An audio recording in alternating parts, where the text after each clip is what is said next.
protocols, their properties, their characterization and applications. In the first lecture, we'll be starting on carbon nanomaterials and introduction. I once again welcome Professor Hitao Liu from the University of Pittsburgh, a very energetic, an eminent researcher, for coming down to Aligarh and sharing his thoughts, sharing his research work with us. Thank you, sir. And I request you to please come on the dais. Thank you. Okay, it's great to see everybody again. Just to recalibrate myself, I want to get a sense of the audience today. I know everybody has to take regular class probably, so can you raise your hand if you're an undergraduate student? Okay, all right. What about postgraduate student? Okay, thank you. So not sure if you joined us yesterday, but the general format of my lectures would be in the morning I will try to give introductory type of talk, and that is hopefully accessible for undergraduate students who have never had experience or exposure to nanomaterials. And in the afternoon, I'll try to give a more research-focused talk, and that'll be based on the research output from my own lab, and there'll be more, probably more depth instead of more width in the afternoon's lecture. So that's what I tried yesterday. I'm gonna try to do the same thing today. So I'll start with, again, very brief introduction where I'm from, just in case you are not here. Yesterday, I'm faculty member from the University of Pittsburgh in Western Pennsylvania. On the picture shows our campus. That's our Cathedral of Learning, very interesting academic building. The highest in North America, probably the third highest in the world.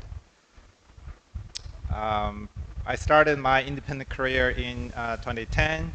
Currently, I'm a full professor there and also the chair of the department. I have a range of research interests, mostly on the nanomaterial side. So 2D materials and carbon materials in particular is something I've been working on in the past 15 years or so.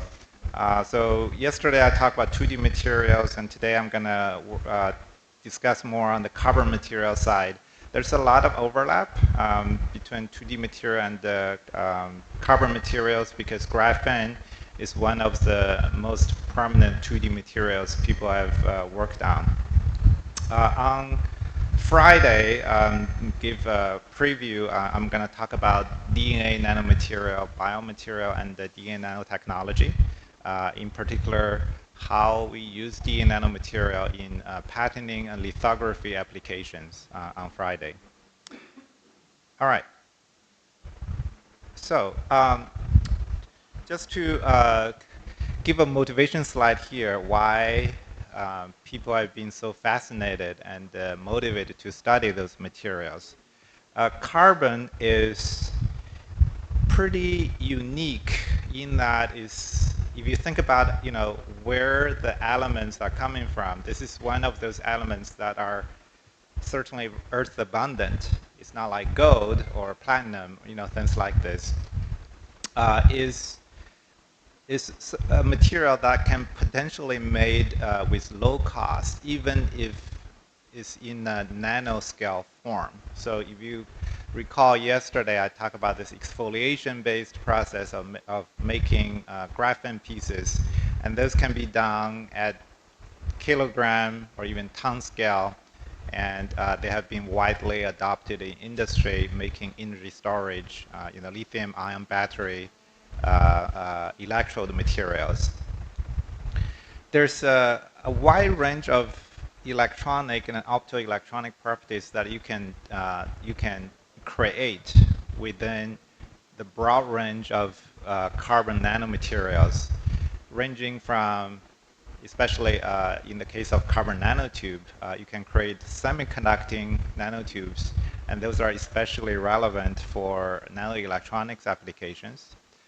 In the case of graphene, but also to some extent in carbon nanotube as well, you can create highly conductive metallic structure or semi-metallic structure. And those materials can also have pretty good optical transmission, so they can be used in transparent conductor applications. Thinking about all the screens in front of you, they all involve some kind of transparent conductor. So you need light to pass through, but at the same time, you want that material to conduct electricity.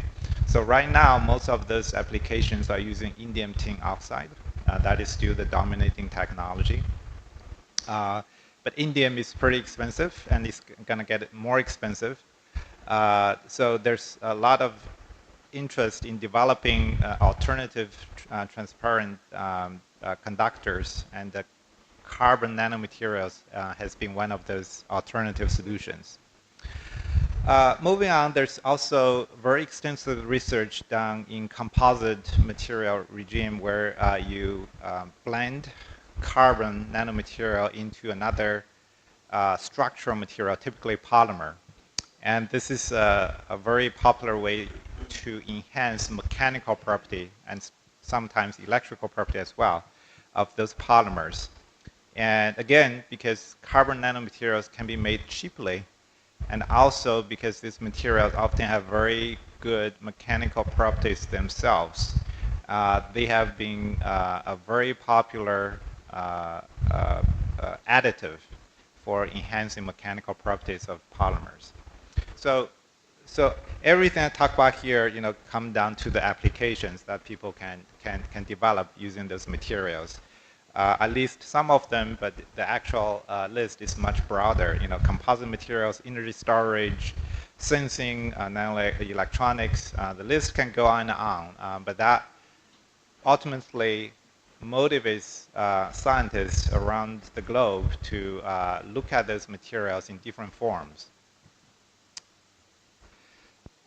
In terms of the type of materials, again, carbon is very unique in that it spans all these quantum confinement regimes that people have studied in the past 30 years or so. So if you think about a bulk material in the context of material science and also electronic structure, in the bulk material, the electrons can flow in 3 different directions. So there's no quantum confinement. Now, if you limit the dimensionality of materials in any one of those 3 dimensions, you're going to create quantum confinement, where the electron mobility is limited in certain dimension. In the case of confining all 3 dimensions, so if you make a very small object, think about quantum dot or a small molecule, and in the case of carbon nanomaterial, that would be a large carbon molecule, fluorine, carbon-60 or carbon-70 would be prime examples. And those, you can view them as probably the smallest quantum dot, where the wave function of electron are confined in all 3 dimensions. Sometimes people call them zero dimension material. The chemistry of fluorine has been very extensively researched, since its discovery in the mid-1980s, and this is one of those materials that won Nobel Prize back then. Right now, they are still very extensively used in research in organic solar cells, because they are very good electron acceptors. So they can be used in one of those charge conduction layers in solar cells and also LED devices. But I'm not going to talk about those too much because they're more like organic chemistry instead of material science. And related to that, there's also a lot of research interest on carbon quantum dot. Okay. This is a lot of this research are based in colloidal synthesis. So you start with some kind of carbon precursor, and then you heat it up to high temperature, and magically you got very highly fluorescent materials, and a lot of people call them carbon quantum dots. They have very interesting, sorry, it should have been optical properties, my bad. They have very interesting optical properties, and a lot of people use them in sensing, and has been quite interesting development. However, there's also some controversy on the structure of those materials, and in particular, the recent study suggesting that those materials might be molecular in nature instead of nanoscale in nature. So I want to stay a bit away from that until that controversy settles down.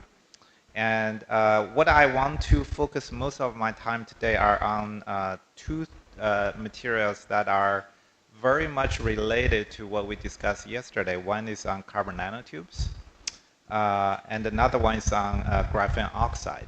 Okay. So I want to show this slide. The one on the left-hand side is quite interesting concept. So if you look at the figure on the left-hand side, you see this this canonical view of how carbon materials can be produced by simply rolling up a piece of graphene in different ways. Okay, so if you think about the graphene, I already covered a lot of this yesterday. If you carve a portion of graphene and fold it up, you can fold it up in different ways. If you fold it up in all three dimensions, that would produce a fullerene. Okay. If you roll it up like a piece of a sheet of paper, you can roll it up in carbon nanotubes. Okay. Now, in the case of carbon nanotubes, you can also roll up in different direction, because the underlying carbon lattice, you look at the figure on the right-hand side, there's a honeycomb structure. But the honeycomb structure has directionality because it's a crystal, right? So you can think about rolling up along one direction. So there are two principal axes essentially because of the lattice symmetry. You can roll it up in any combination of those two lattice vectors. Okay, and depending on the way you roll it up, you will have different electronic properties, and I'm going to talk about this in a sec.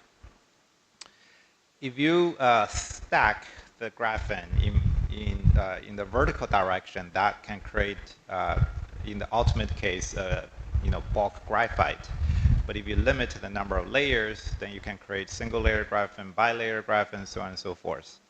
Now, an additional twist, well, pun intended, so you can actually stack the graphene in different ways vertically by changing the relative angle between different layers. So that is not shown in this diagram, but I want you to keep that in mind because that is another level of control you can achieve. Okay. So in the regular graphite, you have this AB stacking or ABC stacking, depending on the relative shift of the lattice vector across the layers. And different stacking will give you different electronic properties in the case of tri-layer graphene. Okay, very fine difference, but that's detectable. But by twisting the graphene, okay, you have this, they are aligned. If you twist a little bit, okay, there's a lot of very exciting research in the past 5 years or so showing that this twisting angle can greatly impact the electronic property. And in particular, there are so-called magic angles where a slight twist of certain magic angle will produce very exotic electronic structure and can create superconducting bilayer graphene, for example, when the twisting angle fits certain criteria. So those are very exciting research. Unfortunately, there's too much physics for me to understand, so I don't want to pretend I understand any of those, but only to mention that those are very interesting material science questions that that has not been very well addressed, because you can imagine microscopically graphene wants to do the natural AB stacking or ABC stacking. How can you force them to twist And how do you control this? And especially, how do you control this over a very large area of substrate? And those are very important material science questions that I do not think has been addressed properly. So it can be done, but it can be done only on a very small scale, and it cannot be done over economic large scale.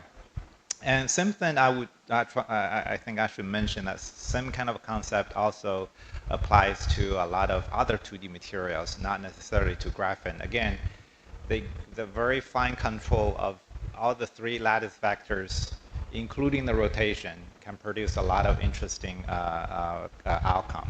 Okay, so going back to carbon nanotube, as I said, if you look at the one on the right-hand side, you can roll carbon nanotube in different ways. If you just take a sheet of graphene and roll it in different direction. And in the diagram, there's this L vector, so that would be the direction of the long axis of the carbon nanotube. And if you roll it in a way that the two component of the vector, okay, so the L vector can be expressed as the linear combination of the 2 fundamental lattice vectors of carbon nanotube. If there difference between n and m, okay, if the difference between them is some kind of integer of multiple of 3, okay, in that kind of nanotube would be metallic in nature. So if you think about the band structure picture, that means there's no band gap. If there's no band gap, then it would conduct electricity very well. So that will be a M, a single-walled carbon nanotube. So SWCNT would be single-walled carbon nanotube. Okay, so everything I said here would apply to single-walled carbon nanotube only. If it's otherwise, then it would be a Simon conducting carbon nanotube. Okay, so for example, if you fold this piece of graphene sheet vertically up, and in that case, the M and N would be 0. That would produce one of those metallic carbon nanotubes. Okay. All right, so going back, I forgot to mention that within the carbon nanotube family, there's a wide range of structure variation, and one of them is whether single-walled versus multi-walled, because it's a tubular structure. So you can have concentric tubular structures on top of each other, encapsulating each other, and that would be a multi-walled carbon nanotube. If you have only one sheet of graphene roll up, that would be a single-walled carbon nanotube. If you have 2 roll up at the same time, that would be a multi-walled. In my view, single-walled is much more interesting, and that's something I want to focus on. Within the single-walled category, as I said, there's different electronic structures, semiconducting versus metallic, and multi-walled would be much more complicated because each layer of the wall could have different electronic properties to begin with, and then there could be coupling between those 2 layers. It's just too complicated. Now, in some cases, for example, if you have a double-walled carbon nanotube, sometimes you can differentiate those 2 layers, and I'm going to show one example of those in the data later this talk.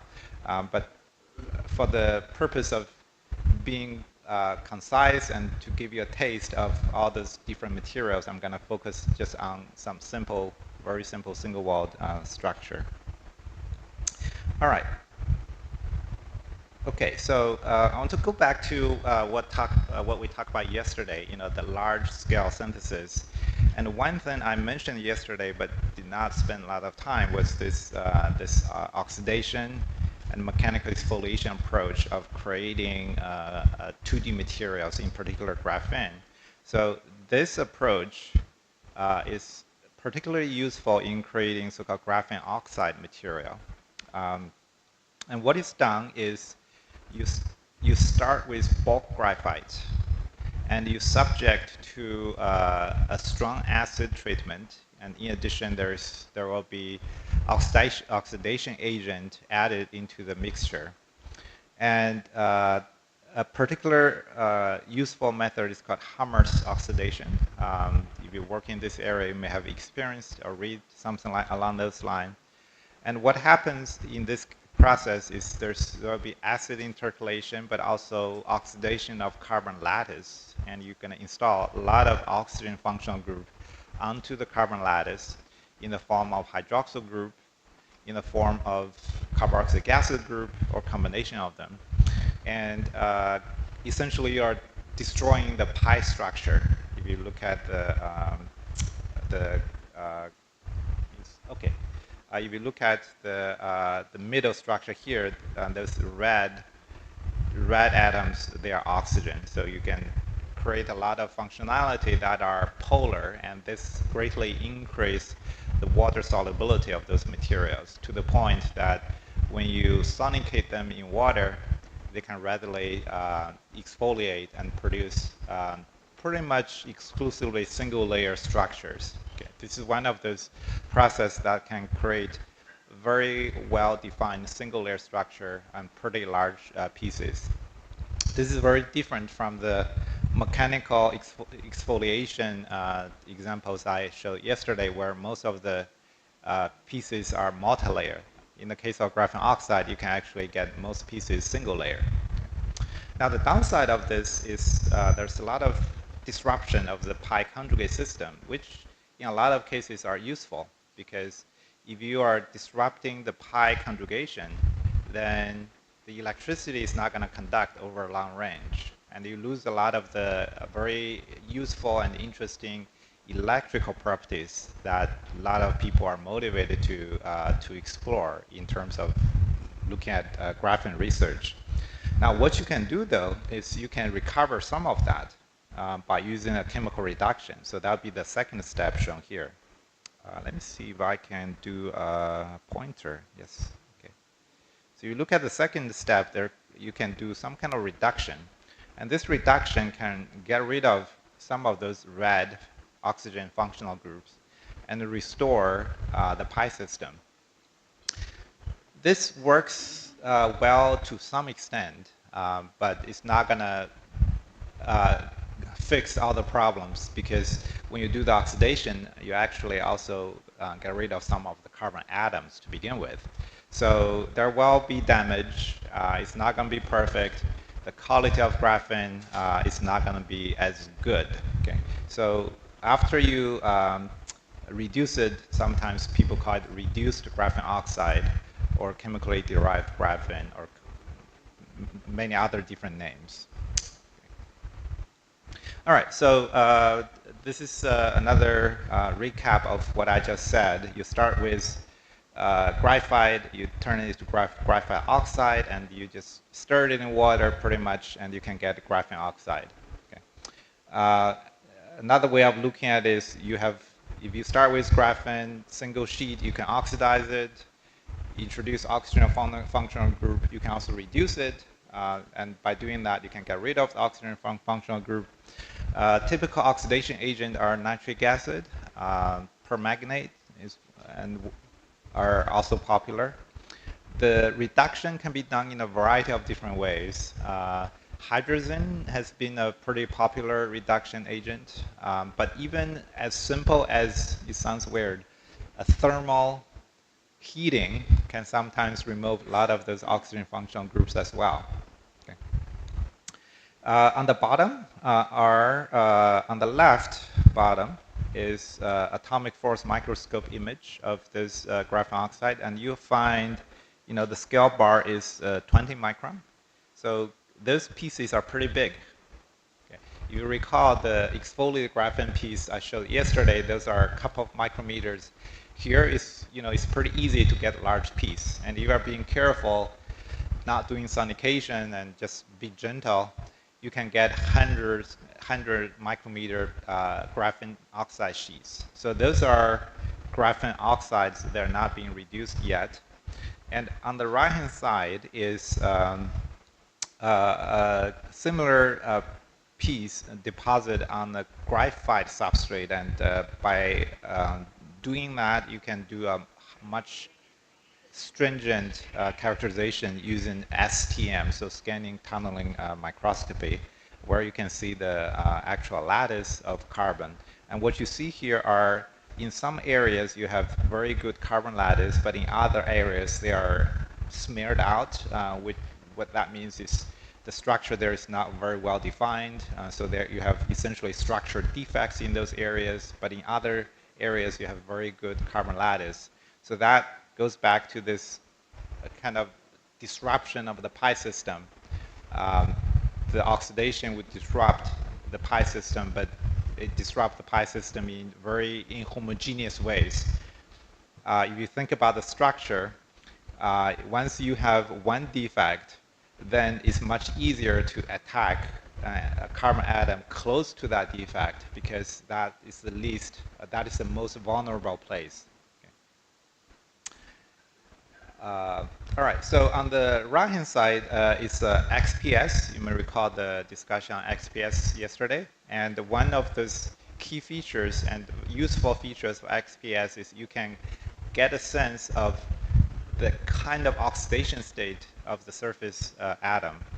So this is a carbon XPS peak, binding energy around 280 eV. And what you see here is XPS of graphene oxide, and it shows 1, 2, 3, 4, 5 different components. So the overall peak is the black, which is overlapped by a lot of blue. So the blue ones are individual fitted components. You can artificially break a peak into different components, add them together, and see whether the fitted result would recover the experimental data. And if you look at those components, you'll find they're a regular sp2, and that's what you expect for unoxidized graphene. Okay.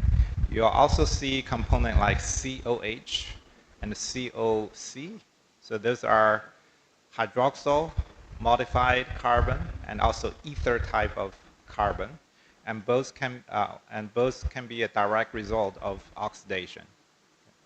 And then there are carbonyl carbon and then carboxyl carbon, and those would suggest some kind of disruption. Well, all of them would suggest disruption of the carbon lattice. Okay. All right, so if you think about the key difference between graphene oxide and graphene, okay, probably the biggest difference is the chemistry. On graphene, you have this flat sp2 landscape. There's no way for you to do something about it easily. I mean, you can still do something, obviously. But graphene oxide, because a lot of those oxygen functional group, it becomes a very good platform to attach things to it, because there's OH, there's carboxylic acid, and it's also charged.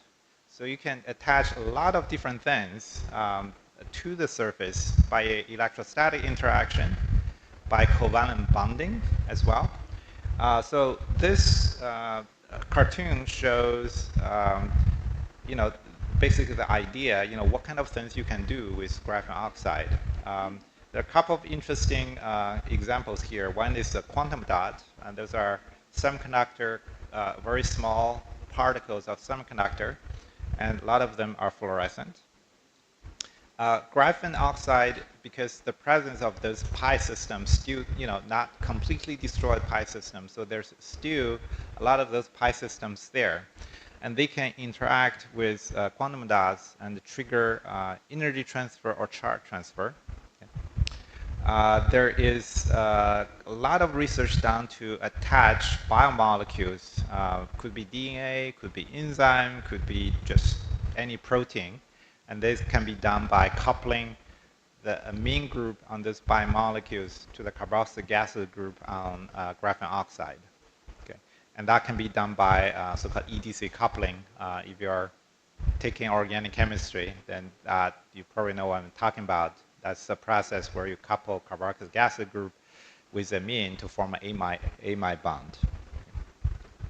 Now, once you do that, then you can sense the attachment of additional biomolecules or small molecules to the surface, because this kind of change can create either charge or energy transfer. And charge transfer can be particularly relevant because the amount of charge transferred to graphene or extracted from graphene would change the doping level of graphene, and that will directly impact the electrical conductivity of the 2D material.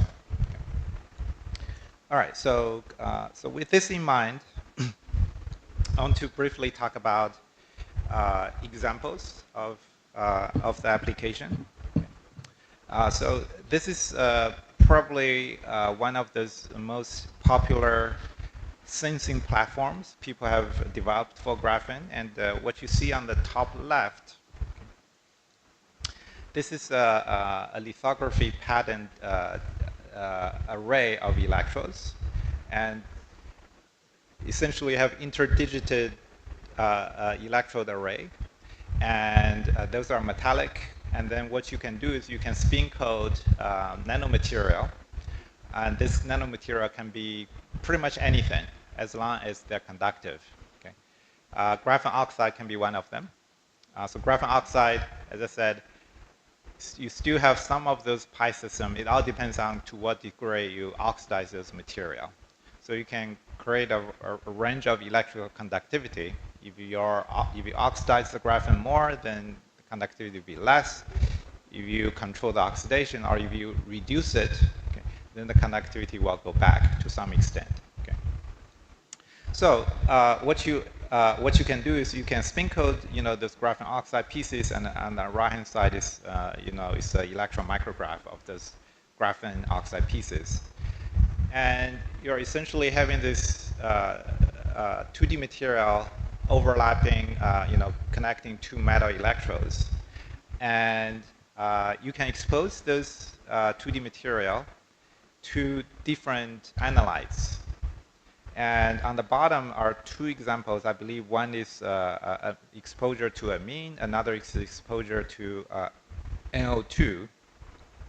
And what you see is the change of resistance as a result of gas exposure. And you see those steps, and that's because in those experiments you change the concentration of analyte in stepwise fashion, and you see this stepwise change of conductance or resistance in this case.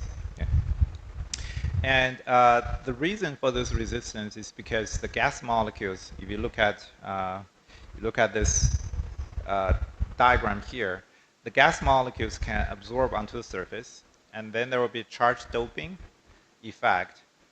Essentially, the gas molecule could either donate some of negative charge. Think about amine, for example. You have NH3, the nitrogen can donate some of the negative charge to graphene.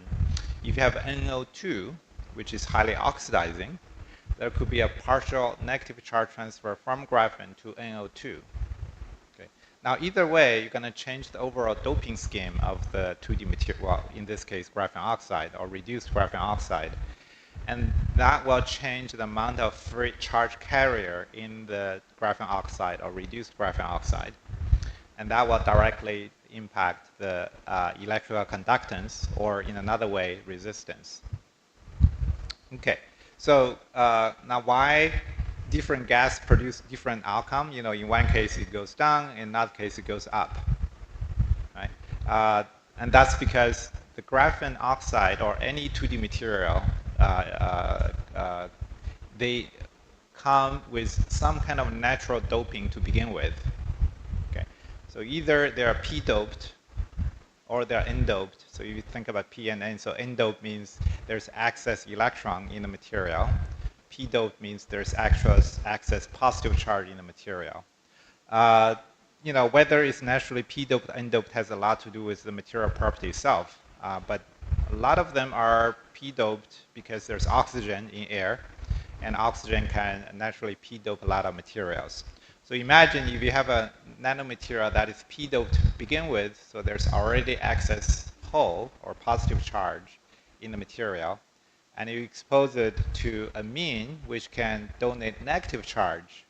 So the amine doping will first reduce the net carrier concentration, and that would reduce the conductance or increase the resistance. And in that case, the additional hole doping would increase the conductance, and vice versa. All right, so this is called a chemiresistor. So basically, a resistor that responds to chemistry, and there's this whole big family of this chemiresistor.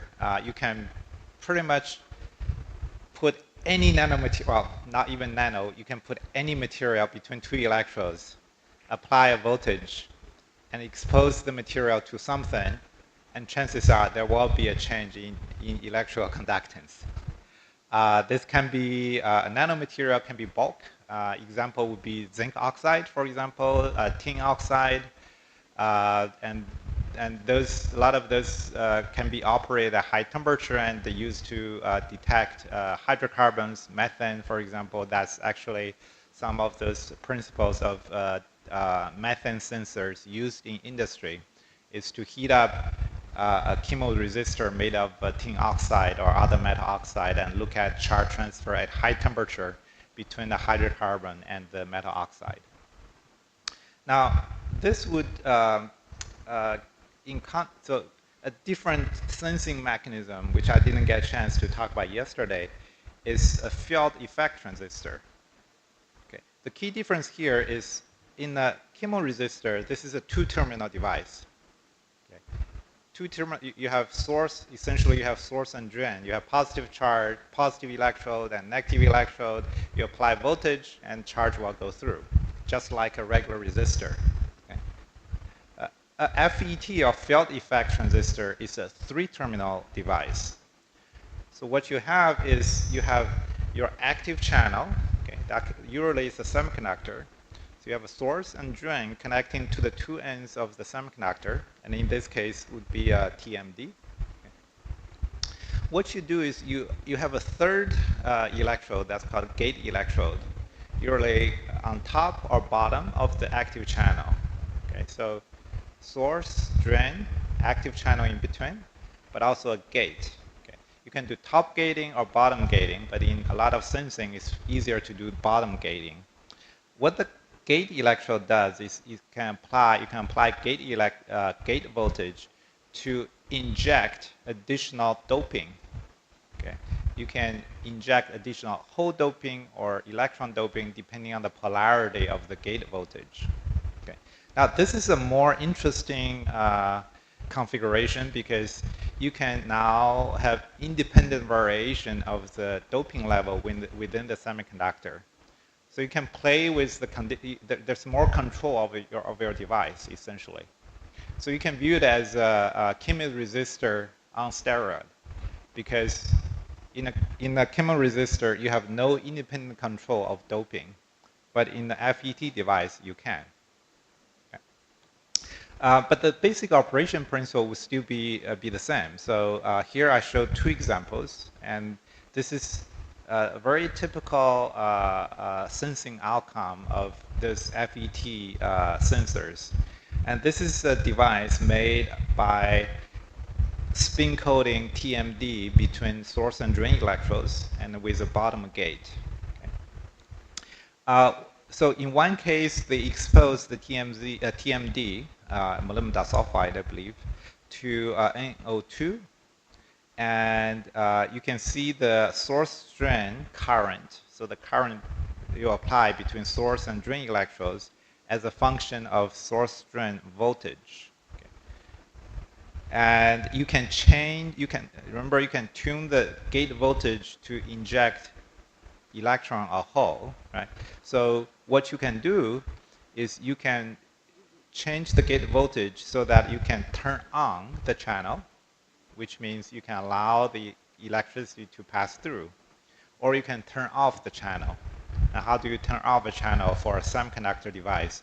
You want to make, all you need to do is to make the free carrier concentration to be 0, because you have to have either electron or hole to have the electricity to pass through.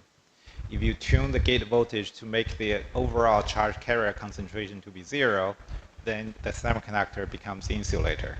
Okay. Now, in this case, the authors changed the gate voltage to turn the channel on to begin with. Okay. And after exposure of NO2, the channel become off. Now you can think about this whole process, what happened, right? So NO2 being highly oxidizing, when it's attached to TMD, it will extract electron from the TMD, and that can be viewed as a chemical charge doping. So the TMD are facing two different kind of doping effect. One is from the gate voltage, that's electrostatic gating. Okay. And in this case, electrostatic gating would be N-type because what you see is that after NO2 exposure, the conductivity goes down. That means originally it's electron rich. But once NO2 come in, NO2 extracted that extra electron from TMD, and suddenly the channel become more or less charge neutral and not doped, and that produced this turn off effect.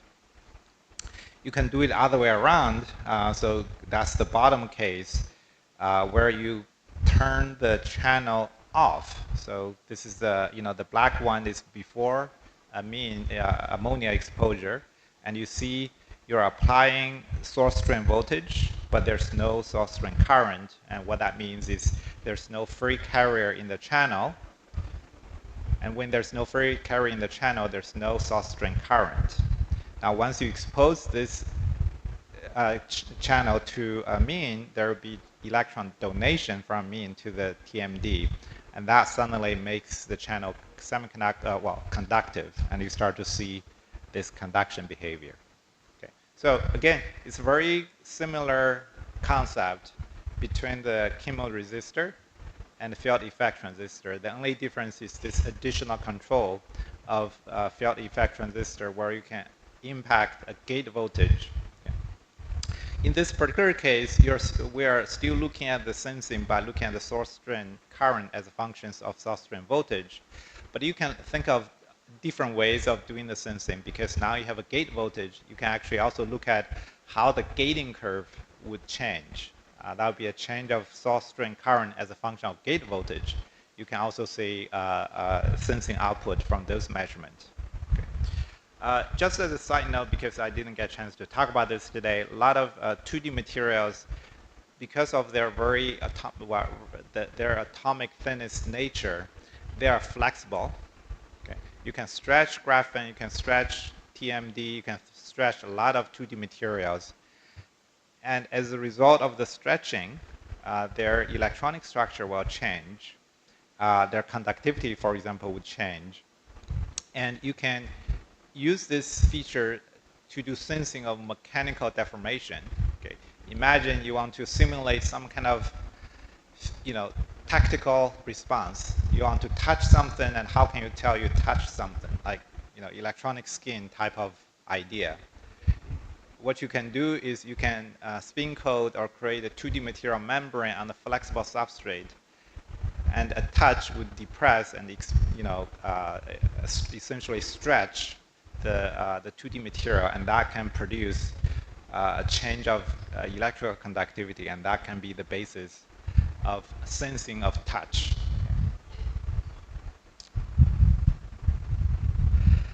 Okay, I also want to give example of composite materials. This is a very busy research area because the kind of possibility is, I don't want to say limitless, but it's a very broad range of things you can do, and it has a lot of industrial relevance. I also want to emphasize. In particular, because polymer is such an important material used in as a structural material and for all kinds of applications. So people have mixed carbon nanomaterial with pretty much all the polymers you can imagine. Single component polymer, polystyrene, PMMA, two component polymer. I'm thinking the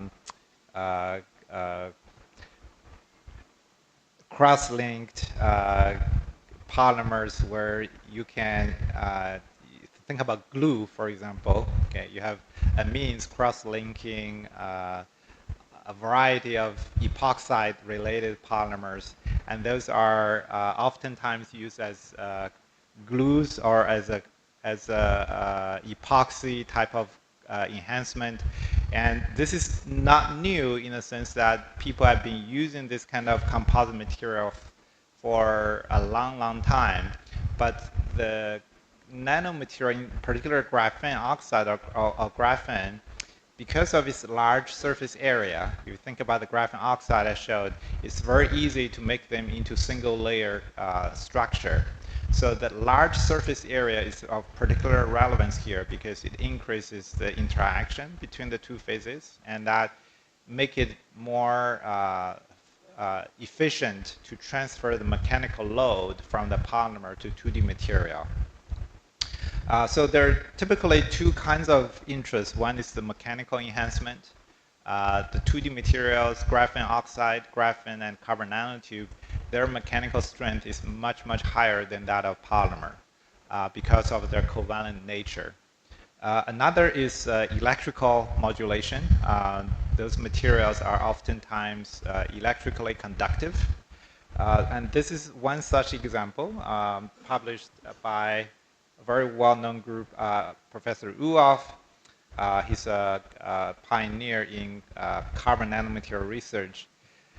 Here, they created the graphene oxide using a very similar approach I showed before, but instead of using solution exfoliation, they did the oxidation of graphite and then did a thermal expansion of the graphene oxide to produce small sheets of expanded graphene oxide, and you can see some of those AFM images shown here. What they did is they blend the graphene oxide and reduced graphene oxide with polystyrene, and you can see the SEM image here basically showing this dispersion of graphene oxide in the polymer matrix. What they are particularly interested in is the electrical behavior of the composite, and in particular they look at the percolation threshold. And so on the right-hand side is the measurement of electrical conductivity as a function of filler volume fraction. And what is exciting at that time was they found that as little as 0.1% volume ratio of graphene oxide additive into this polystyrene, which is non-conductive, okay, produced a measurable conductivity in the composite material. So that suggests at 0.1%, the composite material reached a percolation threshold. And this number is about 3 times lower than any other nanomaterials, especially carbon nanotube-based composite materials that has been researched back at that time. So again, this goes back to the high surface area and the intimate network structure that can be created by using 2D material.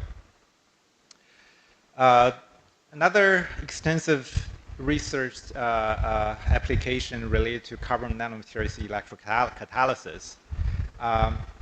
Again, I don't want to be pretend I'm an expert here because there are a lot of experts working in this area.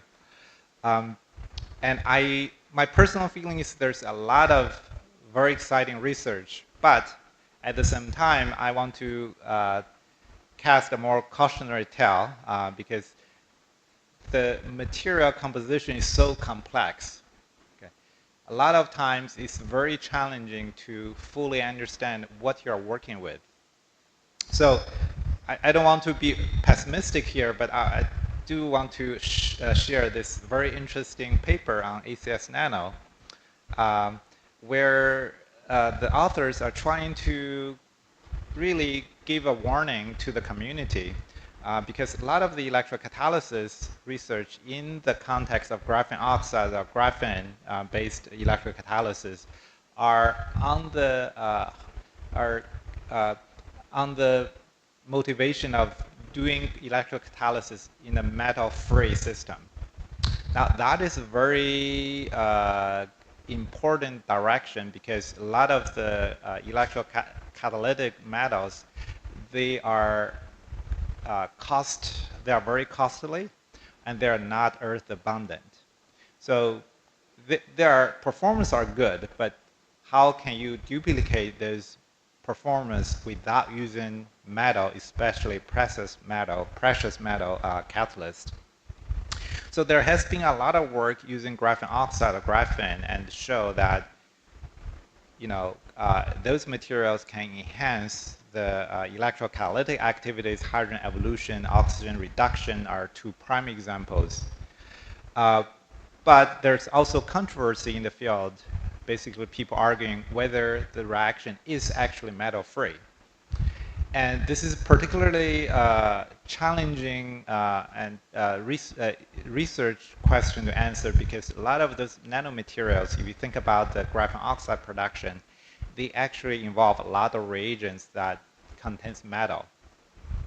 So there's a lot of interesting discussion in the literature where some people argue that their electrocatalysis is metal-free. Others argue that no, is contamination. So I don't want to go too deep, but only to highlight this paper. And if you look at the title is, well, any crap we put in graphene increases electrocatalytic effect. Okay. It's a quite fascinating read. What the authors did was to dope graphene and graphene oxide using bird poop, chicken poop in particular. Okay. Now this is certainly a very interesting paper, but it's a commentary. It's not a research paper. It's a commentary paper. But nevertheless, they have data. They have everything. What is their point? What is their point?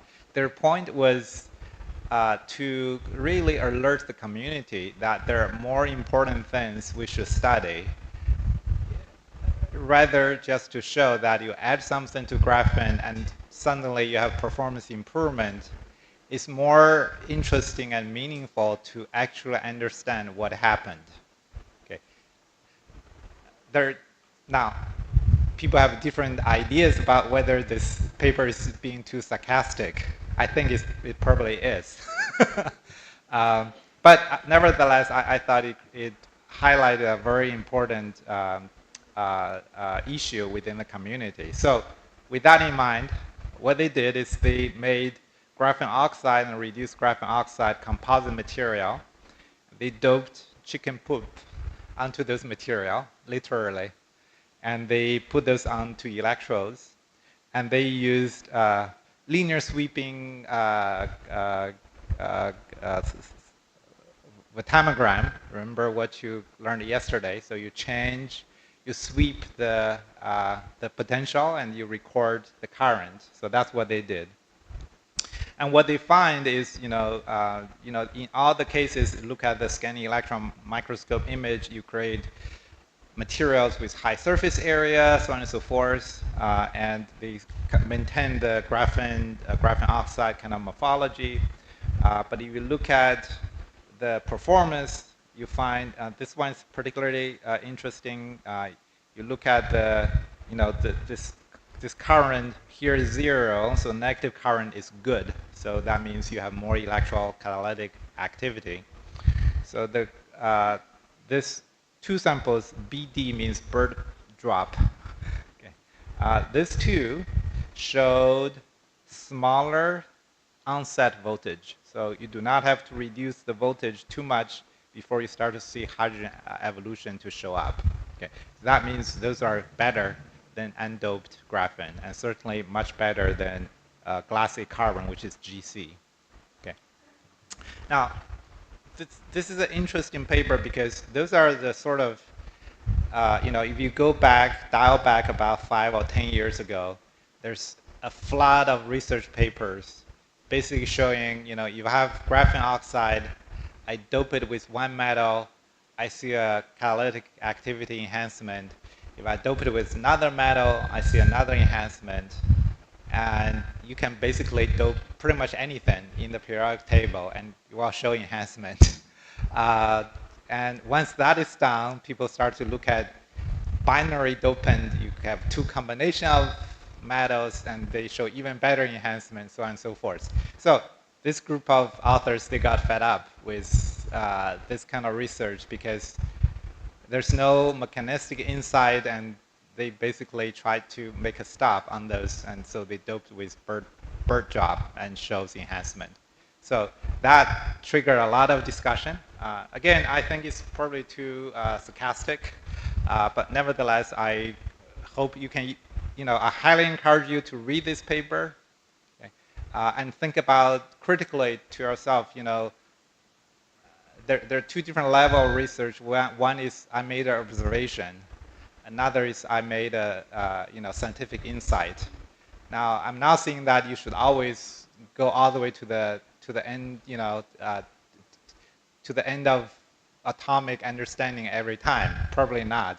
A lot of times, if you are just starting doing something, it's just fine.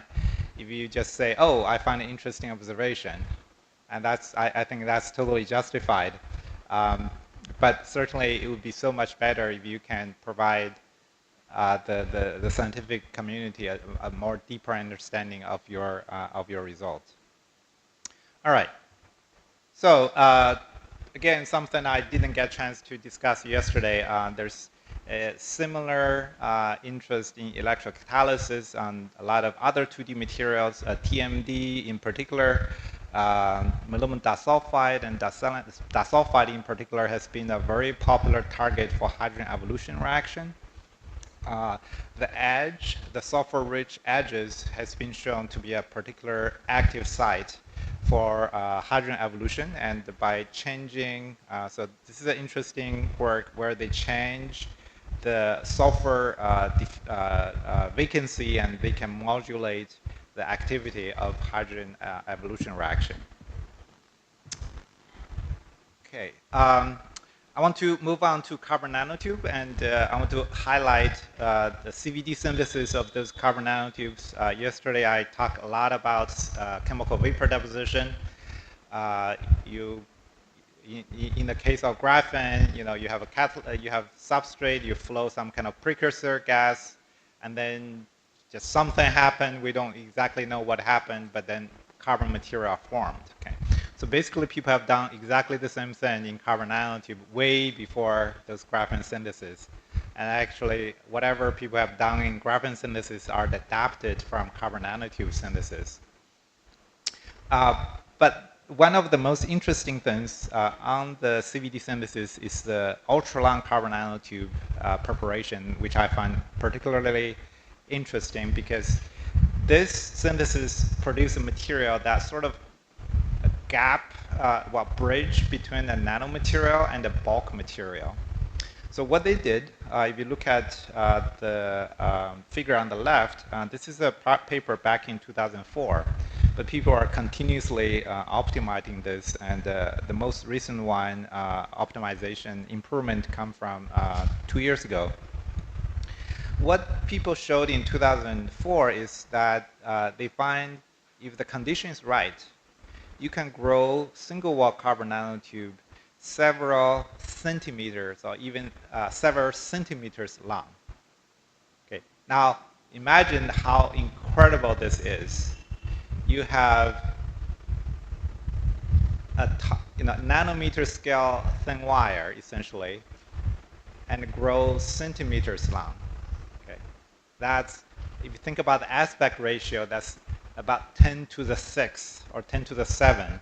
Okay, incredible aspect ratio. And in those cases, what you really do is you add a catalyst or metal catalyst, usually iron or nickel-based, but iron chloride has been a very popular one.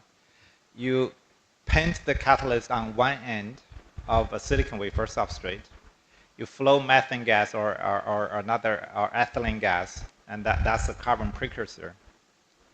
what people found is that, this is a good diagram.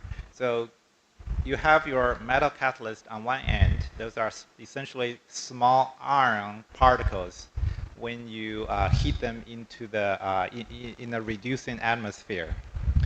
The carbon source would decompose in the gas phase and produce small carbon cluster. The carbon cluster will dissolve into those iron clusters. So think about nanoscale iron nanoparticle, carbon diffuse in, and then precipitate out, and that will produce the carbon nanotube.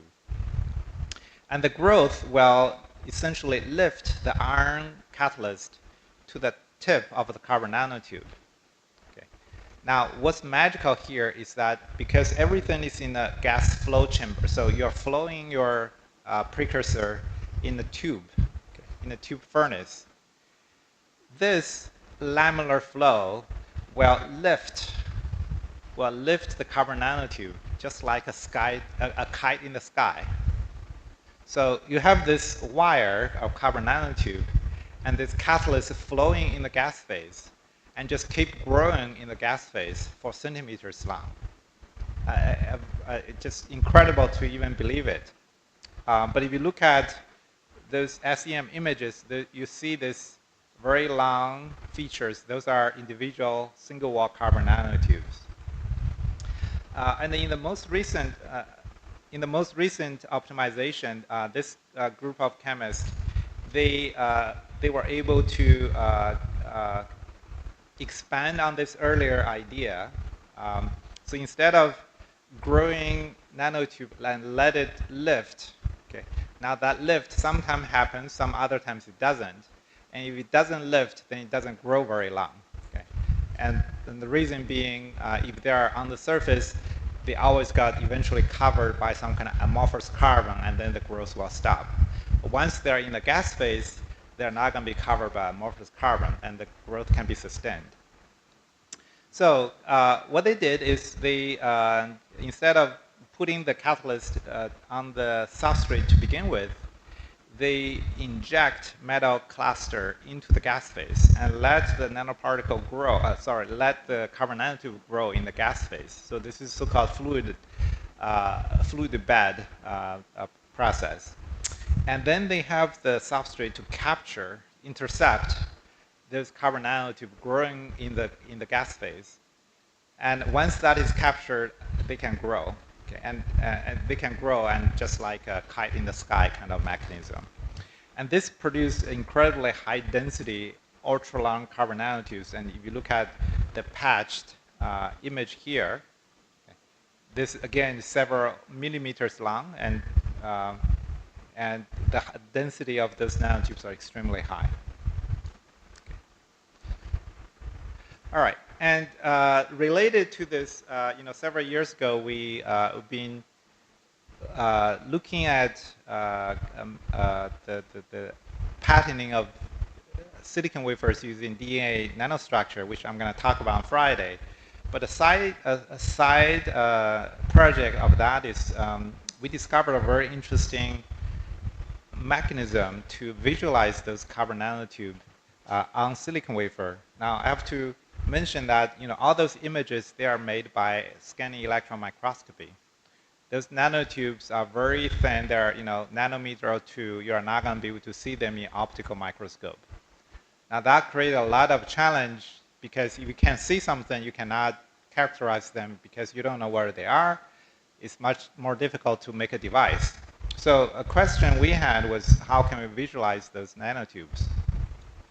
What we found was a very unexpected behavior. That is, the carbon nanotube seems to catalyze the etching of silicon oxide by hydrogen fluoride vapor. Okay, now how does this work? It turns out HF, so you all know HF would react with silicon oxide, and that reaction will produce silicon fluoride and water. This reaction turns out can be catalyzed by water. Okay, so imagine you have a catalyst of a reaction. That catalyst is also a reaction product of the reaction. very strange. So that is called autocatalytic reaction. And what's going to happen in that case is the reaction would go faster and faster because the reaction itself would produce a catalyst. Right? So what we find is that the presence of carbon nanotube, even the single wall carbon nanotube, would trap a little bit more moisture around itself, and that could produce a faster etching of silicon oxide around the carbon nanotube. And this produced a very interesting optical effect. Remember the optical interference discussion I had yesterday? If this silicon oxide is around 200 to 300 nanometers, okay, then this oxide layer would produce a color on silicon wafer. Now that color is not because of light absorption. It's not. It's actually due to interference effect. It's because white light coming in and got reflected at the two interfaces, one on the air oxide interface, another at oxide and silicon interface. And those two interfaces this two reflection can produce a interference effect depending on the thickness of the oxide.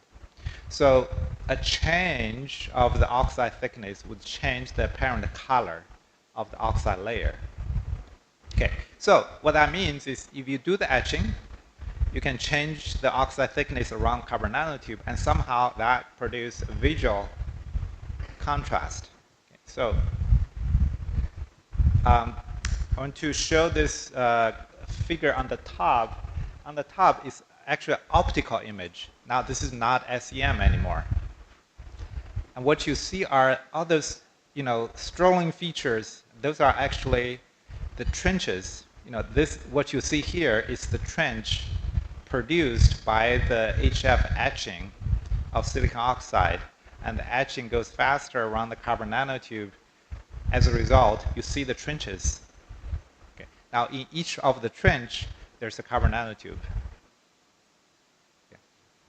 And just to verify everything, we also did SEM. We also did atomic force microscopy imaging of the surface, and you see the trench structure. And in this particular case, you can probably see a cross here. So this is optical, and this is AFM. So we imaged the wafer at the same location. And just to show that the optical image matches the nanoscale topography feature. Okay. Now this becomes a very interesting trick we can play, because now we have a sample of silicon wafer where we can see exactly where a single wall carbon nanotube is. And each line feature we see on the wafer corresponds to one single wall carbon nanotube. And now we can image them, we can characterize them much easier. We can also make device out of them much easier because we know where they are. Just to show, what kind of things can be done, what we did here is we used micro-Raman microscope to collect Raman signal from the same carbon nanotube. So imagine you have one carbon nanotube goes several millimeters. We can take Raman data at here, another location, so on and so forth. Okay. So we did that for some of those images, tubes, and what you find is something quite interesting. If you look at this sequence, so we are collecting data from the same nanotube at 4 different locations. And what you see here is this 2D peak region. Okay. Very early on, you see 2 features, but after 1.5 millimeter of growth, it becomes 1 feature. Okay. What happened? Most likely, you either have 2 nanotubes grow at the same time and got wrapped together, and then one of them stopped, or you could have you have a double wall carbon nanotube, and somehow it changes structure into a single wall carbon nanotube. Exactly what that is, we don't know yet, but we know there's a structure change. The one on the right-hand side is even more interesting. This is the case where we identified one nanotube and we treated them with UV ozone. UV ozone is an oxidation agent that can damage carbon nanotube. And what you see here is this appearance of this D peak. Recall what we discussed yesterday. The presence of D peak indicates the presence of defect. Okay. Now, what is more interesting is this change on the 2600 region. What you see is that once you treat this nanotube with UV ozone, remember we can come back to the same nanotube. We can image, we can characterize it, and then do something and come back to the same nanotube. And what you find is, this again, there are two features, and one of them disappeared. Okay, so most likely what is happening is here we're dealing with a double-walled carbon nanotube, and when you expose to UV ozone, the outside got damaged. The inside is not. So you lost the Raman feature from the outside, and the inside feature is still intact. Okay. Something quite interesting that is difficult to probe if you cannot come back to the same nanotube. All right, I want to, about 10 minutes left. I want to finish by quickly mention additional applications in the area of biosensing. There's a lot of work in nanopore that I find quite fascinating. If you're not familiar with what nanopore is, it's basically a small hole. And imagine if you have a small aperture. Now, how small they are, this should be nanoscale. And why this is interesting? Because imagine if you have a small aperture connecting two reservoirs of electrolyte. Okay, let's just think potassium chloride solution. On top and bottom, and in the middle, there's a small aperture. If you apply voltage, then there will be ionic current moving through that small aperture. Okay? That current would be pretty small because the current has to go through a small hole. Now imagine if you have a biomolecule, let's say a protein, and when the protein goes through the small aperture, it's going to block the small aperture, and that will produce a blockade of the ionic current. Okay. Now, in the simplest case, you can simply detect the passage of a biomolecule through the aperture. Okay. That is interesting, or pretty interesting and useful thing already. Okay. Now, imagine if you have a DNA where you have 4 different bases. Okay. Now, imagine if your aperture is small enough, you may, in principle, be able to tell whether you have an A base passing through, or T, or G, or C. Okay. In principle, you should be able to tell exactly what molecule is passing through, because different molecules have different size and different interactions, so on and so forth. So this can be a way, in principle, to sequence DNA by simply letting a biomolecule slowly passing through a small aperture and look at the ion current blockade. Okay.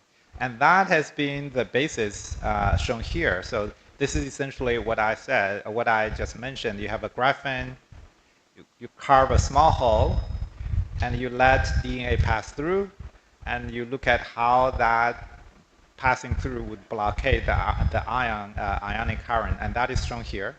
So you measure the ionic current when there's no DNA, just random fluctuation. But once you add DNA, you start to see this drop in the current. Okay. If you expand it, sometimes you see this fine feature that, at least in this case, can be described as either a single strand of DNA going through or some kind of folded structure, because if it's folded, then there's more blockade, and if it's just single strand, there's less blockade. And the question is always, how can you make it more sensitive? Okay. So now, nanopore is nothing new, and people have researched on nanopore for many years.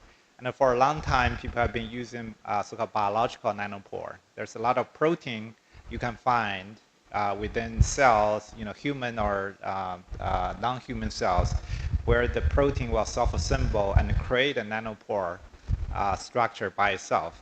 And those nanopores has already been used in DNA sequencing, commercial DNA sequencing. But their challenge has always been, how do you make it stable? Now, nanomaterial can potentially address that problem. But to make that happen, you have to be able to make very small pores and to be able to integrate those structures to a device. Similarly, people have also looked at carbon nanotube as a nanopore. Okay. Now, this is the work I did many years ago when I was a postdoc, where we find a very counterintuitive result. So what we did here is we created two reservoirs, so two reservoirs and connected by a single wall carbon nanotube. And this is again made possible by those very long carbon nanotubes that you grow on the silicon wafer. What we did there is we cut the nanotube open, connecting to the two reservoirs. And we were able to show that once you add DNA, you see current enhancement somehow. Okay. Instead of current blockade, you see current enhancement after you add DNA. And this current enhancement, even though it's very counterintuitive, molecular dynamics simulation suggests that it's related to the collective behavior of a single-strand DNA bringing a lot of negative charge into the carbon nanotube, and that momentarily increased the ionic concentration within the carbon nanotube because of a lot of negative charge associated with the DNA strand itself. But we were never able to sequence anything at that time. But there's a lot of more interesting progress in the 2D nanopore, and I do see a more brighter future in those cases. So I think that this is my last slide, and on nanoelectronics, I already talked about the FET operation, and I only want to add that carbon nanotubes, because you have the possibility of either having metallic or semiconducting structure, semiconductor nanotube can be used as active channel material, while metallic carbon nanotube can be used as simply as electrode. And I show two examples here. In one case, it's an active channel, and in the other case, it's used as a gate electrode to gate molybdenum disulfide, which is semiconductor. And in that case, this is the active channel, and this is the gate. And this again shows the bottom gate configuration, FET, source, drain, and bottom gate. Okay. So with that, I'll stop. And again, thank you for your time here and your attention. Be happy to answer any questions.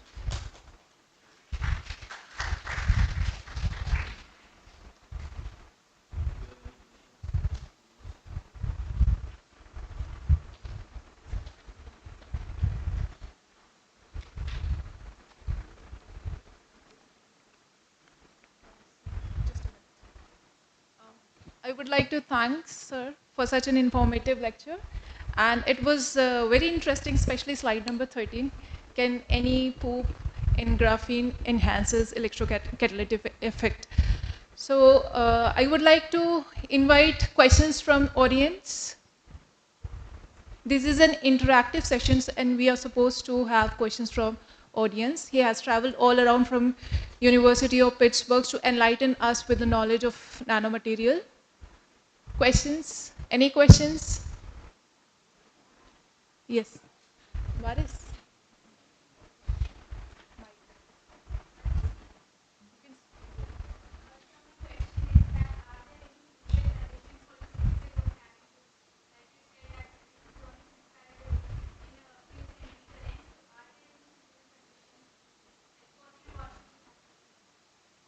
I think it's about. I didn't catch everything. I think you're asking synthesis of long carbon nanotube. Oh, what is the condition? Oh, okay. Yeah, so this is a very well-established process, and I can share one of the many conditions I used. So typically you use a tube furnace, so coarse tube, and you flow two different gas. One is one's ethylene, okay, so C2H4. Another is hydrogen, Okay, you change the ratio of these two, and the goal is to have ethylene thermally decompose in the gas phase, and the reaction temperature is anywhere from 7 to 1,000 degrees Celsius. And then you need a metal catalyst to grow the carbon nanotube. And essentially those are metal nanoparticles. But you don't necessarily have to produce those nanoparticles to begin with. You can simply paint iron chloride solution onto a silicon wafer. And once you heat it up, they will naturally form iron oxide particle.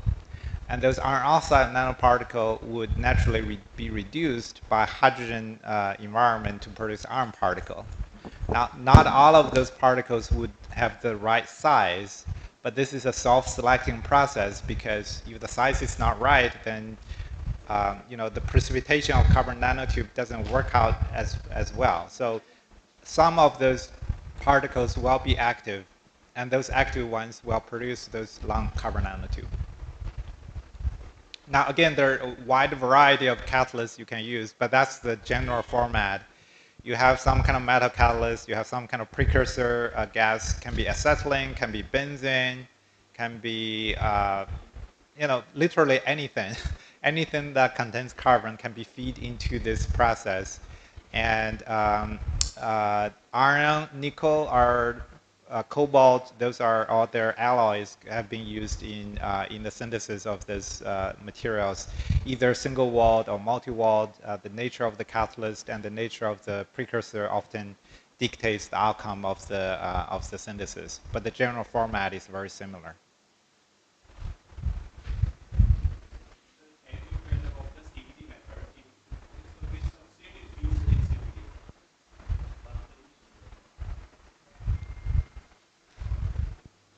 So as you tell about the CVD synthesis, so which substrate is used in CVD synthesis? First question. Second is, what is the source of carbon?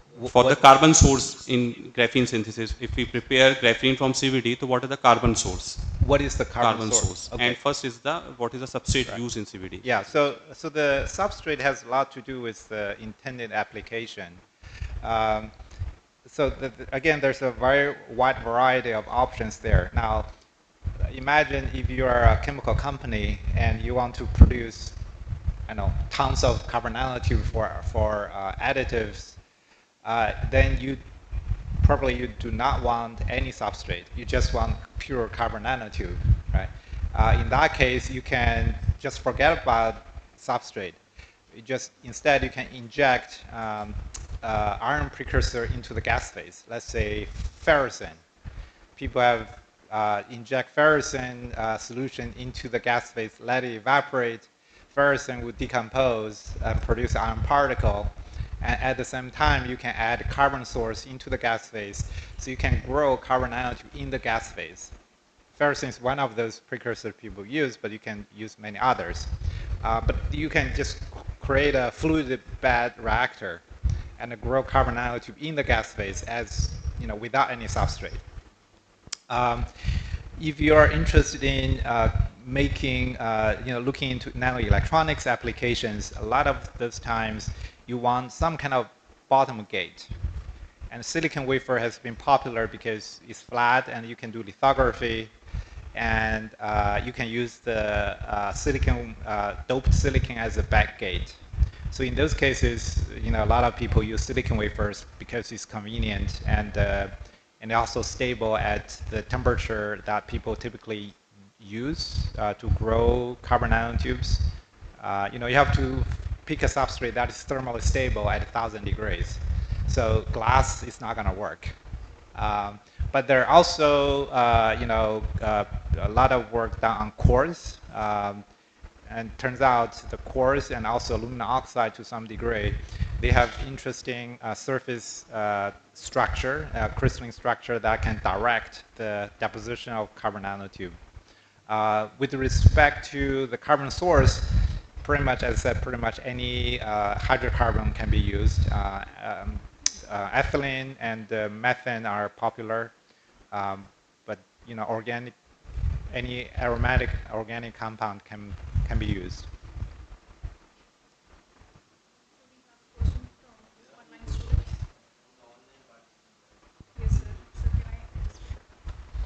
we have a question from a student. Sir, can you please elaborate how this hole in the carbon nanosheet is created in case of biosensing? How this hole in carbon. Okay. So the question is about this nanopore structure and how essentially how do you create a small hole? And you look at this TM. This is a TM image, and this hole is about 5 nanometers. How do you do this? Well, you have to figure out some trick because lithography. If you're familiar with lithography, lithography can't really approach this kind of dimension very easily. Okay. So one common trick people do, not only in graphene nanopore but also in other nanopores, is to use ion beam. You can focus ion beam into a very small size. So there's a technical ion beam microscopy. Instead of using electron beam to do imaging, you can use ion beam to do imaging. But you can also focus ion beam to get rid of material. And I think that is what this paper did. They focus ion beam and essentially kick out carbon atom from a graphene sheet. And by doing that, you can create very small apertures like this. I think probably a more interesting question is how we can do this using a chemical approach instead of a physical approach. Right now, I think most people are using a physical approach. Unscrubbing is the one that has been extensively used, not only in graphene nanopore, but also in creating nanopore from a boron nitride membrane and things like this.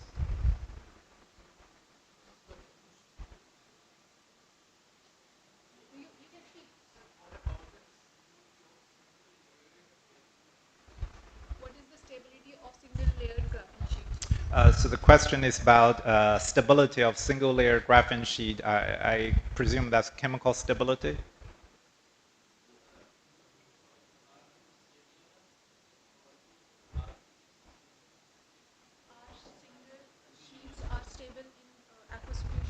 Oh, so the chemical stability of graphene sheets in aqueous system. So graphene, so anion oxidized graphene is quite stable.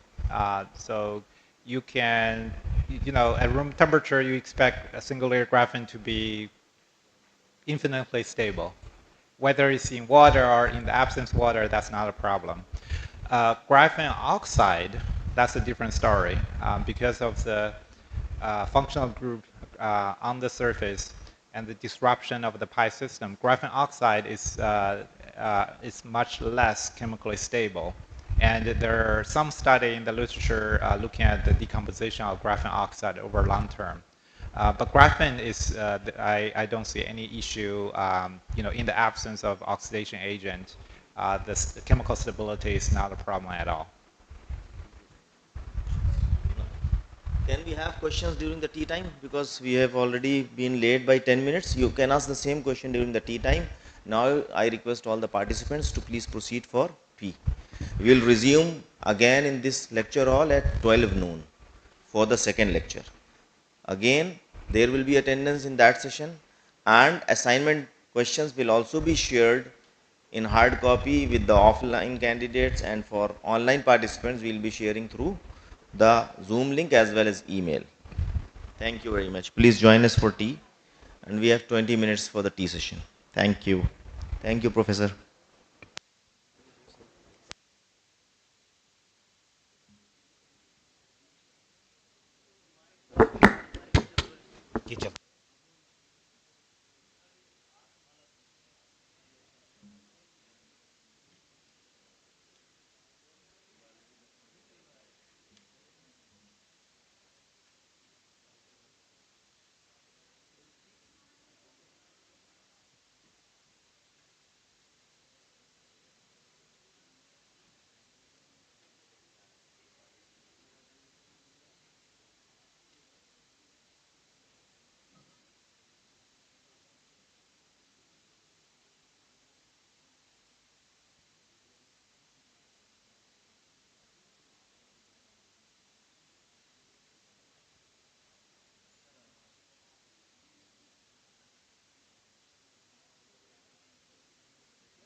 Hello, hello, hello, hello.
Hello, check, check.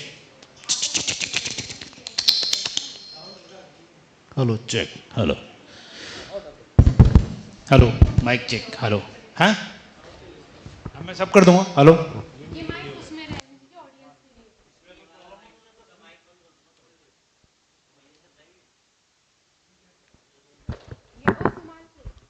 ये on है ये?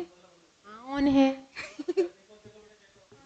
Hello yes.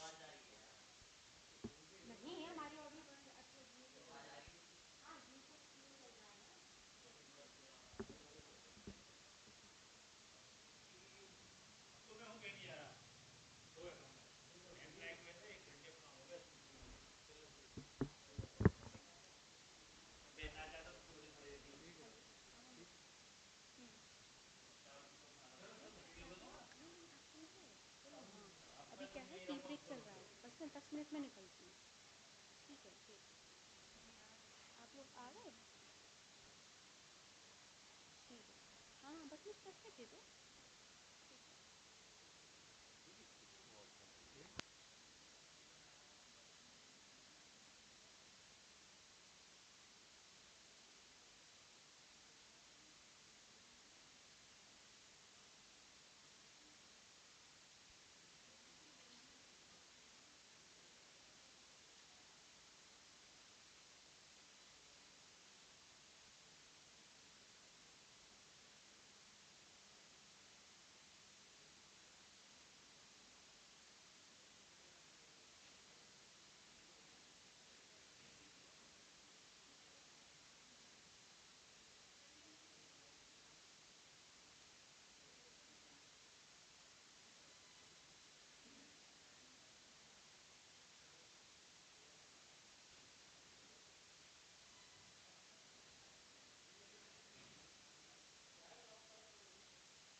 Hello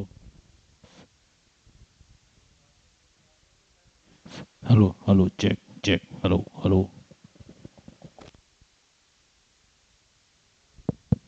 hello check check.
I welcome all of you again. Let's start with the next lecture, Carbon Nanomaterial, Interfacial Properties and Characterization. Thanks for coming back. And in this talk, I'm gonna be more technical, and I'm gonna focus on recent work we published in from my group, and a lot of this is a continuation and very much related to the talk I gave yesterday afternoon. But I'm going to focus more broadly on carbon materials, and their surface properties go beyond wettability. So yesterday I talked more about wettability, and today's talk I'm going to look at other properties that are related to the interfacial contamination and how interfacial contamination modifies a broad range of material properties. Let me see. Oh, am I on Zoom? Am I on Zoom? Yes? Okay, all right. Okay, so again, I want to thank the people who did the work, many past and present group members. A lot of the work are done by a previous graduate student, Jiting Li, in collaboration with Shigeru Mimiya, electrochemist, and also Professor Li Lei in Pitt Chemical Engineering.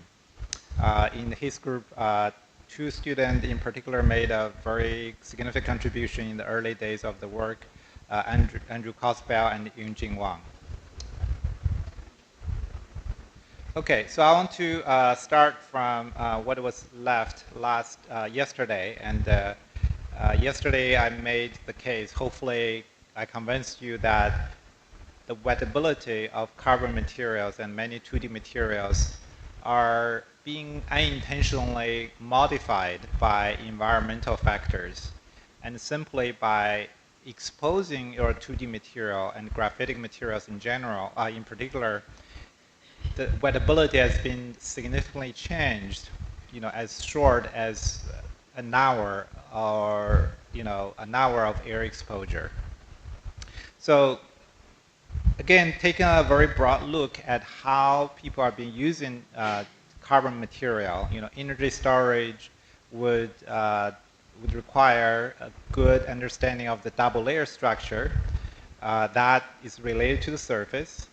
Electrochemistry involves electron transfer between electrodes and solution redox couple. Again, that involves some kind of interfacial process. Composite materials involves adhesion.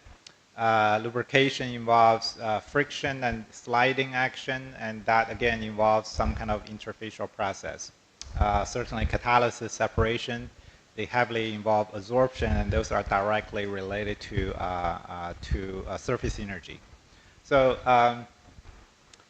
if you take this broad look, you may come to the suspicion that if the wettability of graphitic materials has been unknowingly modified by the environment and has escaped people's attention in the past 70 years or so. We're talking about 1940 all the way to 2010-ish. So 70 years of research, people have been measuring contaminated carbon by atmosphere, and they didn't know that. Are there other properties are being subject to the same kind of unknowing contamination? So we took a very critical look within this very broad range of questions. So in case you missed my lecture yesterday, the basic thesis here is that the wettability measured in the literature on graphitic surface, which usually produce a hydrophobic behavior, that is actually incorrect. And the reality is atmospheric hydrocarbon absorb onto the surface, and that produce this rapid increase in the hydrophobicity of the surface, and that is the origin. And the origin of that is the atmospheric hydrocarbon absorption. So I didn't get a chance to discuss this, but even beyond 2D material. So yesterday I talked about all this contamination on 2D material, but even beyond 2D material, this behavior happens on pretty much everything. Okay, and I'm going to show two examples. One is the TiO2. There's this very well-known wetting transition reported back in 1997, where they showed that TiO2 surface can switch between a hydrophilic and a hydrophobic state. Exposure of the TiO2 to UV light make it hydrophilic, and if you leave it in the dark, it becomes hydrophobic. This is a very interesting behavior, certainly, and the authors proposed that oxygen absorption was the mechanism, and UV excitation kicks off surface absorbed oxygen. But later it was found that there's no oxygen absorption on TiO2. What is happening is actually hydrocarbon absorption, where UV oxidation on TiO2 oxidizes the hydrocarbon absorbed on the surface, and that makes the surface hydrophilic.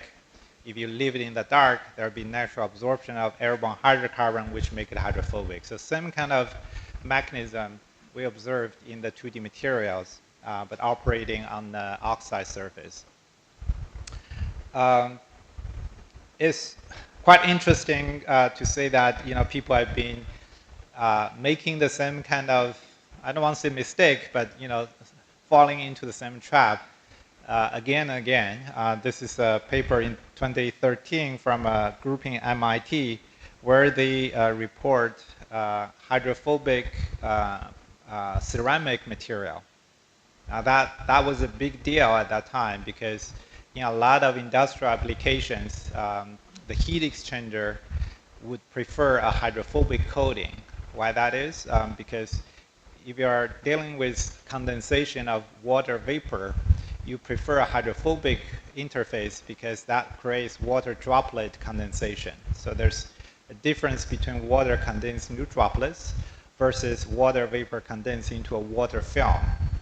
A hydrophilic surface will produce a water film-wise condensation, and that apparently reduces heat exchange. So you would rather to have droplet condensation so that water can be removed quickly. So when they discovered this hydrophobic ceramic material, which is a series of rare earth oxides, it was quite exciting because a lot of other hydrophobic materials are not thermally stable, but there seems to be thermally stable.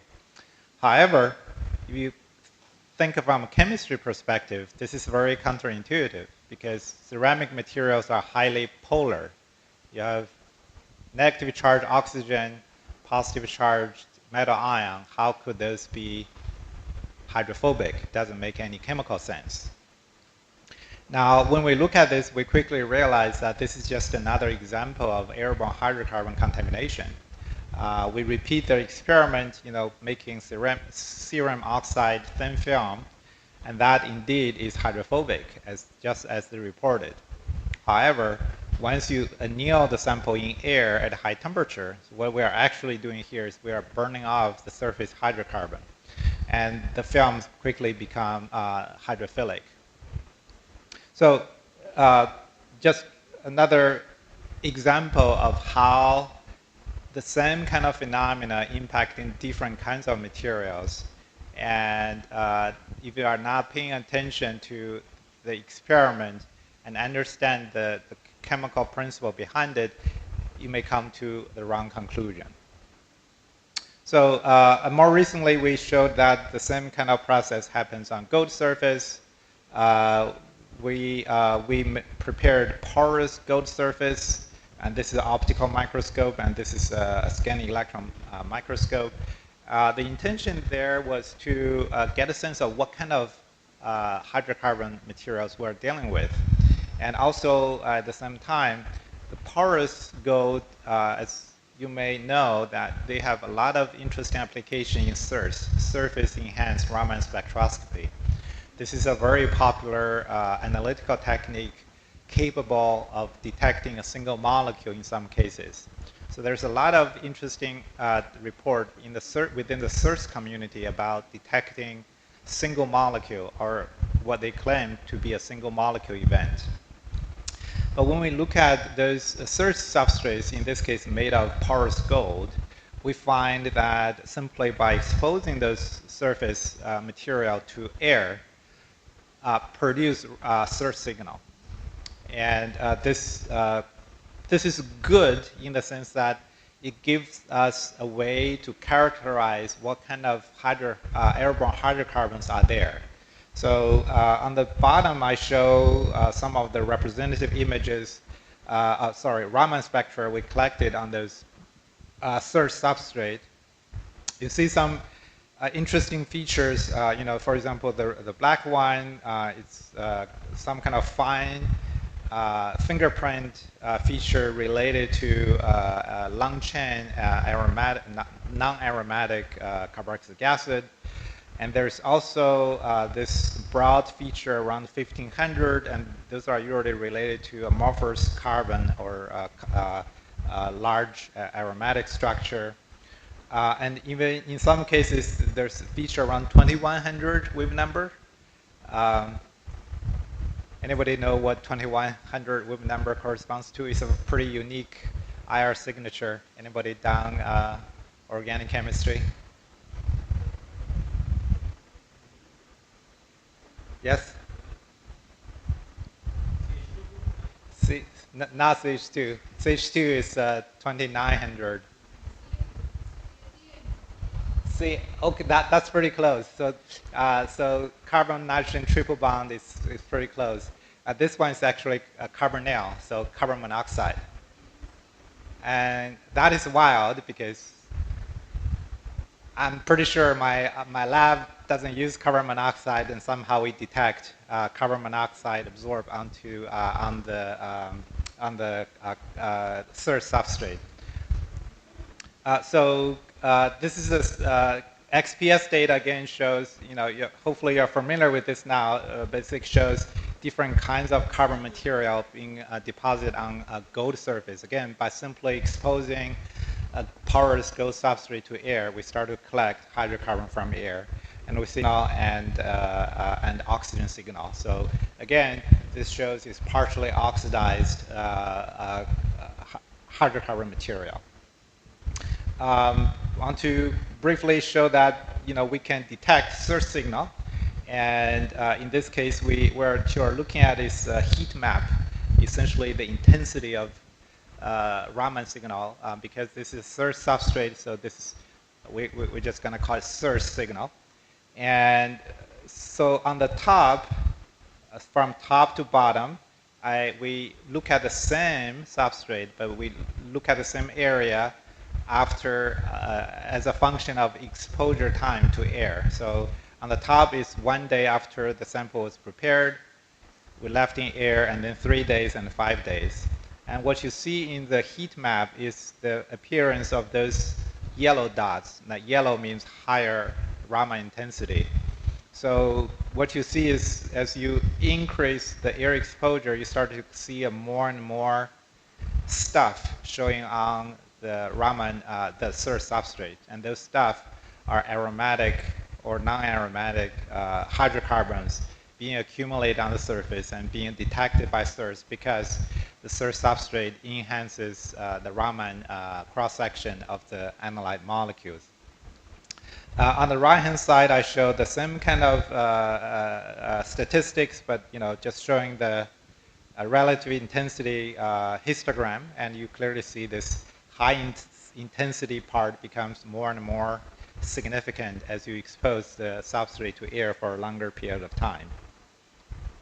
And so this one is aged in air, so we just leave the sample in air and didn't do anything special. Now the more interesting result is this one.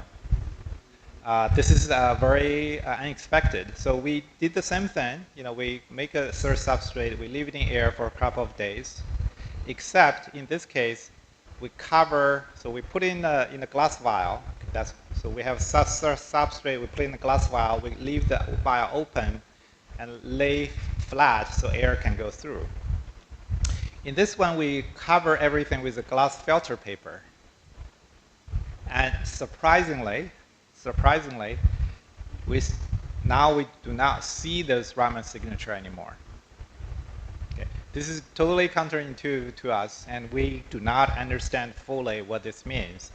But the data on the surface seems to suggest everything we saw, in this case at least, come from pretty large clusters.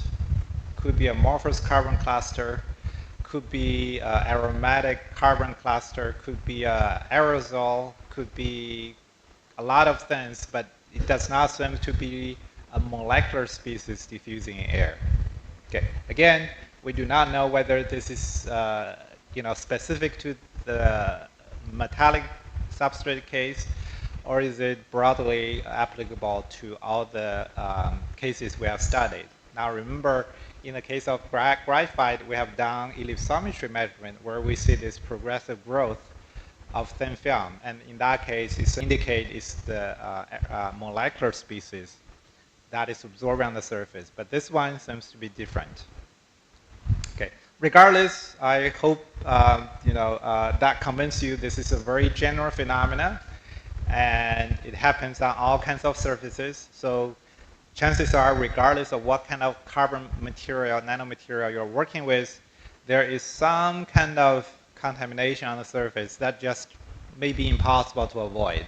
Okay, so you have to work with it. And from my perspective, the question is how we can understand it. First of all, whether this behavior have changed or modified some of the understanding we had about carbon material. And if it does, how much impact there is. And then last, but probably not, probably more important is, can we reduce the contamination? Can we get rid of the contamination? Are there any way we can improve material performance by understanding and manipulating the environmental factors? So those are the questions around the the rest of the talk. Okay, so I come back to this this big application diagram, and so what we have done recently is to look at how the surface contamination would impact electrochemistry related application, and in particular energy storage, in particular very fundamental electrochemistry. And based on my introduction, there should be very significant impact because those processes all very closely involve some kind of interfacial process. So that's what we started. But before that, I also want to comment briefly on the concept wetting transparency. That's something a student asked yesterday, or maybe faculty member asked yesterday, so I felt I'm obligated to make a comment there. What you may recall is yesterday I showed two different wetting data. One is graphene on copper, another is graphite. If you think about graphite, you can view it as a single layer graphene on top of a graphite substrate. So you have two different substrates of graphene. One is a copper support, another is graphite support. If you look at the wettability data, after they got contaminated in air, their contact angle almost the same, 90 degrees. But before they were contaminated by air, the graphite contact angle is around 62 or 65, and the graphene on copper is around 45. So what that means is water droplet sitting on graphene, they can actually feel what is beneath graphene. And that idea is called wetting transparency. And the reason being, graphene is so thin, and the van der Waals interaction is long range, so water molecules sitting on top of graphene can feel, because graphene is only 0.3 nanometers thick, so whatever is beneath graphene can have an impact on the wettability data. This was a very powerful concept when it was developed in the early 2010-ish. But people have a lot of challenges identifying whether graphene was actually wetting transparent or not wetting transparent. Early studies concluded that it is completely wetting transparent, meaning that whatever the wettability of the substrate would dictate the wettability of the substrate with graphene coating. Later, a group in MIT saying no, it's only partially wetting transparent, and then even later, another group in MIT in the same department published a paper saying that you're both wrong. Graphene is not wetting transparent. But once we look at our data, we realize that they're just looking at the same measurement, but do it in different ways, and as a result, they are looking at different degree of surface contamination. And once you take into consideration of the surface contamination, we come to the conclusion that the semi-wetting transparency theory is the most appropriate, even though in this case, their wetting data is actually also contaminated by surface hydrocarbon. Okay, so going back to electrochemistry, this is another interesting controversy, and you may notice I like controversies. So the subject involved here is the fundamental electrochemical activity of graphite. Okay. Graphite is a very good model system. Electrochemists like them for a lot of reasons. In part because graphite, if you think about the basal plane graphite, okay, I'm talking about non-functionalized graphite, basal plane. That plane is chemically stable. It doesn't have any surface reconstruction. So whatever you exfoliate is what you get. You don't have to worry about chemical change. So electrochemists have been using this basal plane graphite as electrode, model electrode for quite some time. And in the 1980s, there's quite a lot of research in understanding the fundamental electrochemical activity of basal plane graphite versus the edge. So the edge is the cross-section here. The difference between the two, as I said, the basal plane doesn't have any chemical functionalization, but the edge plane does because you break the carbon lattice, so there's a lot of oxygen functional group there. So back in the 1980s, a lot of work mostly done by Mercury, Mercury's group who was at Ohio State at that time. They did a lot of work showing that, demonstrating that the basal plane graphite is electrochemically inactive. And the edge plane is electrochemically very active. So at that time, it was understood that there's no specific absorption on the basal plane. And in addition, the electronic structure of graphite is such that the density of state is pretty low at the Fermi level. So that would support very sluggish charge transfer. So from both surface chemistry perspective and band structure consideration, people are happy with the conclusion. It makes sense. Okay. Except in early 2010, a group in the UK, Professor Patrick Owen, he's a very well-known electrochemist, doing a lot of interesting work in scanning electrochemical microscopy. He published a series of papers, and you look at the title, Definitive Evidence of Fast Electron Transfer at Pristine Basal Plane. So his study showed exactly the opposite conclusion from the early conclusions made by Mercury's lab. Mercury said the electron transfer in basal plane is poor, and Owen said it's fast. Okay. And they're both very well known and very respected electrochemists in the community. In fact, Mercury, published a paper in Analytical Chemistry in 2012, after Owen published those, and you can imagine what they said here. So these two groups of people are studying the same kind of material, and they come to very different conclusions. Okay, not something uncommon in science, but given that both research groups are very well known and they know what they're doing basically, but still they come to very different conclusion. So when we look at this, we realize that, this is just another example of people working on some material, but they didn't know what they are getting, when they actually taking the measurement. They think they're using certain material, but that may or may not be the case.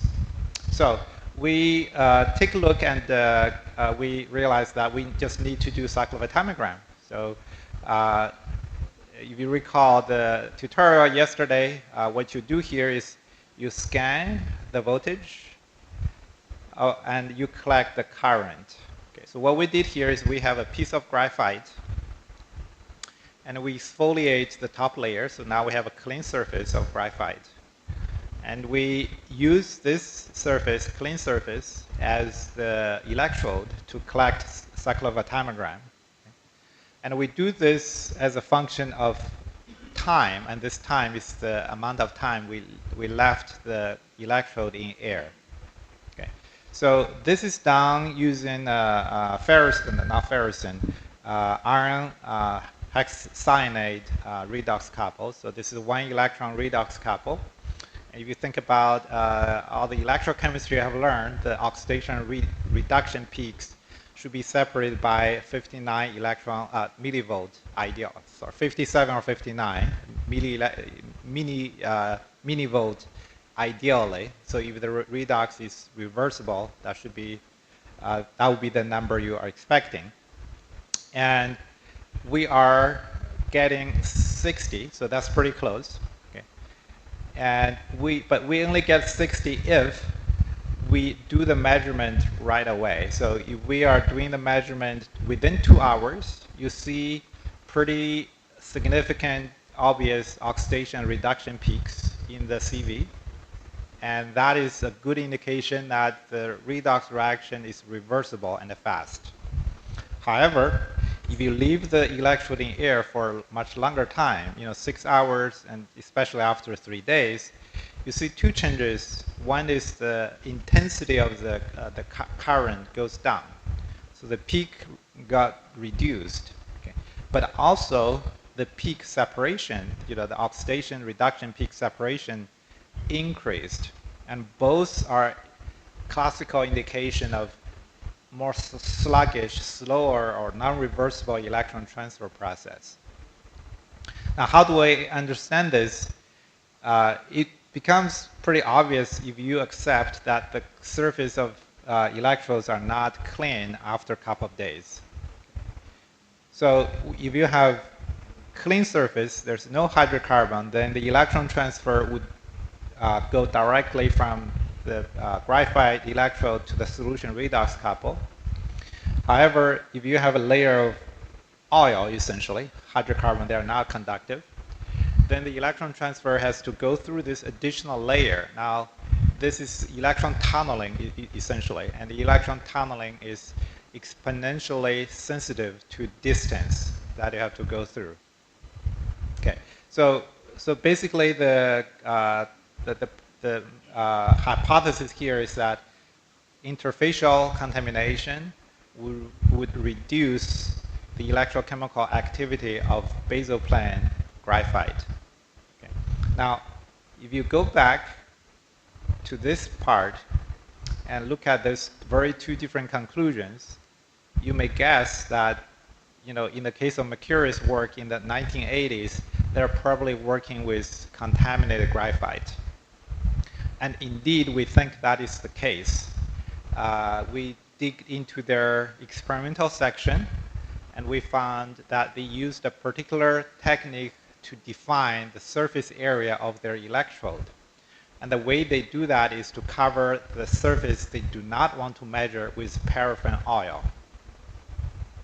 So indeed, they expose their surface with a lot of hydrocarbon to begin with, even though they do not cover all the surface with hydrocarbon.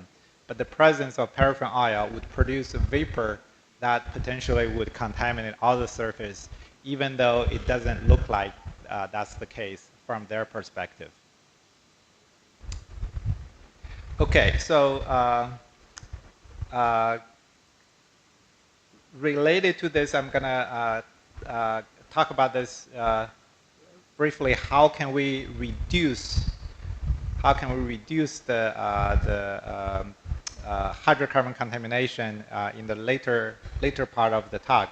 But we figure out a way to slow down the contamination, and that is by covering the surface with water. And we can do this by simply exposing the electrode to low temperature. Again, more on this. But if you compare those two data, you find if we expose graphite to room temperature, we see this degradation pretty fast. But if we keep it at low temperature, and the intention here is to trigger a condensation of moisture on the surface, we can maintain the electrochemical activity pretty well, even after a day of exposure in air. So there's some hope of maintaining this, the electrochemical activity by very simple manipulation of environment. And on the right-hand side, I show this delta E, which is the separation between the oxidation reduction peaks. A large delta E would corresponds to a lower activity in electrochemistry. And by storing at a lower temperature, we can maintain the delta E to values very close to reversible process. Okay. Now on to move one step further.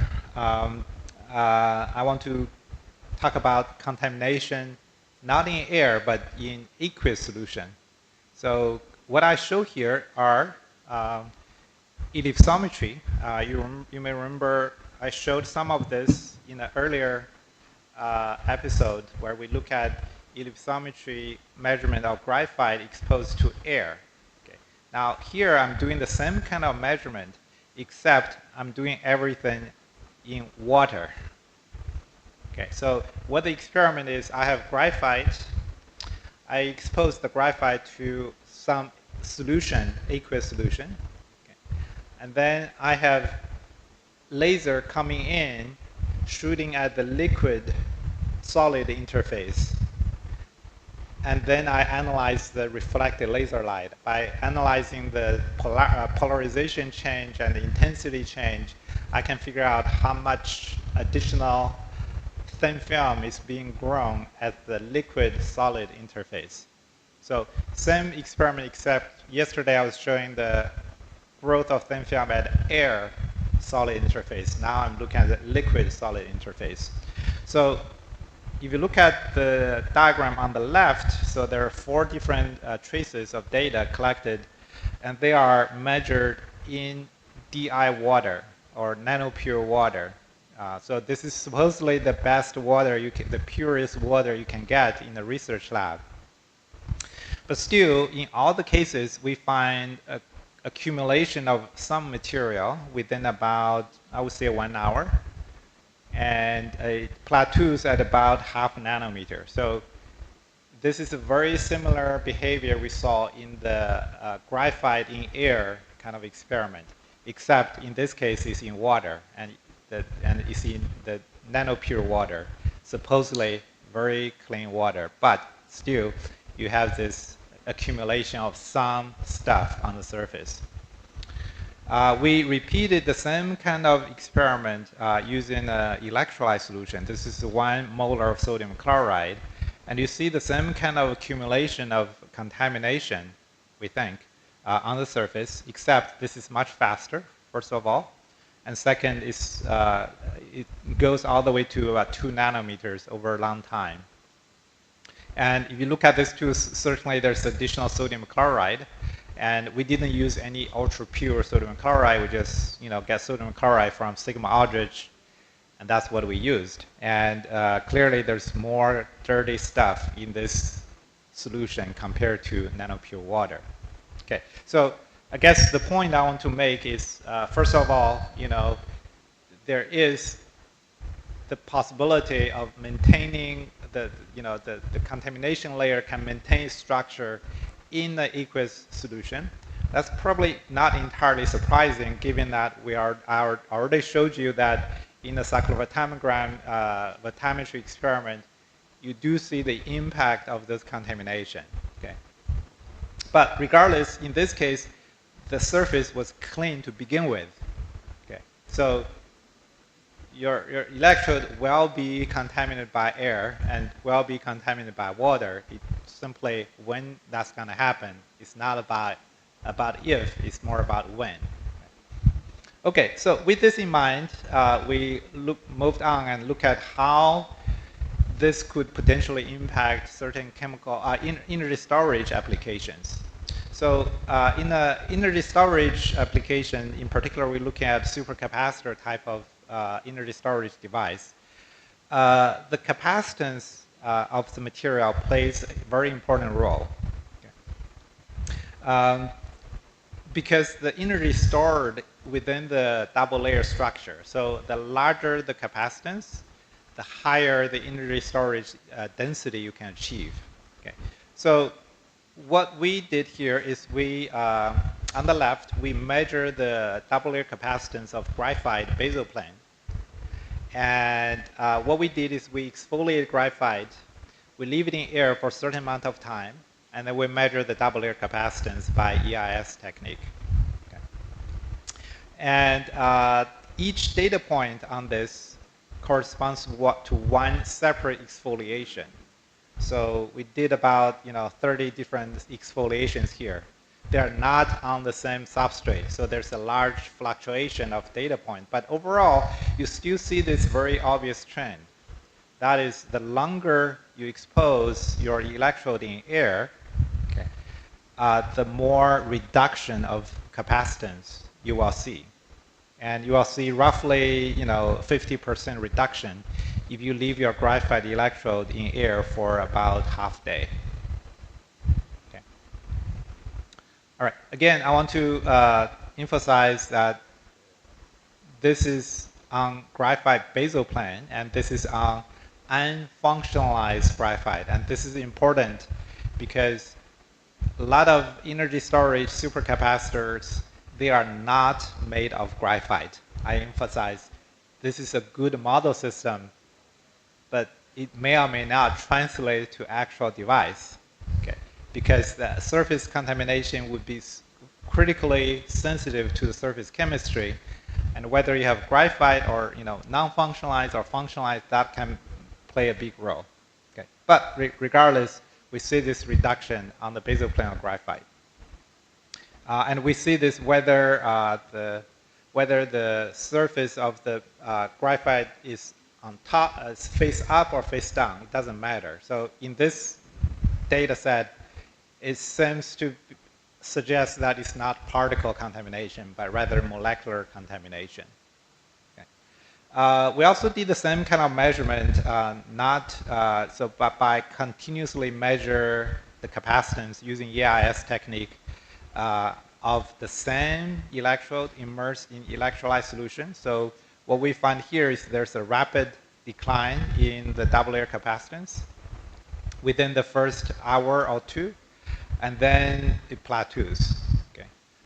In this case, we also tried some tricks to see if we can drive off the contamination.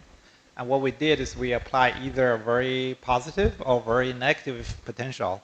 And we were thinking whether we can either electrochemically oxidize those material or maybe just repel them by electrostatic condition.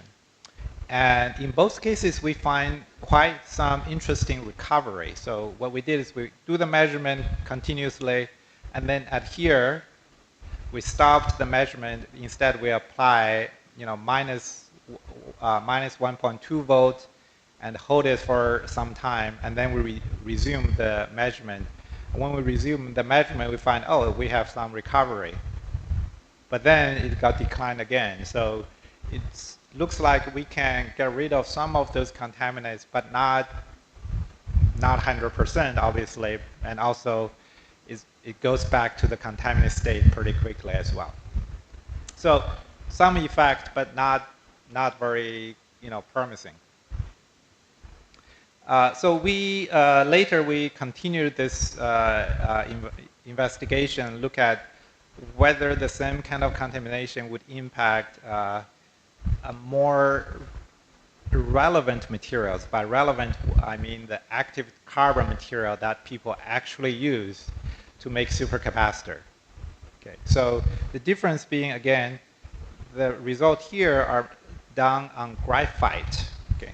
Graphite is a good model system, but nobody used graphite to make supercapacitor. Surface area is just too small. What people actually use are active charcoal, active carbon, porous carbon material. Those are the ones actually being used in making supercap. Now, those materials, they have very different surface chemistry. They have a lot of oxygen functional group because the way they are made. Okay. They're a lot more porous, so there's higher surface area. And we find those materials behave very differently. Okay. In particular, we expose the active carbon material to air for different amount of time, and we find there's actually no impact on the double layer capacitance when those materials are exposed to air in a lab setting. Okay, so that's good news. And what is happening here, we find, is because those materials are so hydrophilic, because they have a lot of oxygen functional group on their surface, they're very hydrophilic, so they got covered by water quickly if you expose to lab air. So the water actually protects them from being contaminated by hydrocarbon. Now, however, if you do everything by, if you expose them to a dry environment, which is, for example, a glove box, now we start to see this decline in the double layer capacitance, about 20%. So still pretty significant, but not 50%, and seems to be not an issue if you work with the aqueous electrolyte system. Okay. Now, the red data, which suggests this decline of performance in the dry environment, is also alarming because a lot of supercaps, they involve not aqueous redox, not aqueous electrolyte, but rather organic or ionic liquid kind of electrolyte. And in those cases, the surface contamination might be relevant. Okay. We also made model supercaps. We are not very good at doing this, but we made some very simple devices and look at how toluene vapor can impact the device performance. And here, there's no surprise. Exposing the device to toluene vapor, while exposing the carbon material to toluene vapor, greatly reduce the inner storage capability, and this is clearly shown in this charging discharging curve. All right, so some additional work we have done is to look at electrical, this is not electrochemical, but now we look at electrical conductance. So why we're interested in this, because a lot of MEMS, so microelectronic, micromechanical devices, they involve nanoscale electrical contact to operate. So we're interested in understanding how the electrical contacts at nanoscale could be impacted by a layer of hydrocarbon contamination. Now, in this context, conductive FM become very relevant. It's a highly popular analytical technique to analyze surface electrical conductance. And in the context of conductive FM, it is very well known that the liquid bridge can significantly impact the conductivity measurement in CFM imaging. So the basic idea there is any surface you expose to air, people know and understand that there's a layer of water. Okay, so pretty much all surface you work with in air, you should assume there's a layer of water. Okay. What people never thought about before was there should be a layer of hydrocarbon as well.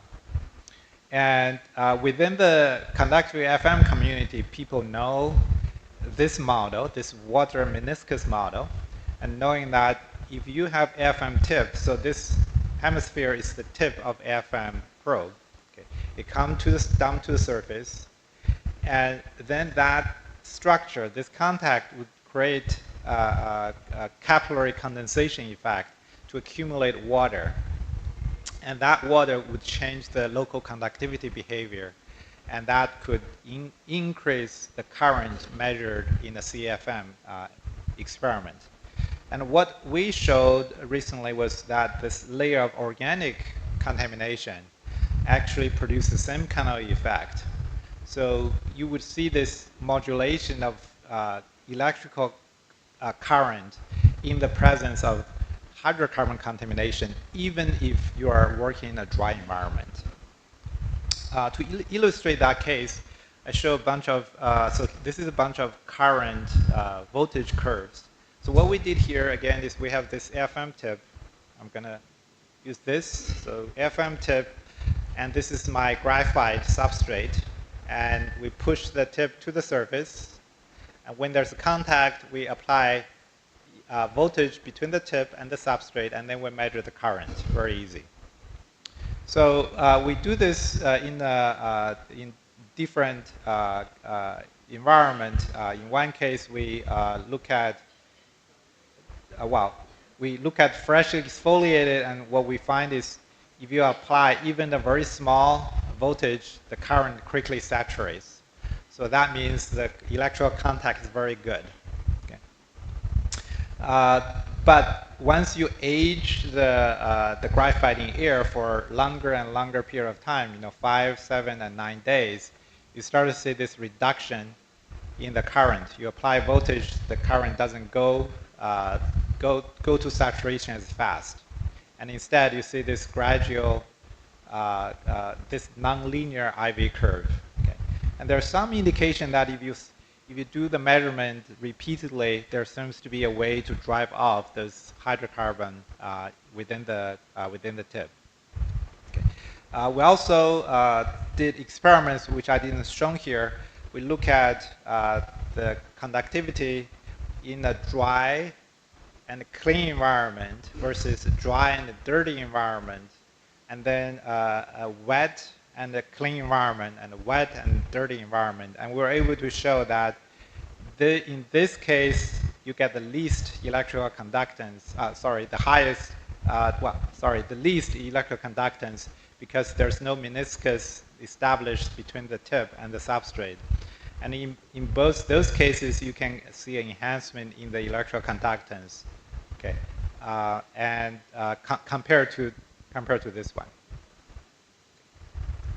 All right, so in the last part, I want to talk about cleaning.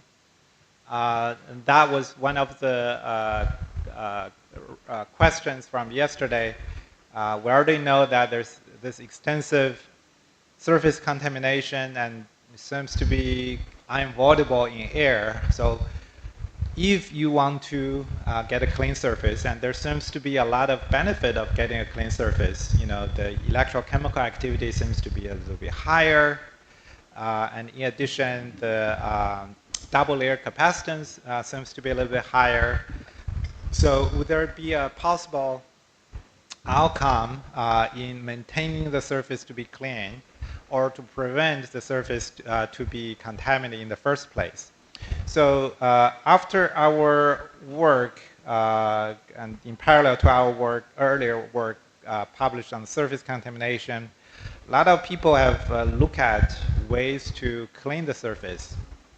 At least some of them, we showed, for example, that if you have a dirty graphite and you just simply expose it to high vacuum, ultra high vacuum environment, some of those contamination actually automatically desorb under high vacuum environment.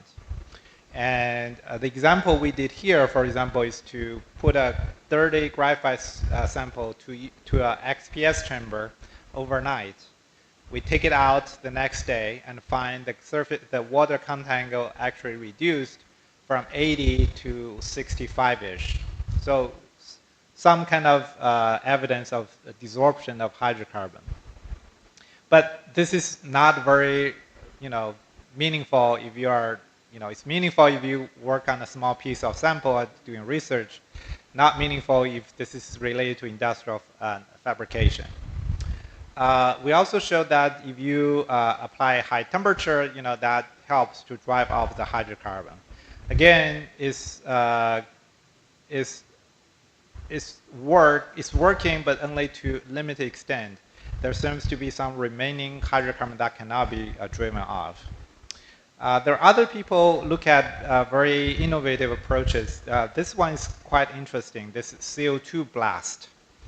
So was actually dry ice. So what they did is they start with high pressure carbon dioxide, and they release the pressure that the non-adiabatic cooling produce dry ice because of the cooling effect of rapid expansion of gas. And that produces a lot of small dry ice particles. If you blast that stream of dry ice particle to surface, it carries the surface contamination away. Now what's so beautiful about this is dry ice particle will evaporate into CO2, so you are not going to leave any residue. So in a sense, you can wash the surface, but you are not leaving any additional contamination from the solvent. Okay. So this works in I think quite beautifully, but also you are blasting the surface with some solid particle. You could damage the surface, and also this is a pretty expensive process. And then some people try so-called dry cleaning. Basically means they add some other adsorbent to capture the hydrocarbon. That seems to work in some limited cases as well. And of course, there are chemical ways you can oxidize the surface. And how they showed, in the case of TiO2 and in case of ceramic material, you can simply apply a high temperature, and that would, drive off this, the hydrocarbon pretty easily. We showed that, as I mentioned earlier, simply by covering the surface with water, we can prevent the hydrocarbon absorption. And the evidence seems to suggest that you can form a monolayer amount of water on graphite surface. And this is quite surprising to us. And it appears that once you have this monolayer amount of water, the hydrocarbon is less likely to stick to the surface. We think they probably still absorb to the surface, but because a lot of the applications we're interested in particular electrochemistry, would involve working in the aqueous environment anyway. It seems that the interaction becomes more, it's a little bit easier to release those hydrocarbon contaminant. At least that's the kind of model we're thinking.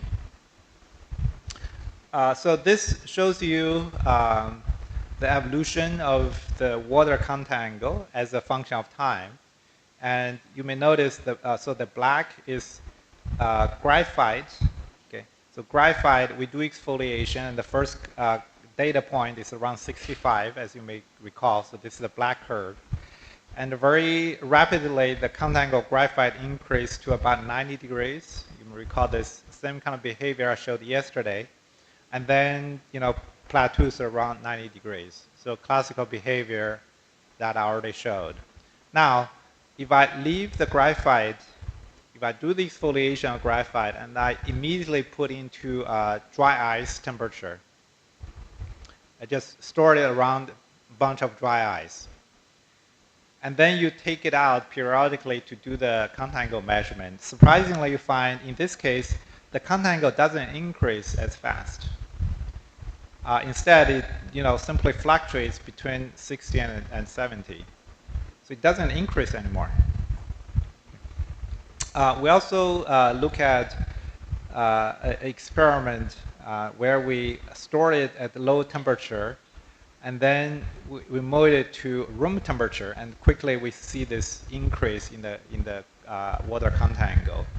So it seems to suggest that low temperature storage would slow down the absorption of hydrocarbon and make the surface more remain in hydrophilic state for a much longer period of time.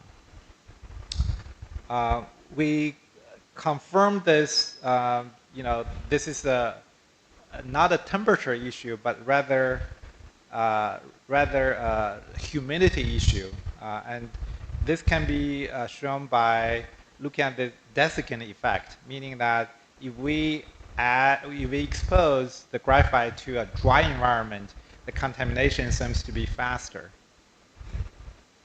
And also another control where we're not going to do low temperature experiment, but instead we simply expose the graphite to high humidity. And this high humidity can be created by exposing it to steam, so 100% humidity. And in this case, you find that the high humidity environment also protects the surface of graphite, within 120 minutes. There's no increase of contact angle to 90 degrees. And in the control experiment, we expose the steam to air-aged graphite. We find the surface remain hydrophobic.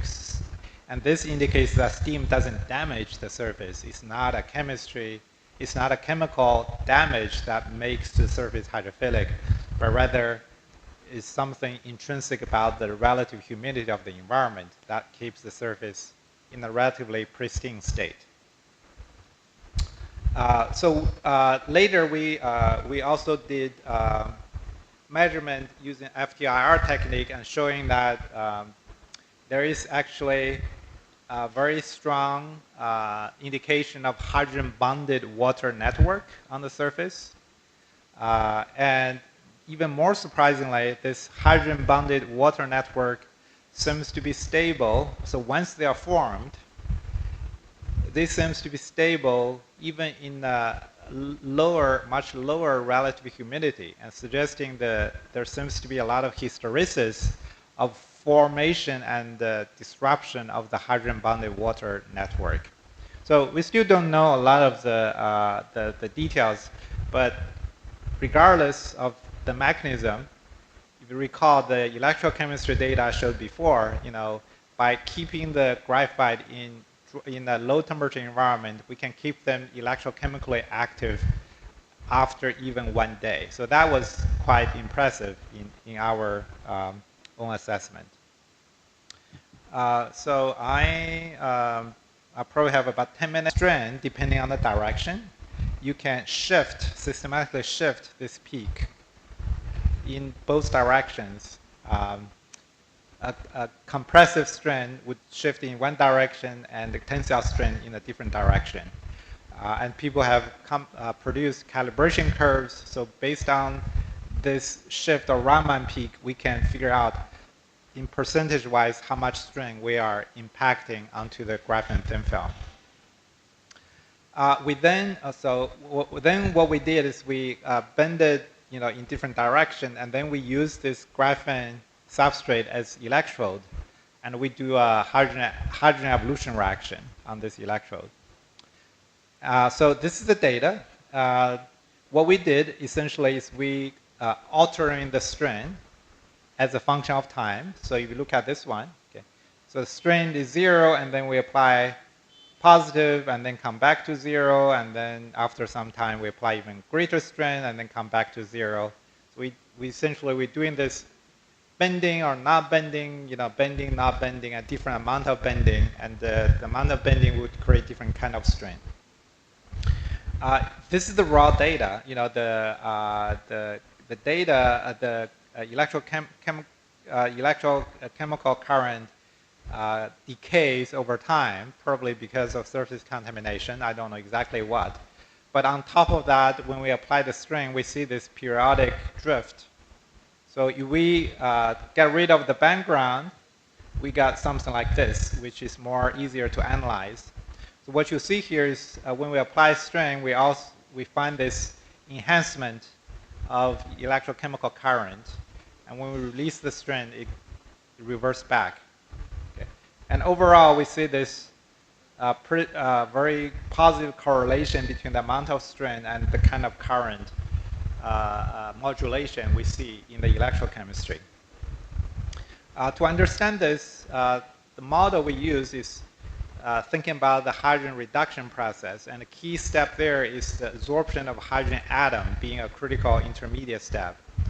So what you have here is a model where we have graphene surface, And the model we have is the hydrogen atom would absorb onto the surface, interacting with one of the carbon atoms. And this absorption energy would be, well, the absorption of hydrogen atom to the surface would lower the energy of the hydrogen atom. So this is a known mechanism for hydrogen evolution reaction. And a stronger absorption would essentially lower the activation barrier. Okay? But you can't make it too low. If you make it too low, then you are trapped with the intermediate. Okay? So what we're doing here is essentially we're modulating the absorption energy as a function of the lattice parameter. So when we bend the graphene, we're essentially changing the carbon-carbon bond. And you may imagine that if I weaken the carbon-carbon bond, make it easier to absorb the hydrogen atom. Okay, I don't know why the other part is missing, but we also did another experiment where we look at the modulation of chemical activity, essentially oxidation of graphene as a function of environmental factors. But I'll skip that, I guess. So I guess in conclusion, I hope I convinced you that a lot of properties, not limited to wettability. I would say a lot of properties in general are likely affected by environmental factors. And certainly graphitic surfaces are more hydrophilic than what people used to think. They are not super hydrophilic, but they are more hydrophilic. Okay?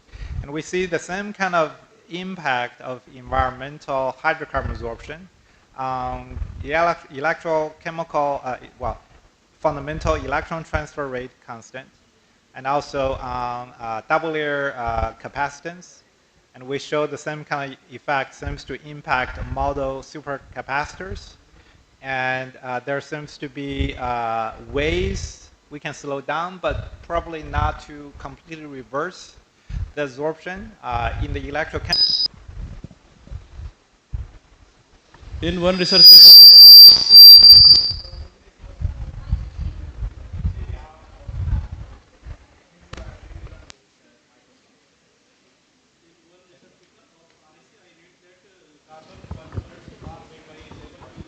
Hello. Hello.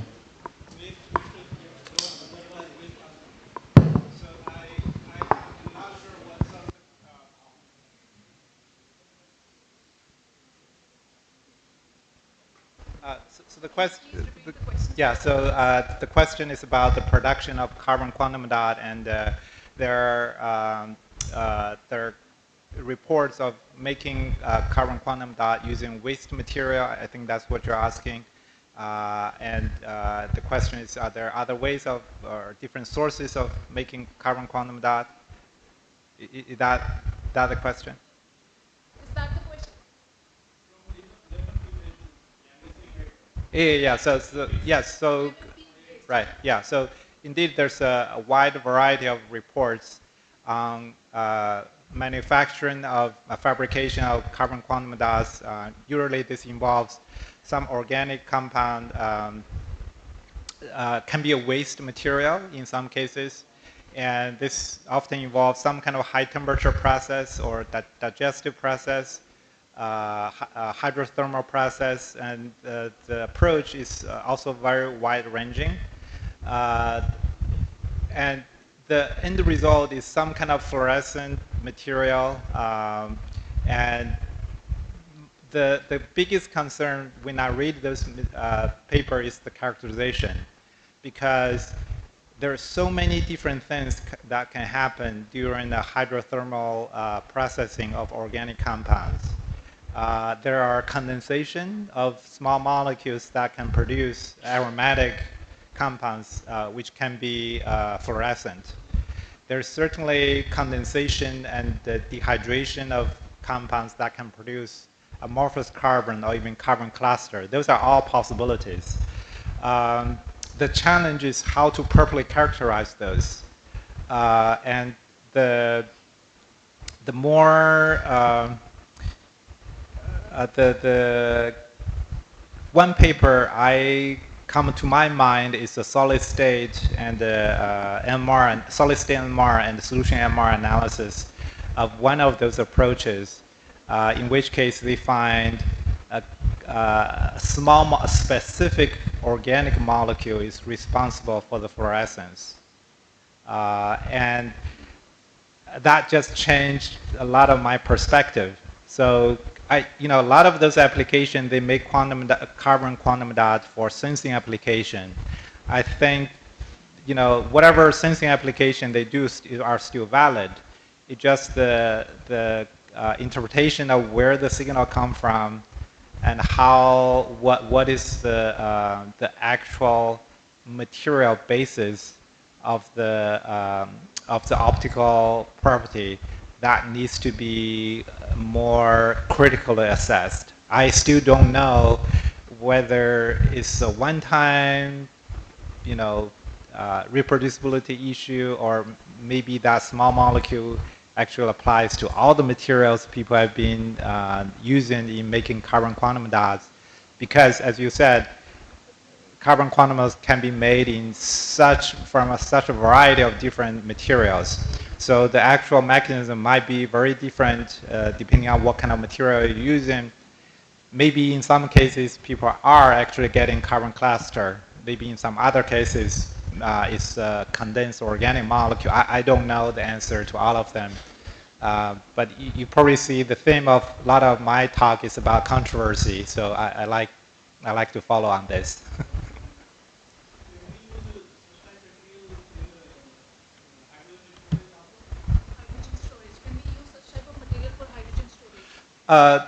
For carbon quantum dots. So the question is about possibility of using carbon quantum dots for hydrogen storage. I am not expert in hydrogen storage, but my sense is carbon nanomaterial would have limited potential there, especially carbon quantum dots in particular, because there's a limited chemical mechanism to absorb hydrogen gas. Typically, those involve some kind of chemical transformation. But nowadays, it looks like simply doing a high pressure cylinder storage that might be commercially viable. I mean, there's already hydrogen-driven car, and those are done entirely by using the cylinder of hydrogen.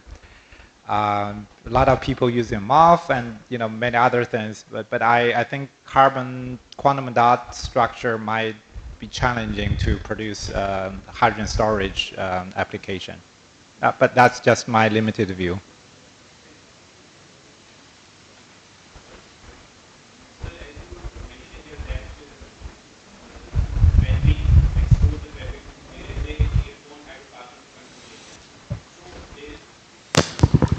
So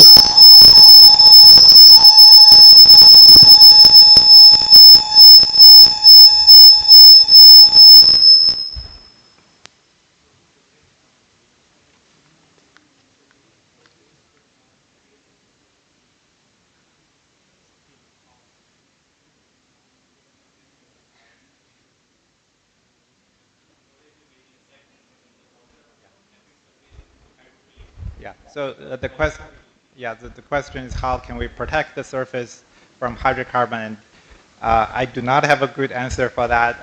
The water is one approach we tested. It worked to some degree, but we're talking about a day and not a year, right? In the context of electrochemistry, this is nothing new because electrochemists are very aware of surface contamination, especially under electrodes. It is a standard practice, my understanding is when people polish their electrode, when they're done, they always put in water. And that has some benefits, especially if you are working with a hydrophilic electrode. Once you wet the surface, then hydrophobic materials would be less likely to cover the surface if your surface is hydrophilic. Now, graphite is a bit special in that its wettability is not that hydrophilic. So you see this surface contamination even if you are in water, simply because the wettability, water content is around 60 degrees. But things will be completely different if you are working with a superhydrophilic surface. In that case, the hydrocarbon contamination is going to be much slower. We also see this in solid surfaces. As I said, this contamination would happen on pretty much everything. You expose anything to air, hydrocarbon eventually will absorb onto the surface. But if you compare the case of silicon oxide, which is hydrophilic, versus graphite, which is much more hydrophobic, contamination on silicon oxide is much, much slower. Contamination on graphite happens within 10 minutes to 1 hour. The same thing will happen on silicon wafer, silicon oxide, glass. But on those cases, it happens over weeks, days to weeks. So the difference in the kinetics is, a 10 or even 100 times slower. And one reason for that is, in my view, is because the glass and silicon oxide surface is much more hydrophilic. So there's a significant kinetic barrier for hydrocarbon to stick. Now, thermodynamically speaking, hydrocarbon will always win because a lot of the hydrocarbons we're talking about, we think they're high molecular weight hydrocarbon. Water is small, water molecule is low, so if you think about the absorption process, you have enthalpy contribution, you have entropic loss. So the translational loss of entropy is more or less the same, whether it's a large molecule or small molecule, because a lot of it is the translational entropy.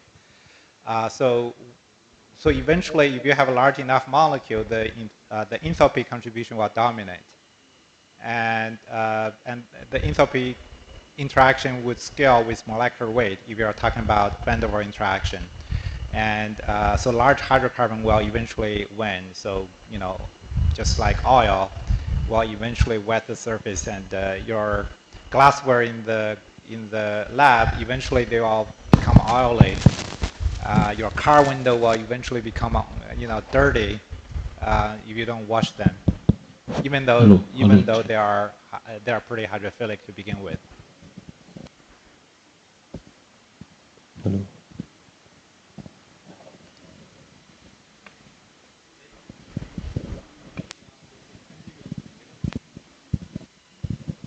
Good afternoon. Sir, how can we... आवाज़ नहीं आ रही.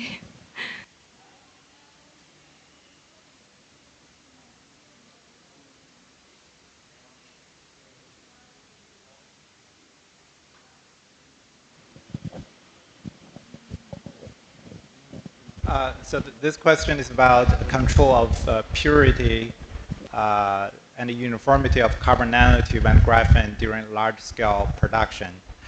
This is a very good question. I'll break it down into different parts. On the carbon nanotube side, there's a lot of work done on the growth of single-wall carbon nanotube. And in some cases, you can grow nanotube into specific chirality. So when I say chirality, you think about the rolling direction. As I said, you can roll into different direction from a graphene sheet. So if you pick the right catalyst, and it doesn't work in every case, but in some cases, if you pick the right catalyst, you will get a particular kind of carbon nanotube.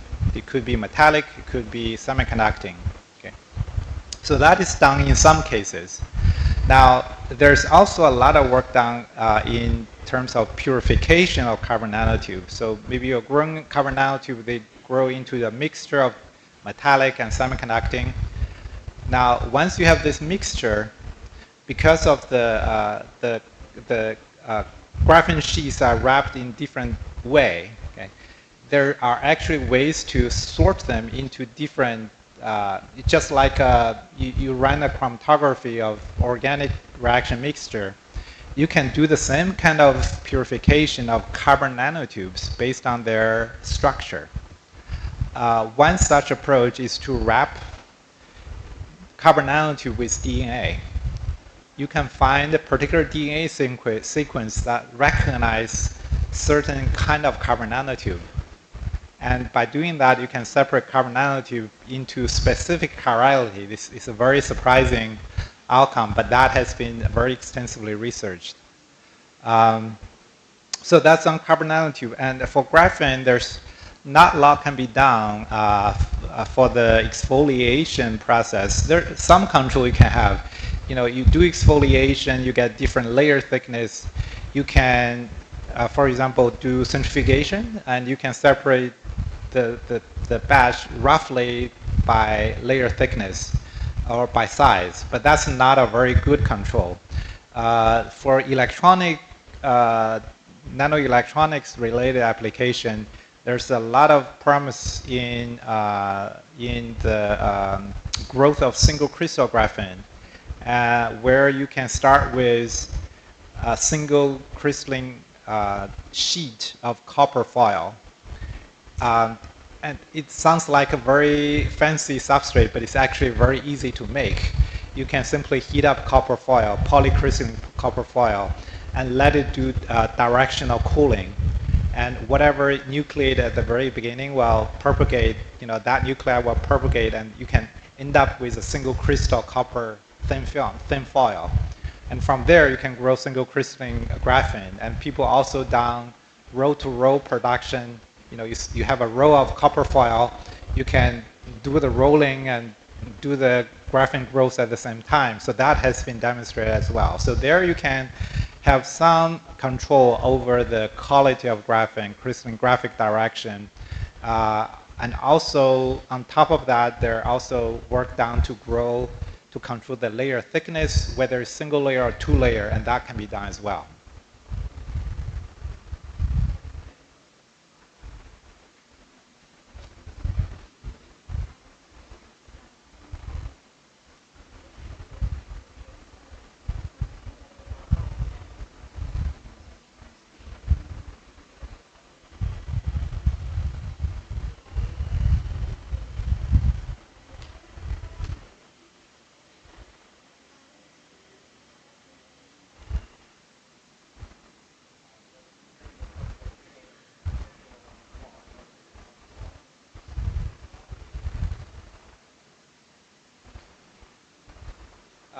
The question is about how do you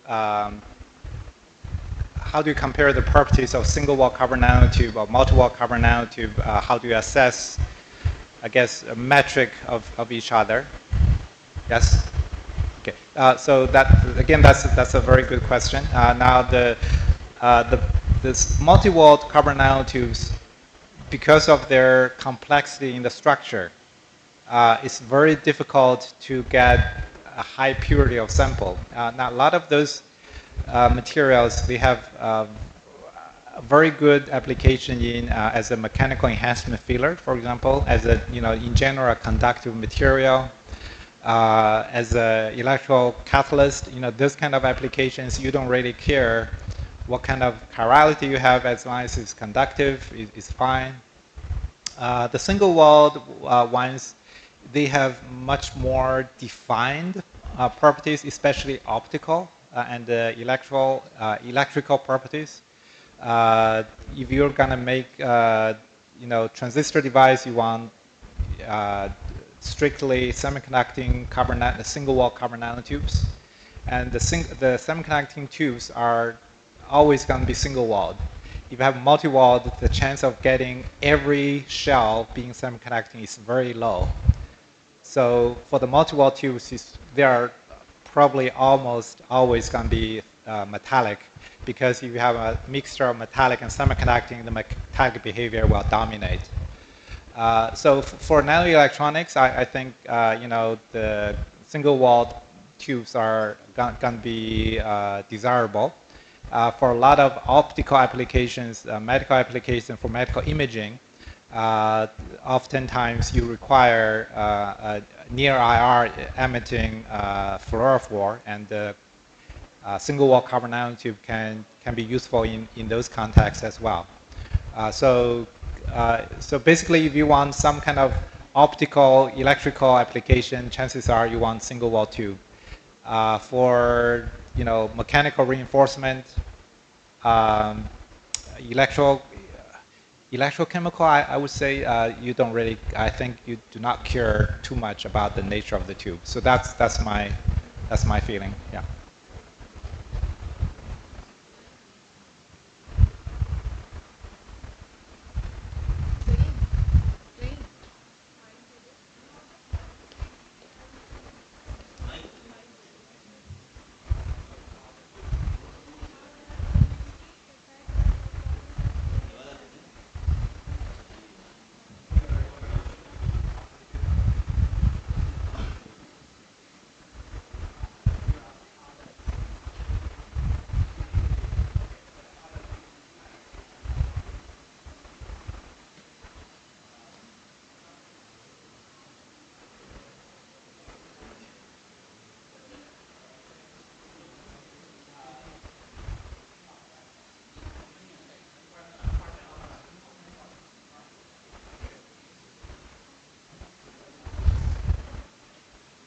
Okay, so the question is, how does the humidity impact the performance of graphene oxide sensor? This is something, this is a bit more specific. I'm not expert in the sensing. Now I can comment on that in some very generic terms. So if you are talking about gas phase sensor, then it will involve several important steps. One of them being the diffusion of the gas molecule to the surface, and some kind of interaction between the surface and the sensing material. So talking about signal transduction process. Having the relative humidity would impact all of them. In particular, there should be a competition. One would expect a competition of surface absorption, whether it's water or your analyte. And that can be important depending on what kind of sensing mechanism you're working with. I would expect some kind of reduction of sensing sensitivity in a high humidity environment. But again, that's a very generic, speculation. Yeah, but again, I don't want to pretend I understand everything, especially on the sensor side. Yeah.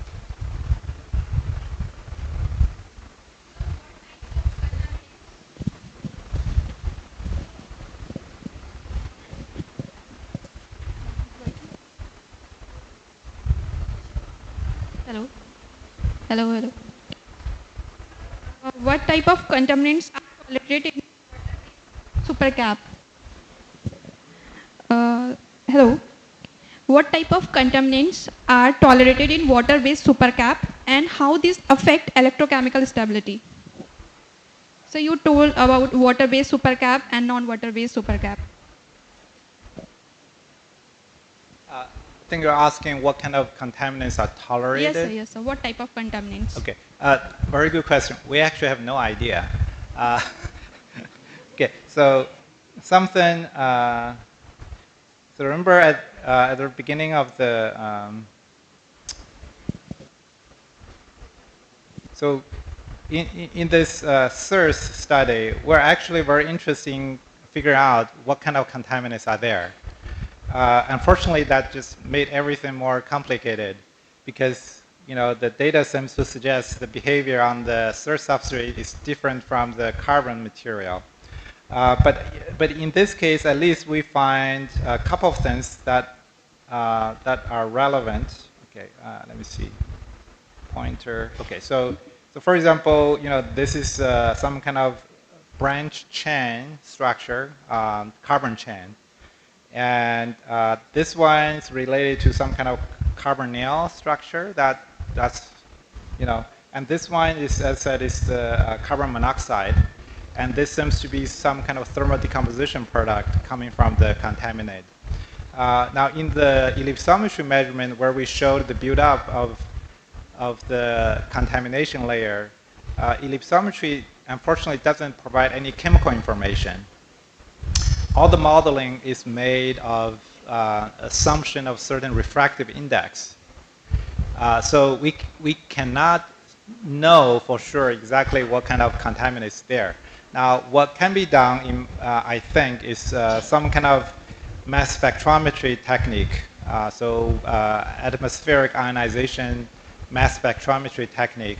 And this is something I'm trying to develop a collaboration with another colleague where we're going to look at graphite surface and we do atmospheric ionization and coupled with mass spectrometry, I hope we'll be able to directly detect what is on the surface. Our assumption right now is that this is some kind of long chain high molecular weight hydrocarbon.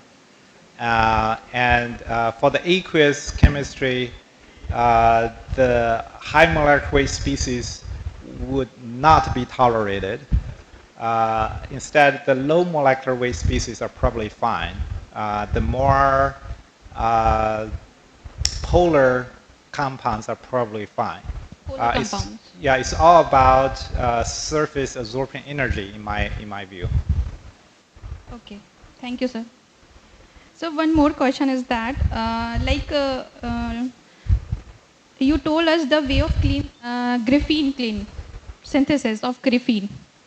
So which method we can clean the graphene when we synthesis from the CVD method? I think you asked about CVD synthesis of graphene, but I didn't catch the question. So graphene synthesis from CVD, so which method we can use for cleaning purpose?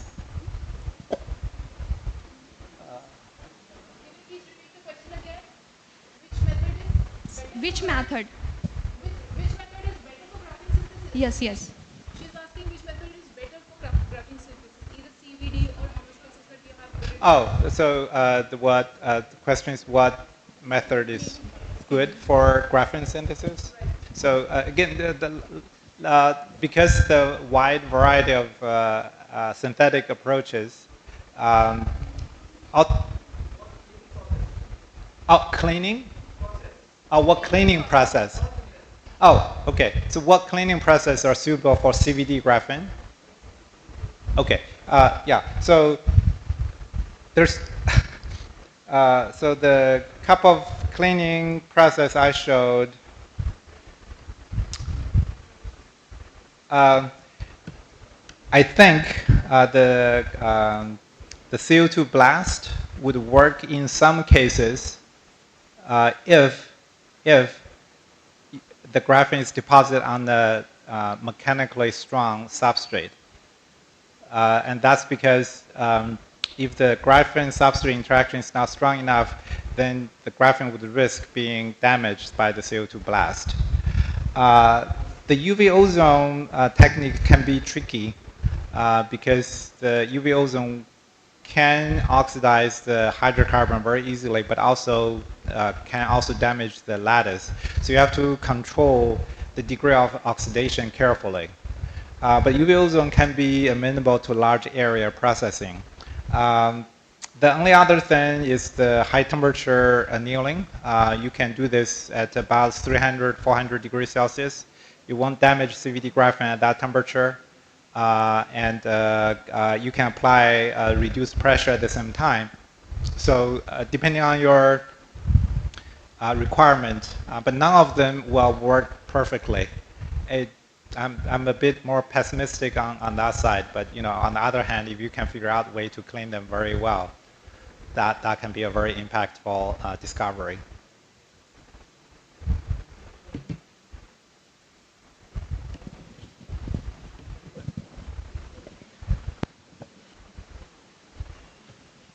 So my question is, what are the factors that affect and contribute to the transition of inactive to active behavior in basal plane graphite? I didn't. Like factors that affect or contribute to the transition of basal plane graphite. Basal plane graphite. Basal plane.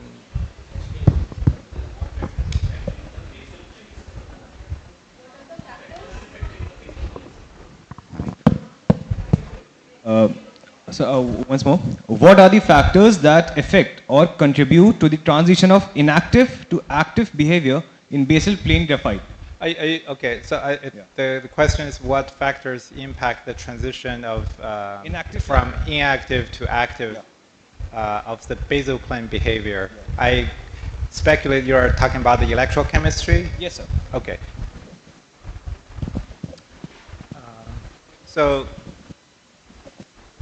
So there's, as I said, there's this very different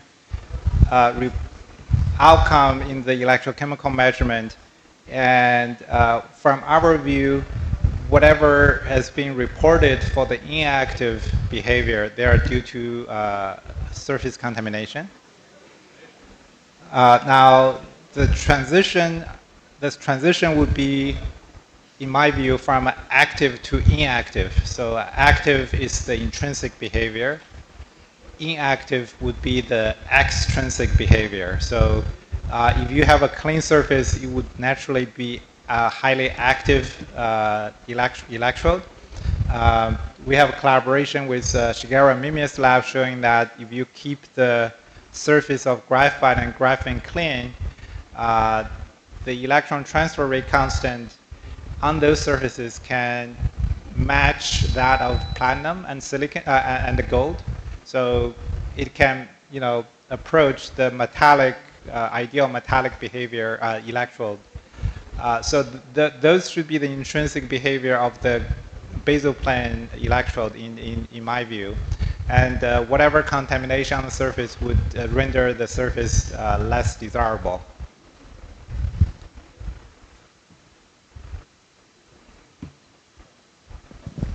Hello. Sir, my question is, how if we have prepared graphene oxide and the presence of oxygen containing groups in graphene oxide, how it can improve the interaction of the enzymes in biosensing? How, I think you're talking about how you can increase the activity of enzyme? Yes, how it is interacting with the enzyme and how it can improve its interaction with the enzyme when we are using it in application in biosensing. Well, I'm not very familiar with that particular application, but I think for very generically speaking, if you have enzyme coupled to carbon materials in general, I know a major consideration, one is the surface accessibility, obviously, but also potential denaturing factors, because those processes would require a lot of chemical processing and subject the enzyme to a new environment. Now, the carbon surface is much more hydrophobic, even though it's more hydrophilic than people thought, but overall it's still a more hydrophobic environment. It could trigger a denaturing of a lot of enzymes. And that can be managed by some surface passivation technique. If you modify the surface with PEG or zwitter ion complexes or polymers, that may reduce the denaturing tendency to some degree. Other than that, I don't really have any other first-hand experience to share. Okay, sir. Thank you, sir. A question? We can have questions from previous lecture also. Anyone is having any questions from previous lecture? So we have a question. The person is asking how the CNT speed up the process of etching, and is this CNT based etching method useful only for silicon wafer, or it can be applied to other materials too? So there's a question from online audience asking, explain the simple terms how the CNT helps speed up or guide the etching, and whether this is something that's useful for other materials. Thank you. So this is a very good question. In fact, it's a very generally applicable approach, and this is actually something I will talk about on Friday. So the general principle there is, again, you have this unique chemistry process where HF etches silicon oxide, and this reaction can be catalyzed by water. So, okay, this is done in gas phase. So you have HF vapor coming in, reacting of silicon oxide surface. It produces water, but the reaction itself can be catalyzed by water. So if you think about the overall process, when you have a silicon oxide surface, there's always some water absorbed on the surface. And that surface of absorbed water would catalyze the surface etching process. If you have a way to trap the water on the surface or to locally increase the concentration of water on the surface, then locally the etching of silicon oxide will be faster in those areas. Now, simply by having, carbon nanotube it might not be the best example, but think about a single-strand DNA. Okay. Imagine you have a single-strand DNA sitting on a silicon wafer that has an oxide top layer. The presence of that DNA strand would increase the concentration of water around itself because DNA is much more polar compared to an area that does not have DNA. So the single-wall carbon nanotube would do the same thing, but essentially increase or trap water on a very local basis, and that makes the reaction happening a little bit faster. The etching will be faster around the DNA and around the single-wall carbon nanotube. It actually happens in the case of graphene as well. It happens in the case of protein as well. So if you put anything that can trap water, that can absorb water onto the surface of silicon oxide, you can increase the etching rate locally, and you can essentially you can imprint the shape of that material into silicon oxide. So we have demonstrated this in broad range of DNA nanostructure template, in silicon oxide, in carbon nanotube, even in just salt residue work the same way. So it's a very generic behavior.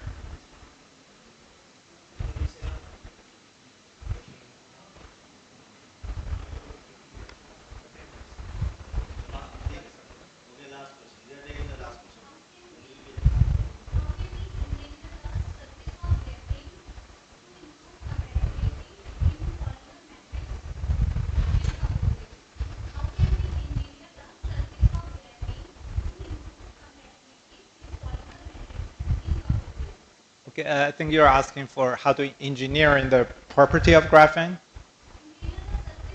Oh, surface of graphene. Yeah. Yeah, so I think the question is how do we manipulate and engineer in the surface of graphene to improve its interaction with polymer matrix? That again is a very, very good question, and it relates to the broad research field of composite materials. The very generic response would be some kind of surface modification that can increase adhesion. Even going back to the era of carbon fiber, people know that you have to activate the surface of carbon fiber so that they can have good wetting. Now, one approach could simply be creating surface functionality on the carbon fiber and couple that functionality to certain other functional group in the polymer. So that would be some kind of covalent connection. That, in my view, can be the strongest. Now, it may or may not be the best approach to enhance the mechanical performance, because sometimes less is more. In a composite, the bulk mechanical behavior may not be directly translated or correlated with microscale one. If you have too rigid attachment, you may break each one of them separately and quickly. But if you have more flexible attachment, and if you have to break them all together, it might be more difficult. So there has to be some kind of compromise between the bonding and the topology. Both are important. But if you simply are concerned about interaction, I think the generic approach would be some kind of activation. If you make it more hydrophilic or make the surface energy higher, overall the interaction will be stronger. Thank you.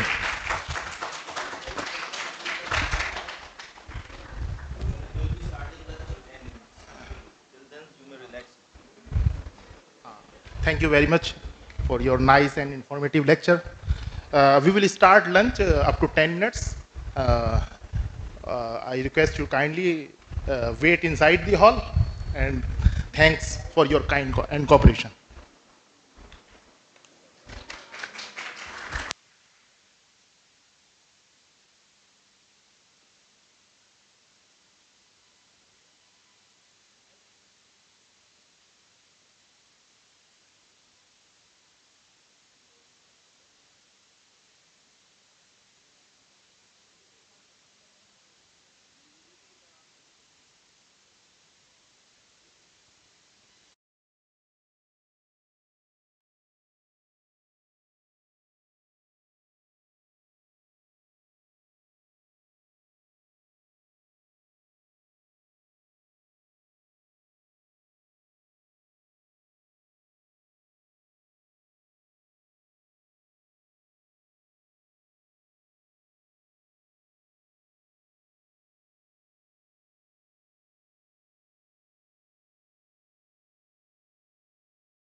Recording in progress.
Hello. ये lecture hall वाला।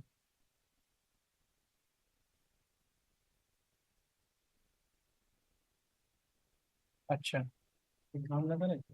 Lecture hall इसमें connect करेगा। ये क्यों चाहिए?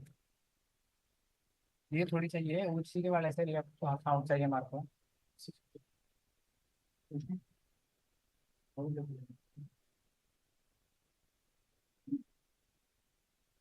आप एक बार check करना, फिर से आप बोल दो जरा माइक में।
Yes, sir.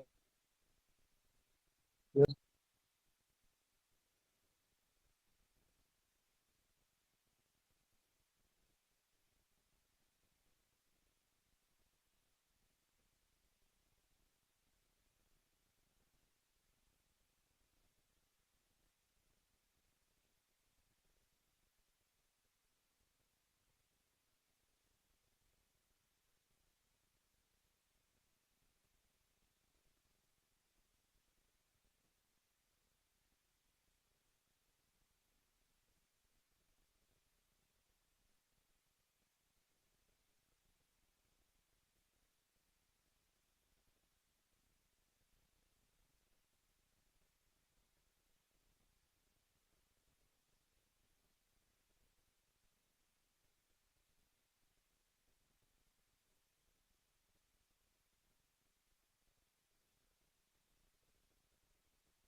Recording in progress.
analysis and reliable data, we prefer a 3-electrode analysis.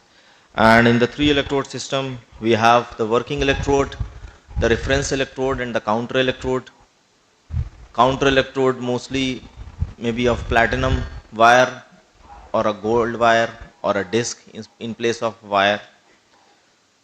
While reference electrodes are generally of two types which we use, both comes under the category of metal salt insoluble electrode, जिसमें the two main electrodes are the calomel electrode and silver chloride electrode.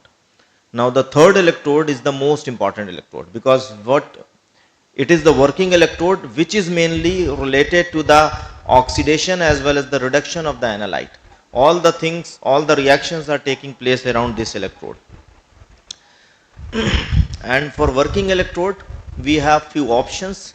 We may use any of the substrate available in those options, and then we can deposit the material which we have prepared in our lab. For example, if we have prepared a nanomaterial to be used as an electrode, so that a nanomaterial will be taken and it is deposited on the working electrode to make the electrode to complete the electrode fabrication process, and then the working electrode along with reference and counter electrode are connected to start the electrochemical studies.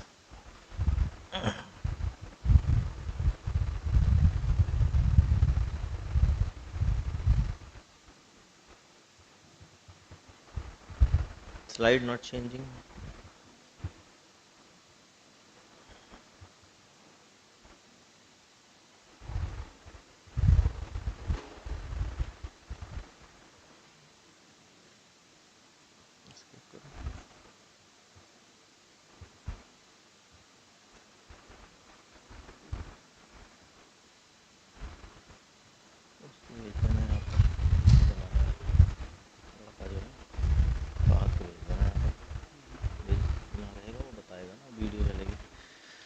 So first of all, I'll explain you the process of fabrication, then we'll show you a video. So as I said, there are three different types of electrodes. Point of view.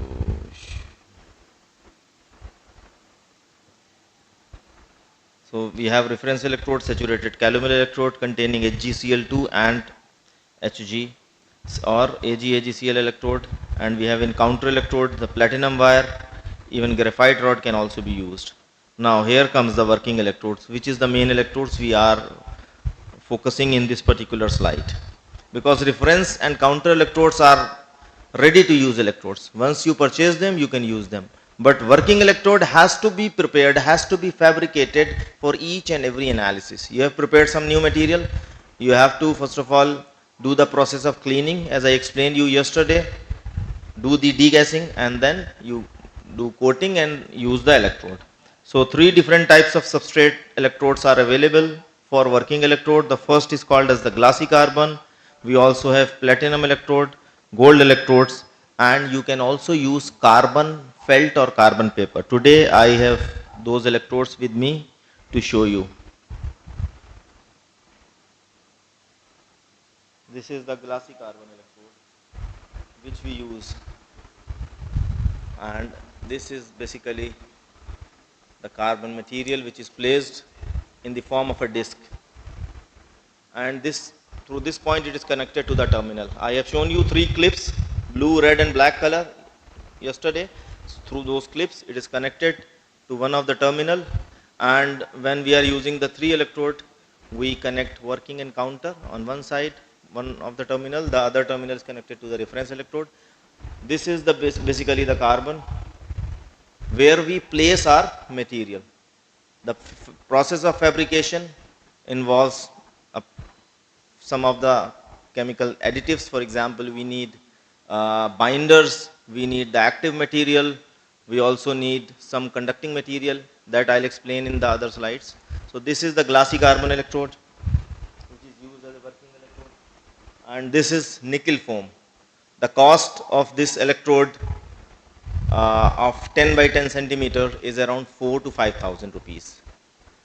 But this 100 centimeter square area can be utilized for large number of studies, because for a single study we need 1 centimeter by 1 centimeter. We have already cut some pieces from this electrode. So this electrode, this is only the substrate. We use the material which is being developed in our lab to coat this electrode, and then we use this nickel foam. And the third, we don't use platinum wire as working electrode, so we most of the time prefer glassy carbon or nickel foam, and this is carbon cloth which is used as an electrode. You can take 1 centimeter or 1 square inch piece of this material and do the coating, and then the electrode is ready for being used. This is 10,000 for 100 centimeter square piece, 10 centimeter length, 10 centimeter width. The price is 100 centimeter square. There are few other electrodes which are being available. For example, you can also use a metal foam electrode. So nickel foam I have shown you already. There are some other than nickel, some other metals can also be used to generate metal foam electrodes. This is the carbon paper or carbon cloth. So I have shown you the carbon cloth. Then I have also shown you the glassy carbon electrode. It is mainly used for cyclic voltammetry, linear sweep voltammetry, and sensing. Whenever we are talking of sensing, we always do amperometry. Amperometry is more suited for sensing as compared to voltammetry. Then these electrodes, even we have not used carbon paste electrode and screen printed electrode. Screen printed electrodes, basically you can take any substrate. For example, if you want to print an electrode on a paper, just like we do printing through a printer, we print text, we print figures. Similarly, there is a special class of printer which is used for those electrode. You just put the conducting ink developed in your lab and give the command, give the shape through computer, what shape of electrode you need, insert the paper, it will print that particular shape of electrode using the same material which you have developed in your lab. So for that we have different kinds of screen printers available in the market. Even we have inkjet printers also for developing electrodes. So if you need to develop micro electrodes, very small electrodes, these printers are very useful. You can develop very small micro electrodes and then couple those electrodes, means you can have multiple electrodes at a time in order to enhance the energy storage of the device. This is the figures I have already shown you. This is nickel foam which is cut into pieces from a sheet. Again we have carbon cloth. What are the essential requirements for an electrode? The first thing, it should be conductive. The second thing is that it should have a very high surface area, because in electrochemistry we are dealing with electrocatalytic properties, which mainly depends upon the surface area. Higher the surface area, better will be the surface properties, more electrons will be attracted by the electrodes and they travel from anode to cathode, creating more current. So we need those electrodes which have higher surface area. So we always prefer carbon cloth or nickel foam. And when we prefer GCE, although its area is small, but the nanoparticles which we are using, they improve the surface area of this electrode. Now, as I said yesterday also, while fabricating an electrode, while developing a coating on electrode, the following steps should be kept in mind. First of all is the first and foremost process is the cleaning of the electrode. So because most of the time when we are using a metal, for example, Professor Hetao also explained that there is a possibility of absorption of moisture, there is a possibility of absorption of oxygen and various other gases depending upon the environment. Similarly, there is a formation of a scale, which is also called as the oxide layer. For example, you are using a metallic electrode, you have kept it somewhere in the lab, and it reacts with, because metals are very reactive, they react with the oxygen, they form an oxide layer. And sometimes the oxide layer is so thin and it is invisible that you may never realize that there is an oxide layer. In some cases you may realize that there is an oxide layer, but sometimes it is very thin and invisible. So in order to remove that oxide layer, it is mandatory to clean the electrode. You can do that cleaning by acid or by an alkali to remove that electrode. Some other impurities, if they are present, then the electrode has to be rubbed by some abrasive material. Do you know about abrasive materials? They are basically used to remove the scale formation on an electrode. So the first step for electrode fabrication is the cleaning of electrode with the help of some abrasive material. Then we go for acid cleaning or alkali cleaning. Then we prepare the slurry of the material which is to be deposited on the electrode. Once the slurry of the nanomaterial is obtained, we may either use dip coating process, we may also use sputtering, we may also use electrode deposition process for the development of a coating. So this slide shows how to polish a glassy carbon electrode.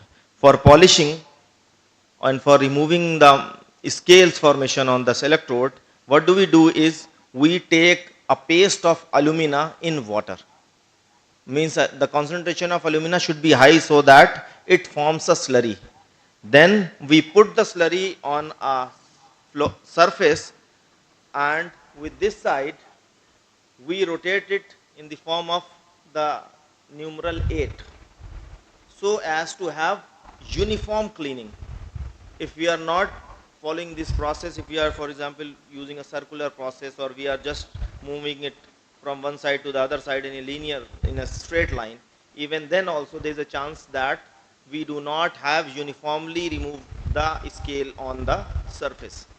So the best way is to develop the slurry of alumina in water, put the slurry on the floor, on the surface, and then do cleaning like this.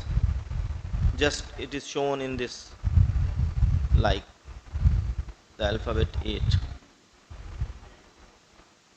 Do not do the cleaning in a circular fashion. It ensures, if you are cleaning like this, it ensures uniform cleaning of the electrode. Now once the electrode cleaning is done, it means that the electrode is ready. The electrode is Varis. It shows that the electrode is now ready for coating material, to develop coating. Now for the coating of the material, we need 4 constituents. First is the solvent which is used to prepare the slurry of the active material.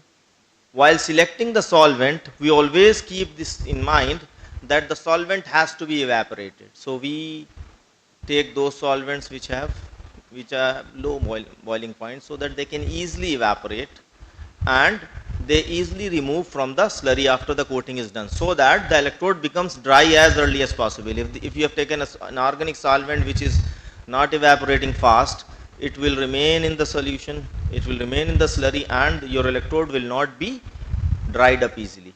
And if you put that wet electrode into the solution for analysis, then that solvent also plays some role and the results would not be as expected.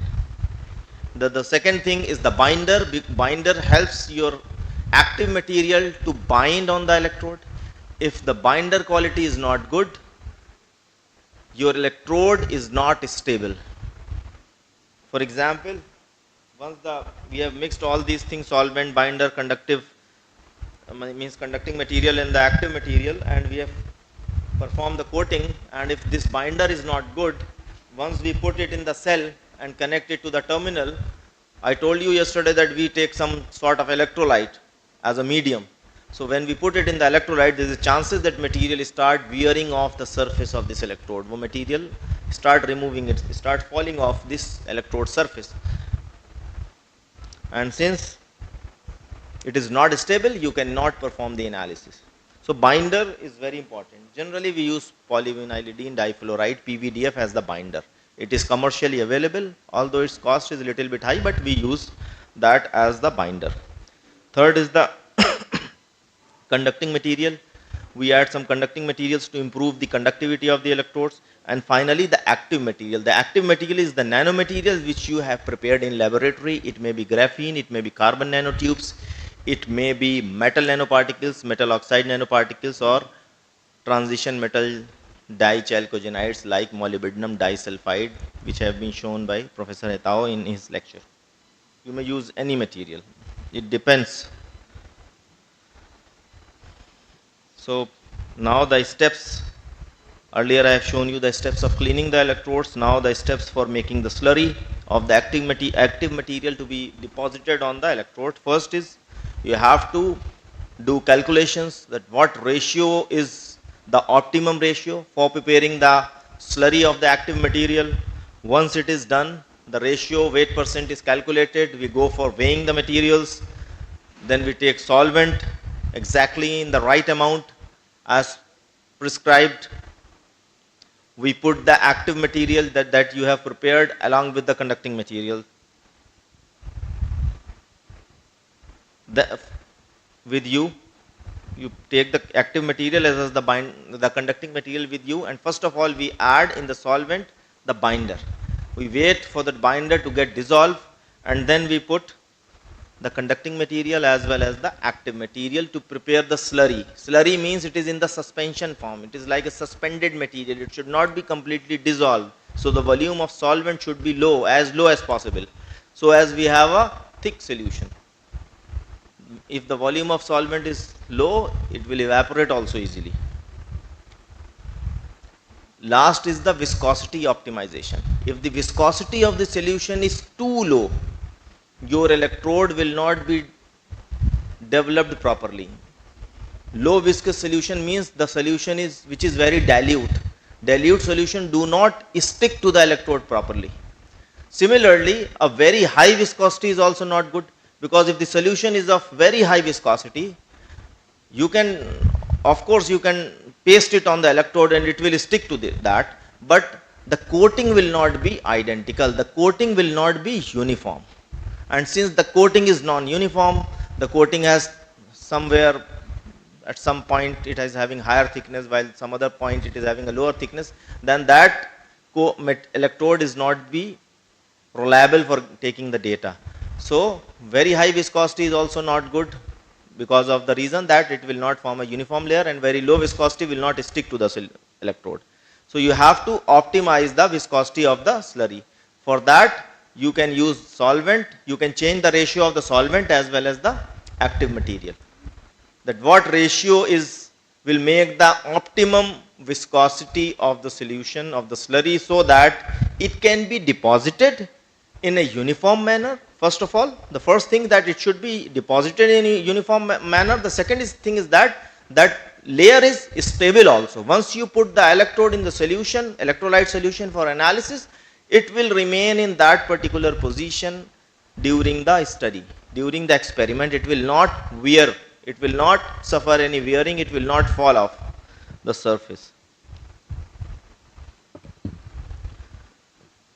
So this is coating. After coating, once we have prepared the slurry, once we have deposited that active material having binder on and the solvent on the electrode, we wait for the electrode to dry it up as early as possible. And as I said before, that if you take some solvent which is having low boiling point, it will evaporate easily, and the electrode will be dried up quickly.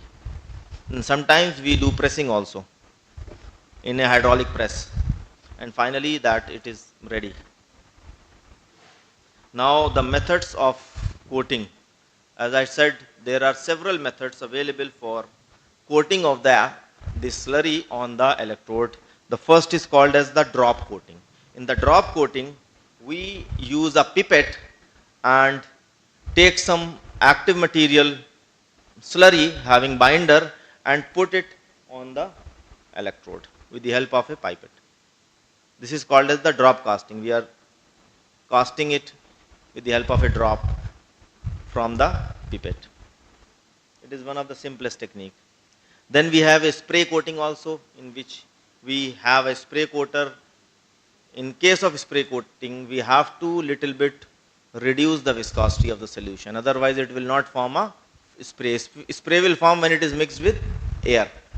It is basically comes out in the form of an aerosol. So in that particular case, the viscosity should be low.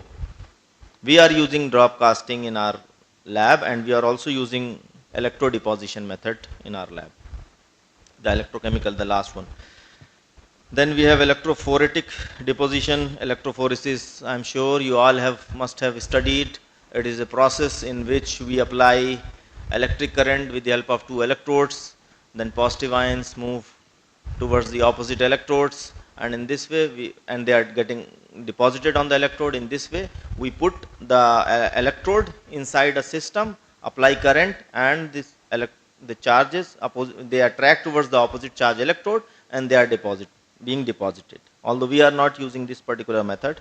Then last is the electrochemical deposition method. In the electrochemical deposition method, we make the solution of the material to be coated. We put the electrode, for example, if glassy carbon, we put the glassy carbon electrode, gives sufficient voltage from outside, because for every metal there is a reduction potential.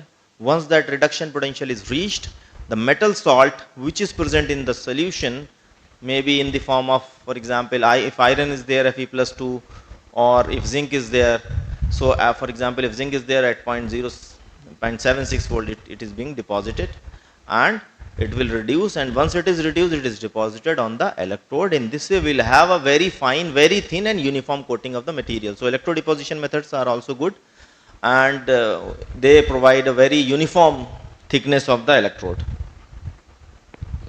Then there are some other method. One of the method was explained by Professor Hetao also, the CVD method. You may use the chemical vapor deposition method, but those methods are very costly. The assembly, the equipment required are very costly. So you may prefer either the drop casting method or electrodeposition method. They are equally good. They give you good results, reliable results.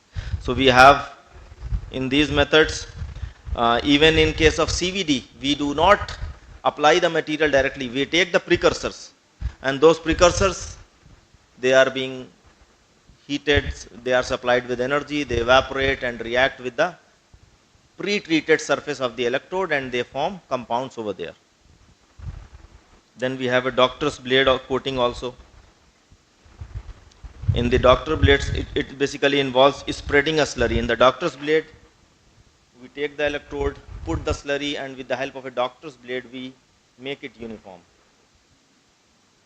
We can select the thickness by adjusting the height of the doctor's blade, and then we pass the electrode so that the whole slurry is converted into a uniform film of very low thickness. Okay. This is all about the electrode fabrication process. Then we'll show you a video of our lab in which we have developed some, we have fabricated certain electrodes. Just a second.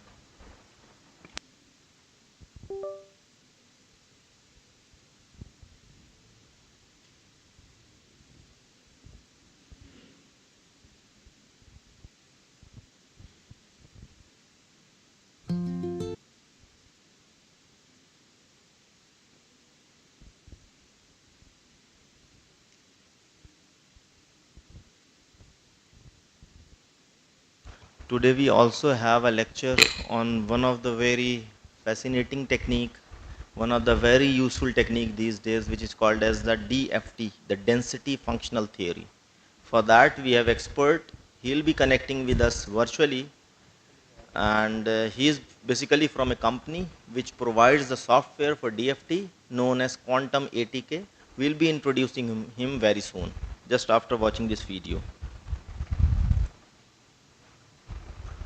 So first of all, we have shown you the different types of materials which we are needing, which we required for this particular fabrication of electrode.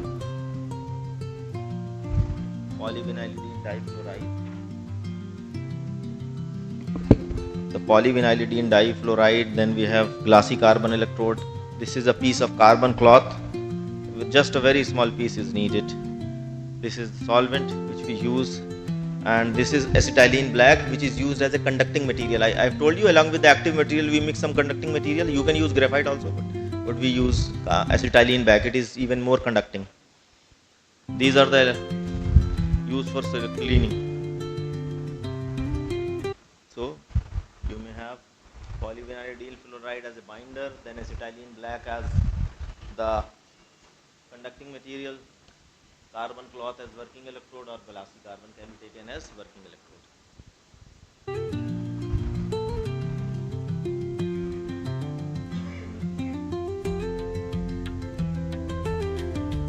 Now we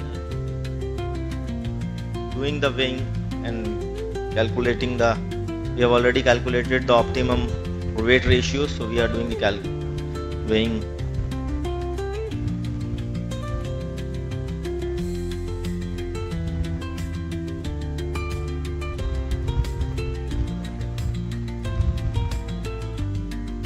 Once weighing is complete, we'll go for slurry making. We'll prepare the slurry after that.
Now we are weighing the carbon black, acetylene black.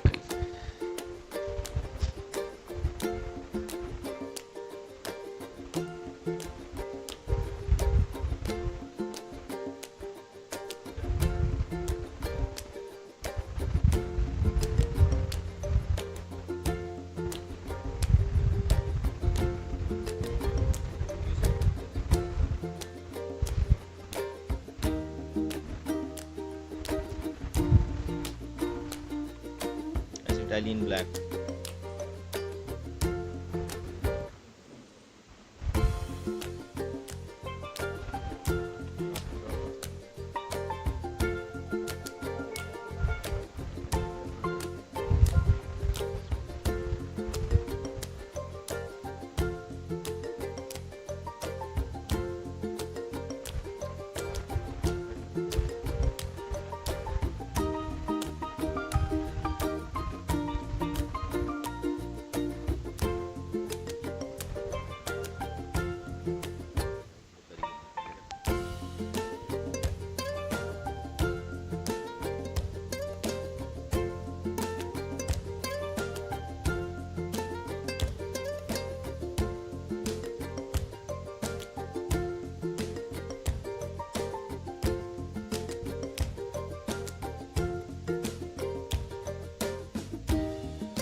Yes. And methyl pyrrolidine is used as solvent.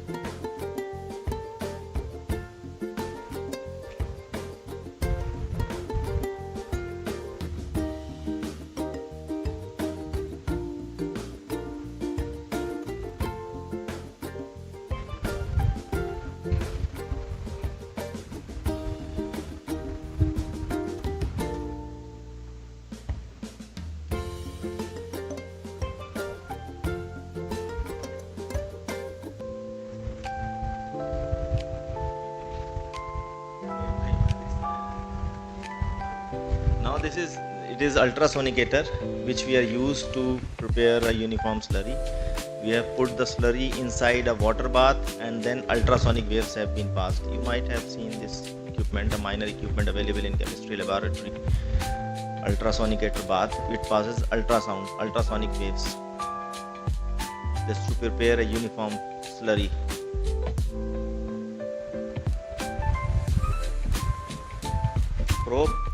Probe भी use कर सकते हो तो even और stronger होता है.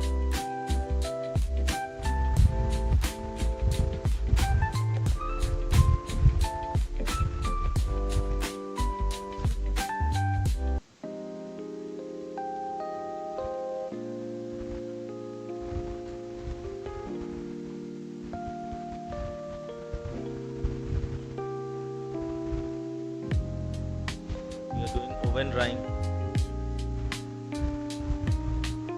ऐसे ball से नहीं, ऐसे रखा जाता है मोबाइल की वजह से आपको ऐसे लग रहा है.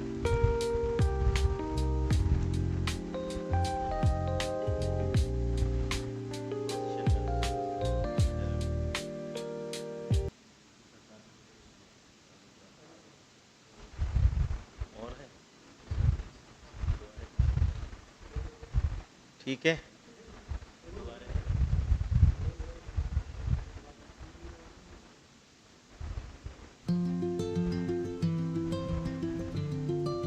minute ki we'll play it one more time.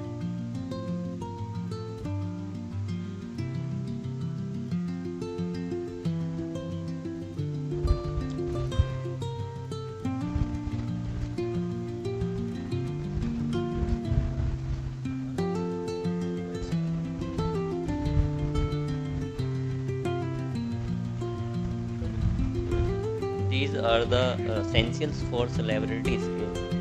So when we are performing experiment in laboratory, so these are the essentials. We do not need a very large equipment or something like.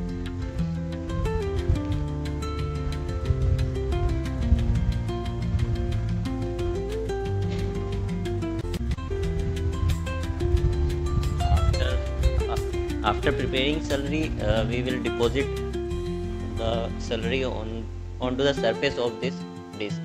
So this is a disc type classic carbon electrode. So in gold electrode, the disc may be of gold. If we are using a platinum electrode, the disc will be a platinum. We have more electrodes, like this is nickel foam, metallic foam, and also we have carbon cloth.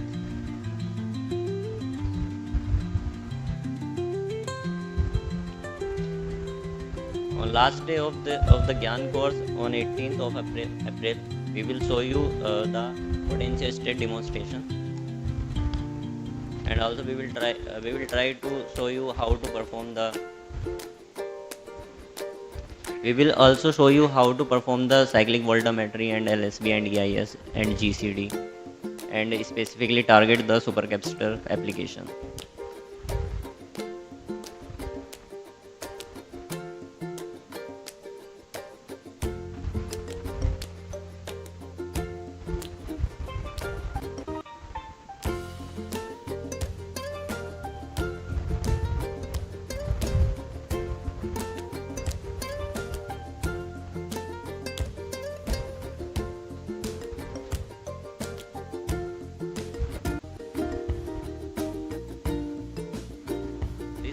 NMP, and we can also use ethanol and isopropyl alcohol as per our requirement of the electrode material.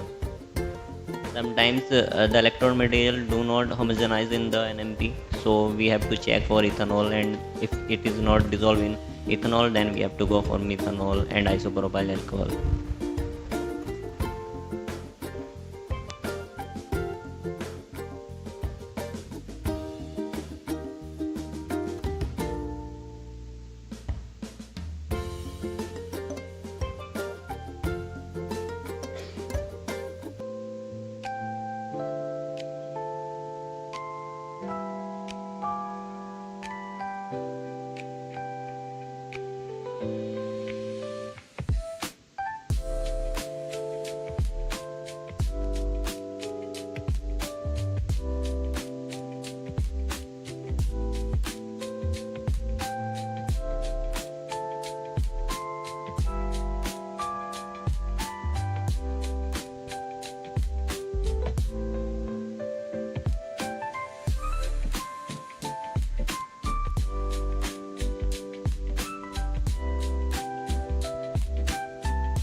So this is all about electrode fabrication. We'll cover some other aspects of electrochemical analysis in the next 2-3 days.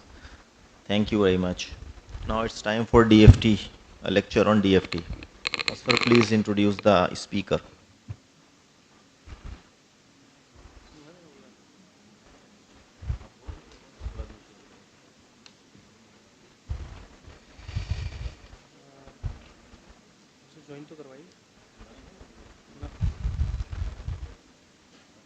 Wait a while.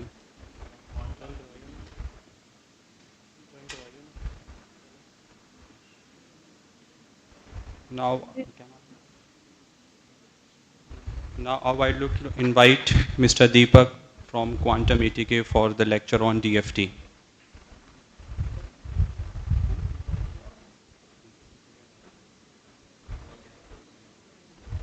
Mr. Deepak, please join.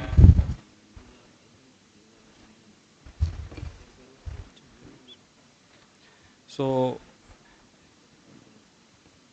before joining by Deepak sir, basically DFT is density functional theory, and basically it is a basic tool to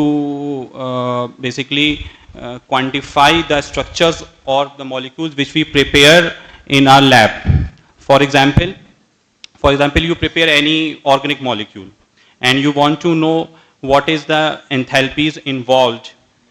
Some enthalpies which we basically calculate through experimental. For example, we perform isotherm studies in which we measure Gibbs free energy, delta H values, and DFT is basically the theory through which you can calculate theoretically. You can justify your experimental results through DFT. So basically this DFT is basically works on the concept of homo-LUMO gap. And basically you are the graduate or undergraduate students or PhD students are here. You all know about the HOMO-LUMO. HOMO is basically highest occupied molecular orbital, and LUMO is the least unoccupied molecular orbital. For example, if we take oxygen molecule, and when we write the electronic configuration, so the HOMO for O2 is anyone? Pi antibonding, because the last electrons comes in the pi antibonding, and its LUMO is after the orbital of pi antibonding, sigma antibonding, 2p antibonding. So this is the homo-LUMO gap. So basically DFT works on the gap, homo-LUMO gap. If this gap is small, so our material is unstable. It is energetic in nature. Its delta H value is high. Its delta H value is high in minus values. And if its homo-LUMO gap is high, for example, it is a high homo-LUMO gap, then what happens? Then our material becomes insulator, it behaves like insulator. So the values which you calculated by the experimental, you can confirm from the DFT. So basically this is a very important theory, and when you merge your experimental theory and with a theoretical theory, then your paper can publish in chemical engineering type journal. So nowadays it is very important to know about a very basic of the DFT, density functional theory. So their basic concept is, it basically works on the homo-LUMO gap. So, and physics students also use this, chemistry students also use this. Now, I request Mr. Deepak, please go through your presentation and give a deep insight on DFT. Mr. Deepak, please go.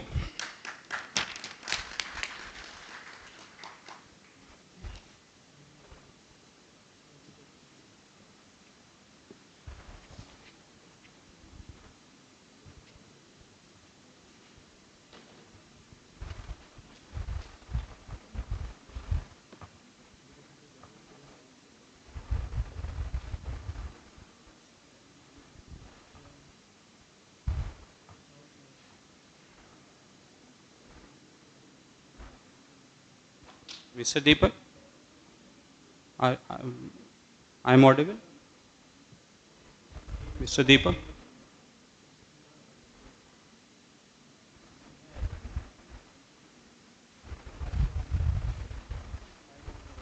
Mr. Dev, please unmute my mic. Please unmute your mic.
Sir, please start.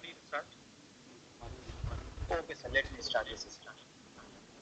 So today we have this session on this synopsis quantum medicine software, that is atomic scale simulation software.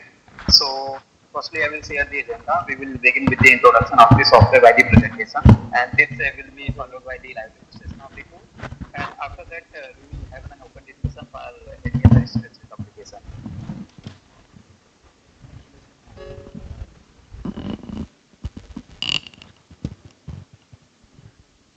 Now that what is quantum mechanics software. So this quantum mechanics is an integrated platform of the electronics and atomic scale modeling tools, which is written in Python and C++. So this software is developed by the expert software engineers and scientists to meet the highest requirement of feasibility and the efficiency. So this quantum mechanics gives you to access a powerful set of simulation engine for the research and development at the atomic scale. It comes with the four simulation engine like the density function theory, semi-empirical tight bonding model, and also the classical force field and the machinal force field simulation. And for the devices application, we support the non-prime build function method. So in the density function theory, basically we support the two types of basis set, like the linear combination of atomic orbital and also the plane wave basis set. Similarly, in the semi-empirical tight bonding model, we have the two types of Hamiltonian, the Slater-Toaster, and also the extended Huckel method. So this is the classical and machinal force field simulation for large scale simulation, and for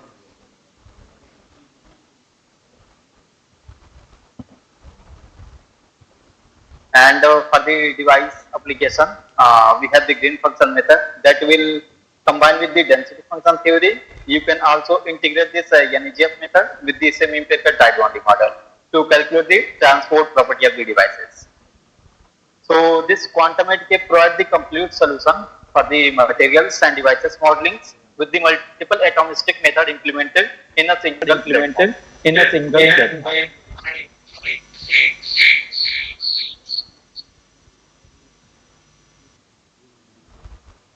Now this quantum ATK is a comprehensive platform for the atomic scale material and device modeling tools. So this quantum ATK is an effective tool for all level of user. So if we talk about the new user, so for the new user we provide the sophisticated graphical user interface, and also we provide the documented tutorial so that a new user can get started quickly. And for the experienced user, we provide the quite technical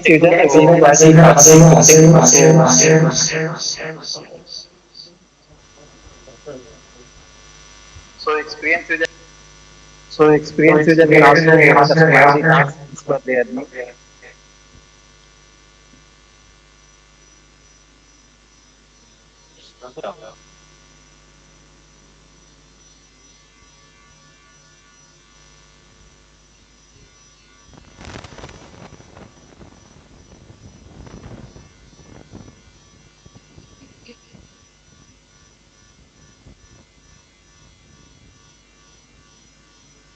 So this quantum ATK provides a synergistic solution. Uh, Here you can see it comes with the multiple simulation engine in a single platform, and you can also do the multi-physics analysis like the electronics properties, optical properties, mechanical properties, thermal properties, and even the electrical property of the devices. You can easily calculate. Even the integration of this Synopsys quantum ATK software with the TCAD, that is also possible. You can export the raw data from this quantum ATK software in the form of PDF format, text format, image format, and then you can import that data into the ATK software. So it also provides the realistic physics for the complex material. So you can simulate the material from the small scale system to large scale system, and even the unique features of the electron transport by the density function theory combined with the non-equilibrium green function method you can simulate.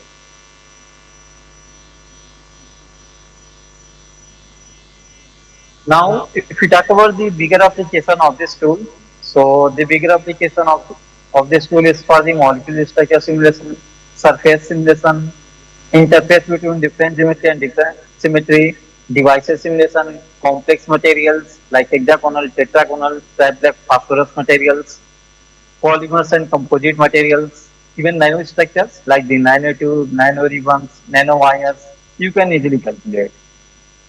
So this quantum it comes with the sophisticated graphical user interface that is called virtual nanolab. So in the virtual nanolab, we have the different kind of builder settings. So you can design the molecule, any kind of molecule you can design, either organic molecule. You can also work on the inorganic molecules. And for creating the surface structure, basically we need to define the Miller indices. Like their HPL value we need to define either 100, 101, 111. So whatever the combination we want to create the surface structure, just define the Miller indices. Then the software will structure. Even the interface between two materials and more than two materials, that is also possible. And now if we talk about the devices application, so we support the 1 pro device structure, 2 pro device structure, 3 pro device structure, a chemostat, transistors. You can easily change it.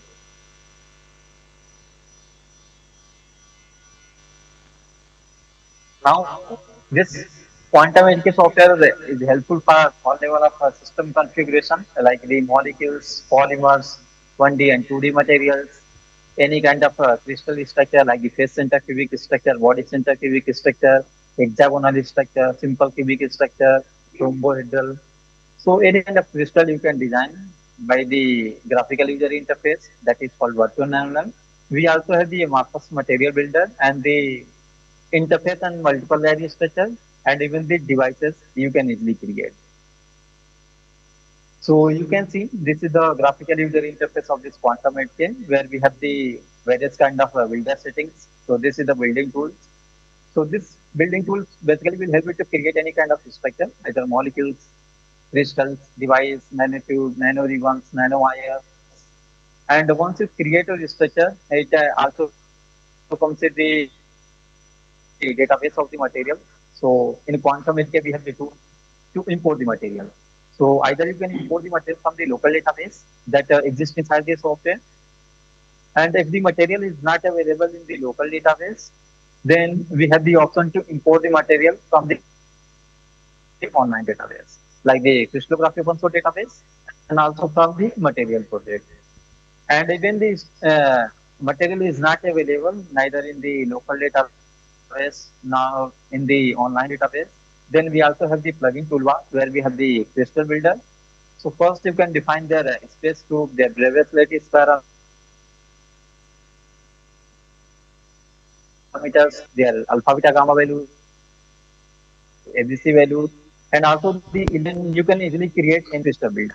Here you can see this is the calculation setups. So once you create your structure, then you can go to the calculation setups. So in this calculation setups, basically we need to add the calculator. Either you can go with the DFT LCO method, DFT plane wave method, semi-empirical tight bonding model, classical force field, and the machine and force field simulation. And if you are creating a device structure, then you can go with the DFT NEGF method. Either you can go with the semi-empirical NEGF method. And then in the meantime, you can also set up your analysis part, like their electronics properties, their electrical properties, their optical properties, thermal properties, mechanical properties. So all these things you can set up in the workflow. Then you can go to the job submission settings. So this job submission setting basically will help you to fire the job from local machine to the from GUI to the local machine. You can also fire the job from GUI to the remote machine. And then you can do their various insightful analysis like the band structures, density of the state, quantum band structure, electron density. And then also it comes with the visualization tools. You can visualize your data in the form of 1D, 2D, and 3D. And here you can see this is the Python scripting. So in writing the Python script, then you can write your own script in the editor. If you are not aware of the Python scripting, then you can follow this workflow. So at the bottom you can see we have given the brief description about the simulation engines. So you can see this is the DFT plane wave method, DFT linear combination of atomic orbital, semi-empirical tight bonding model, and the classical force field and the machine learned force field simulation, and the integration of this TCAD and also the splice level simulation. So here you can see we have defined the number of atoms, and here we have defined the unit length of the structure. So suppose you have created a structure that contains 100 atoms, then you can go with the DFT plane wave method. If you increase the number of atoms, accordingly you need to select your calculator. Like the for a large scale system, like the 10 to the power 7 atom, you can go with the classical force field and the machine learned force field simulation. Now in this quantum HK software, basically we support the different type of basic function that depend upon the target application, like the plane wave basis set and also the linear combination of atomic orbital. So in this slide, we have compared both the basis set, like if we talk about the plane wave basis set, so it is designed for the periodic bulk system and it is conceptually simple. It allows the systematic convergence and also it requires many functions per atom to achieve a good accuracy. And in case of this LCO basis set, linear combination of atomic orbital, it is basically allowed for the non-periodic boundary condition, and it is very efficient. And this LCO basis set, there is a large reduction of CPU times and memory as compared to the plane wave basis set.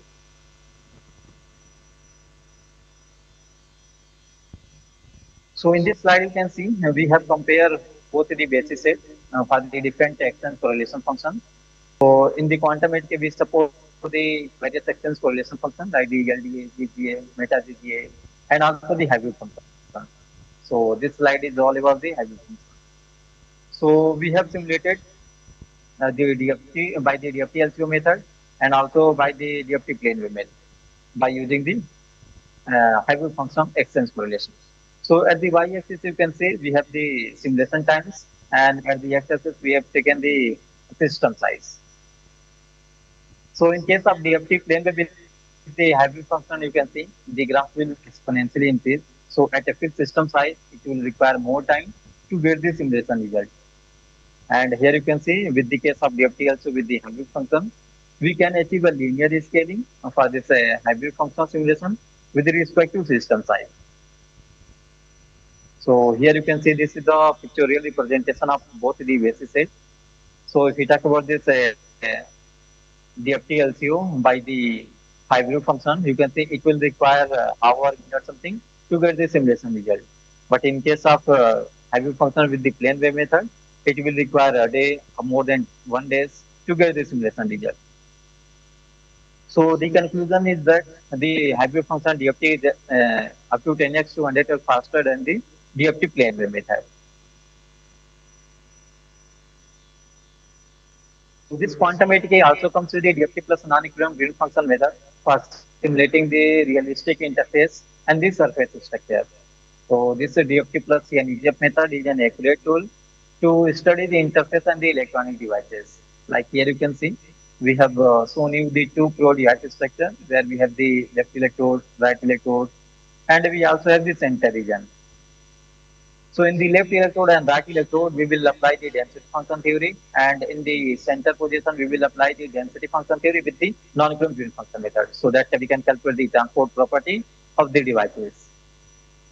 So not only the two-pro device structure, even the three-pro device structure you can easily create, like you can define the gate voltage, drain voltage, so that you can simulate their resistance, capacitance, and their IV characteristics.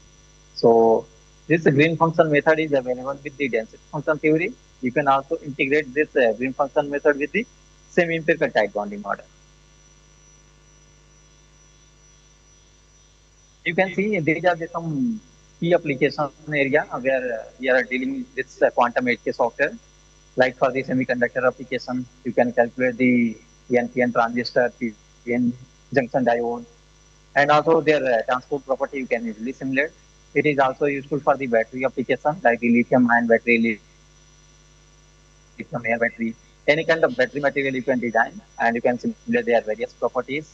And even the solar cell and fuel cells, that is also possible. So you can follow the standard solar cell spectrum in the center region so that you can simulate the photovoltaic property of the devices. And even the polymers, catalysis and metal ceramic glasses, that is also possible in this quantum metric softwares. Now, if we talk about the simulation procedure that we need to follow for simulating any kind of structure by using this quantum 8K software. So first, we need to create our structure by using the building tools. Like you can create the crystals, molecules, devices, nanoribbon, nanowires. And once you create your structure, you can go to the setups that will be possible from the workflow. So in the workflow builder, basically we have to set up the calculator first, like the DFT LCO, DFT plane wave, semi-empirical tight bonding models, and also the classical force field and the machine learned force field simulation. And once you select your calculator, then you can go to the analysis part, and then you can go to the run option. So this run option will be possible from the job submission settings, so that you can fire the job from the GUI to the local machine. And there is one option to fire the job from the remote machine. And then you can also analyze the structures and also the output data in 1D view, 2D view, and 3D view. So this is the workflow that we need to follow for simulating any kind of structure. Either it could be a materials and also it could be a devices.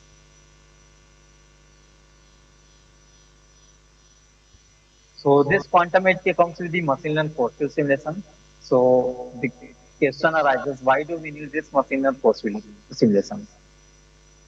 So this machine learned force field simulation is an accurate dynamical modeling tools that is for the complex structure generation, mechanical properties, thermal properties, electron phonon scattering, diffusion, and also the process simulation by the atomic layer deposition and also the etching layer deposition.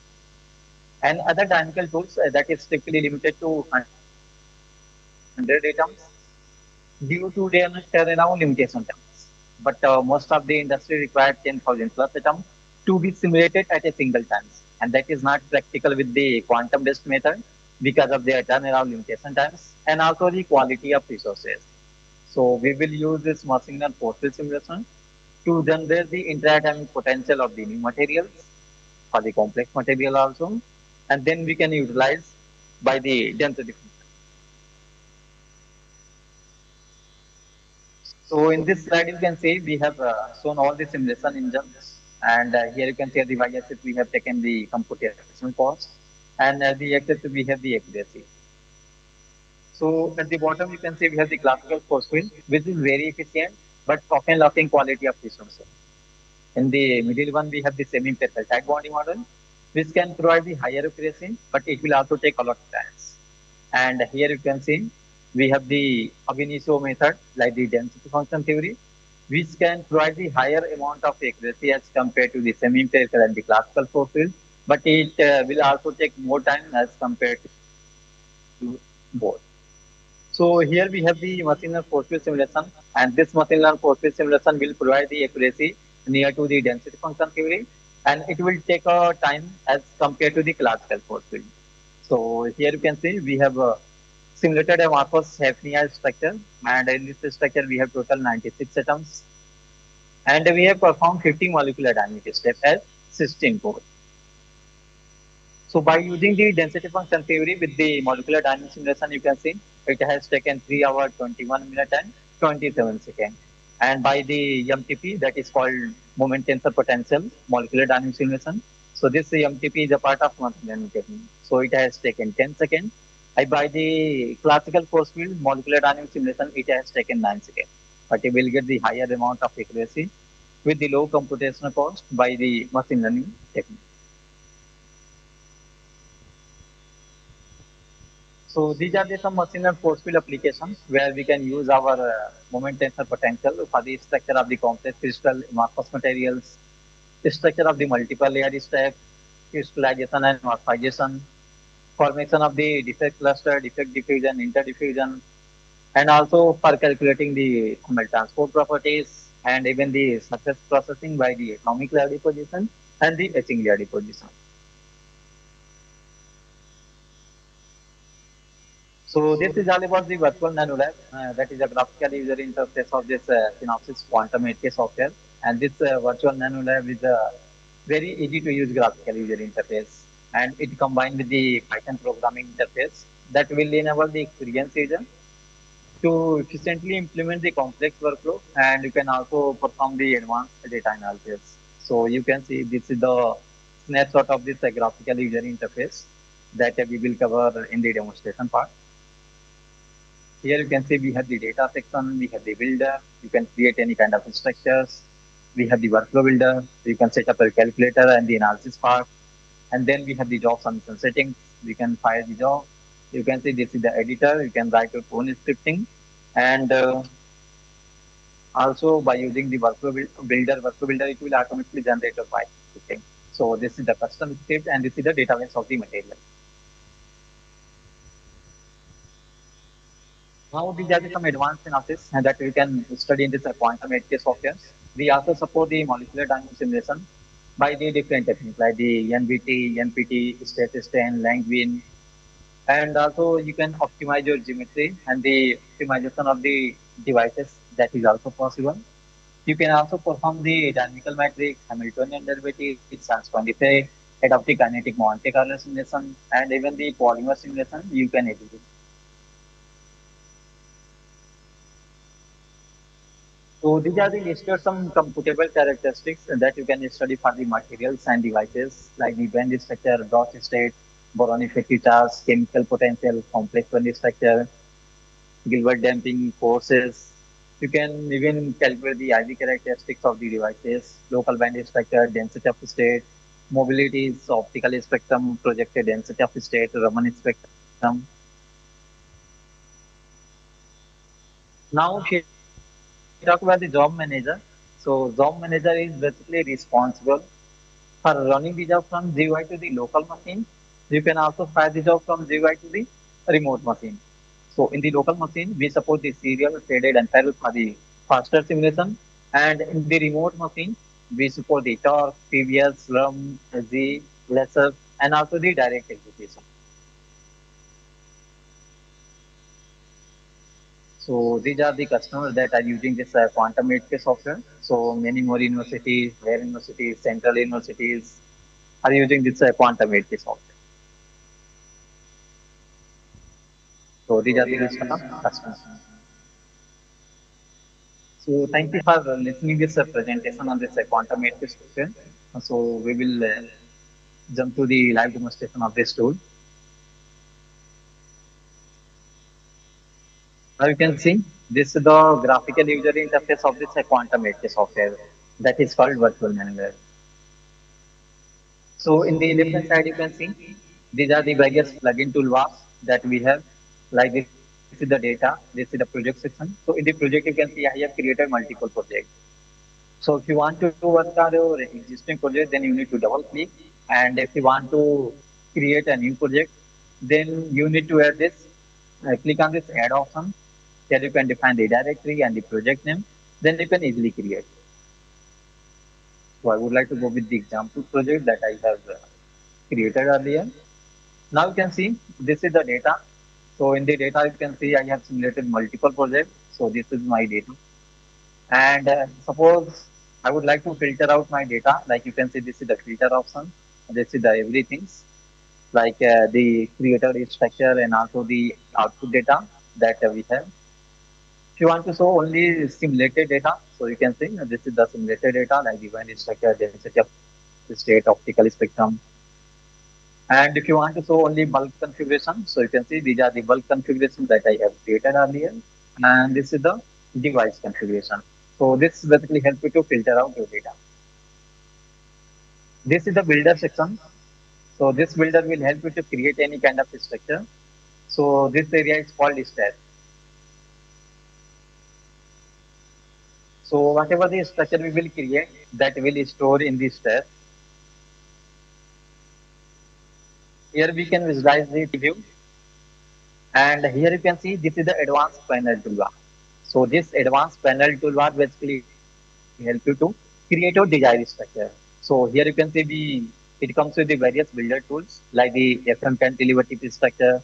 You can create the amorphous materials as well as alloy structure, icosahedron. You can create the interface between two materials. And when the interface between more than two materials, that is also possible. You can create the nanoparticle, nanowires, nudge elastic band, SQS, special quasi-random alloy builder, substitutional alloy builder, and even it comes with the various bulk tool option. Like you can fit the cell, you can merge any two structures, you can repeat your structure so that you can create the larger structure, and even the superset of the structure, that is also possible. You can also show the Reliance zone root of your desired materials. And here you can see this is the device tool that we have in this quantum ATK. So these are the advanced panel tools. So this is the builder. Now if you want to start from this space, so you need to select this add option. In the add option, you can see we have the new configuration. So once you select this new configuration, default hydrogen element will be selected. Now you can see this is the hydrogen with the fractional coordinate point 0, 0, 0. And suppose you want to change this hydrogen with any other element. So here you can see we have the toolbar, and here we have the periodic table. So this periodic table basically will help you to replace any element from your desired materials. Suppose I would like to go with the aluminum. Now you can see. So this is the aluminum with the fractional coordinate point 0, 0, 0.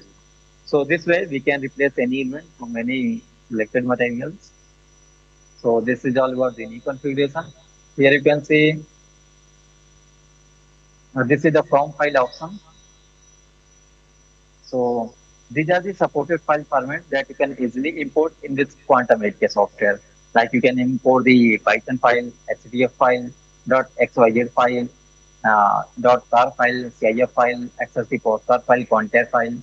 So this file you can easily import, and then you can study their various properties. So this is the from file, and here you can see this is the local database that exists inside this quantum ATK software. So here you can see we have the list of molecule structure. As you can see these are the list of molecules. You can also search your molecules here. This is the search option. Now you can see this is the benzene molecules. And if you want to know the property of this benzene molecules, here you can see this is the chemical formula C6CF6, and this is the property like their boiling point, melting point, molecular weight. You can also go with the more information. So these are the crystals and the local database that we have with the different lattice information like the phase center cubic structure, simple cubic structure, hexagonal, and also the rhombohedral. tetragonal, trigonal. So all kind of lattice type we have in the local database. You can also search your materials here. If you want to search the silicon material, you can see this is the silicon material. And here you can see this is the information about these structures. Like this is the chemical formula, this is the lattice information, the phase center cubic, and this is the ABC value, and this is the symmetry information. Like the space through the crystal system, this is the cubic, and this is the atoms, and their fractional coordinate point. These are the fluorines materials that we have in this quantum HK softwares. You can also work on the zeolite materials.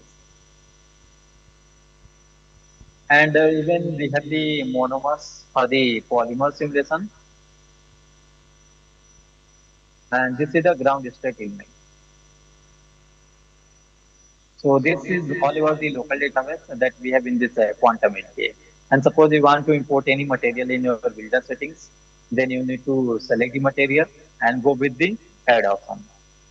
Now you can see the material has been added in the stash, and this is the 3D view. So this way we can import. And suppose the material that you want to work is not available in the local database, and then you can import the material from the online database. So like the crystallographic console database, we also support the material project. Here you can see we have the periodic table. So whatever the material you want to import, you need to select their element. Like you can see this is the hydrogen, this is the oxygen. So two elements I have selected. So once you select, you can go to the search option. Then it will search every possible combination of hydrogen and the oxygen from the crystallography open source database. You can see it is searching from the database.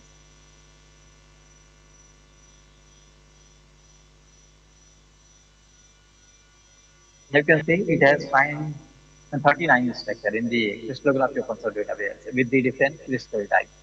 Like you can see this is the simple tetragonal structure and this is the hydrogen peroxide. Yes, 2O2. Here we will show the structure, and here you can see this is the lattice information. Like this is the simple tetragonal structure. These are the ABC value, and these are the alpha, beta, gamma value, and this is the symmetry information. And also you can find the Y number of this structure. So let me select this hexagonal structures.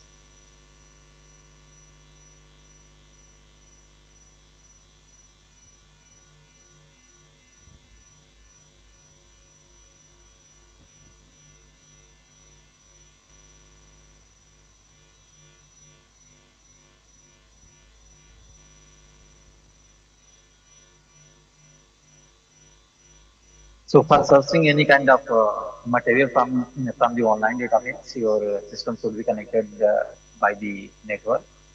So there is some network connectivity issue. We will go with the material project as well. So this is the material project that we support for importing the material. Similarly, you can select any two materials, like three materials, any combination you can take. Let me select some similar hydrogen and oxygen. Let me search the material from the material project. We can see it is searching from the database and it has find 19 structure. This is the orthorhombic structure and this is the water molecules. Here you can see this is the information about the structure. Like this is the crystal system, this is the orthorhombic structure, and this is the space group, this is the density, this is the volume, and also the data, the band gap value, stability, signal energy. This is the monoclinic structure, orthorhombic, and also the hexagonal structure. So as per your need, you can select the material and then you can go to the data builder settings. Now you can see the material has been imported in the stash and this is the structure that we have added. So this way we can import the material from the online database, and even the material that you want to work is not available neither in the local database nor in the online database. Then we have the plugin toolbox. So in the plugin toolbox, you can see this is the crystallography console database for importing the crystals. This is the PubSim database for importing the molecules. This is the nanotube builder and this is the crystal builder. So for creating any kind of crystal structure, basically we need to define the space too. You can see we suppose the triclinic, monoclinic, orthorhombic, tetragonal structure, trigonal structure, hexagonal structure, and also the cubic structure like the face center cubic structure and also the body center cubic structure. So first you need to define the space group, then the various lattice will automatically selected. You need to define the ABC value, alpha, beta, gamma value, and then you can define the element and the fractional coordinate point. Then you can easily create any kind of material.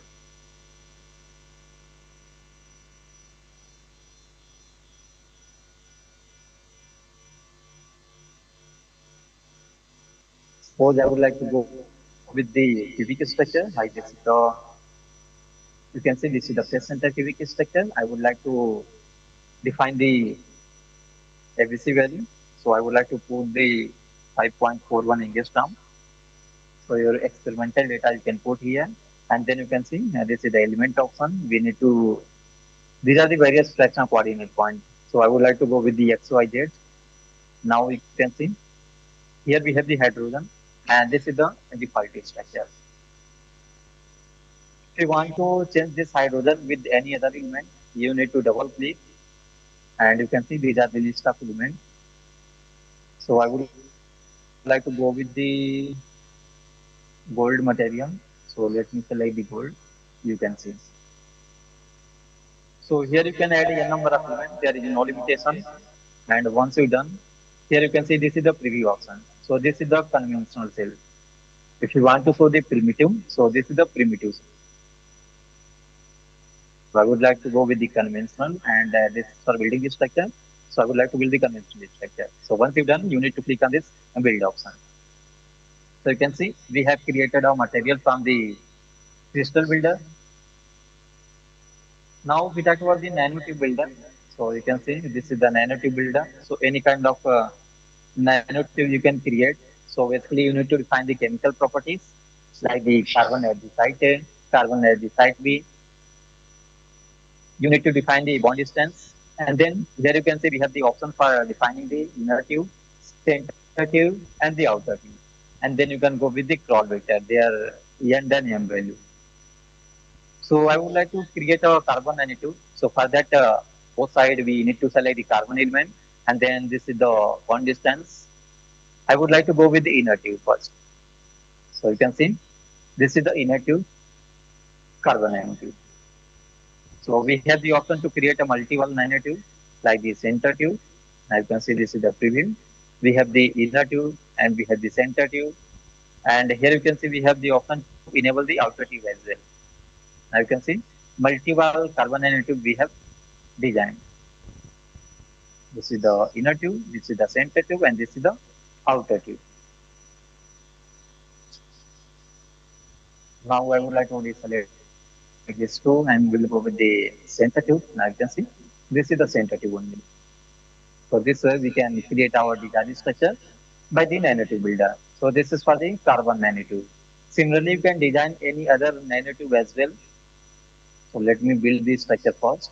I can see this is the carbon nanotube, and if we want to change the chemical properties, so I would like to go with the silicon element, then it will create a silicon carbide nanotube. You can see. This is the silicon carbide. Similarly, you can go with the MOS2.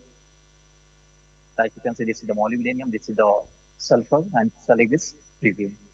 As you can see, this is the MOS2 nanotube. So any kind of nanotube we can design by using this nanotube builder. So this is the nanotube. Similarly, you can see we have the nano ribbon builder.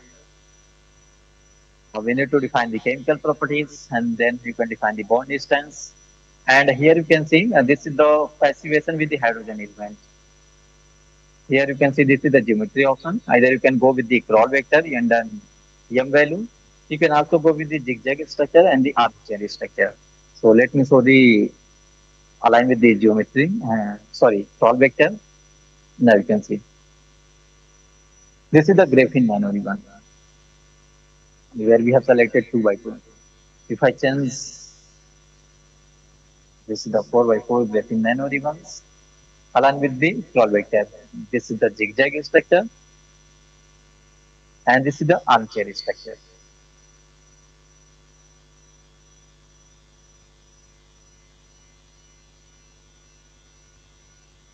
We like to go with the scroll vector, select this preview, select this preview. So this way we can create a nano ribbon as well. And here you can see this is the nano seed. Similarly, we need to define the chemical properties, the bond length, and also the scroll vector. And select this preview.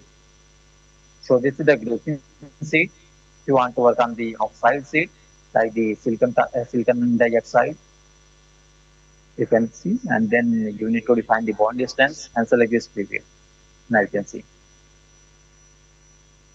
So any kind of seed you can nano seed you can design by nano seed builder. And now you can see on this nanotube is quite thin.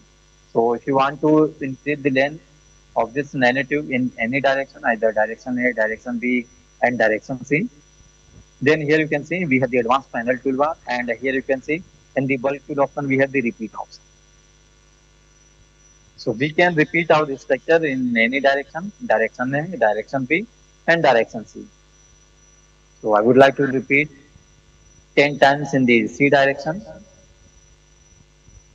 Now you can see the length of this nanotube has been increased 10 times in the C direction. So this way we can create a larger structure. Similarly for the nano ribbons, you can see this is the nano ribbon, graphene nano ribbon, and here we have done the specification with the hydrogen impact. You can see this is the nano seed. So this is the SiO2 nano seed, and I would like to apply 10 times in the seed. You can see this is the single layer structure. If you want to work on the multiple layer structure, so basically you need to select the element, go to the mirror option. So this way we can create a multiple layer structure, and you can also manually, you can select, you can copy all the items. You can see this has been copied, and then you can select the position either top side, bottom side, anywhere as per your need, and you can paste. Now you can see we have created a double layer structure, and then you can manually adjust their position. If you want to form the angle between the atoms, then the atoms positioning should be like a minimum point so that it will be connected. You can manually adjust the position. Now you can see we have the double layer. Yes, SiO2 nano seed. So this way we can also create the multiple layer structure. And now if you want to work on the devices application, suppose you want to convert this nanotube as a device, then you can go to the device builder. You can also search. This is the device. Here you can see it is going to convert your bulk structure into a device. Right? You can see this is the electrode part. This is the left electrode, right electrode, and this is the center region. This area is called the electrode extension length. Here you can see we can also change. And this is the minimum electrode length for the left hand side and also for the right hand side. So this electrode extension length basically will help you to reduce the scattering between the electrode and the center. And if you want to like define the buffer region for the left side, right side, you can see this is the buffer for the left side and right side as well. You can increase, you can also decrease the buffer region as per your need. And once you're done with the device builder, you can select this OK. So you can see we have created a device out of the bulk structure. If you want to show the information about the structure, here you can see we have the I tab. You can see this is the bulk configuration, and this is the number of atoms, 480, 100 atoms. This is the selection, and this is the lattice type. Here you can see this is the primitive vector, and also the unit cell volume and the density of the structure as well. So this is for the bulk configuration. Similarly, we can select the device, go with the I tab. Now you can see this is the device configuration. This is the center region, and this is the left electrode and right electrode. Our both the electrode are similar, so you can see. So this way we can create a bulk configuration, device configuration. And if you want to create a molecule structure, I can say this is the hydrogen that we have added earlier from this new configuration. Here we have the molecule builder. You can see this is the molecule builder. You can go with the element. You can also select your desired element from this periodic table. And here you can see we have the different kind of fragmentation, like the hydrocarbons. These are the hydrocarbons like the methane, ethane, acetylene, butane, and also the complex ring. This is the simple ring like the benzene. You can see. This is the coordination template, and also the halogen has been like the bromide, fluoride.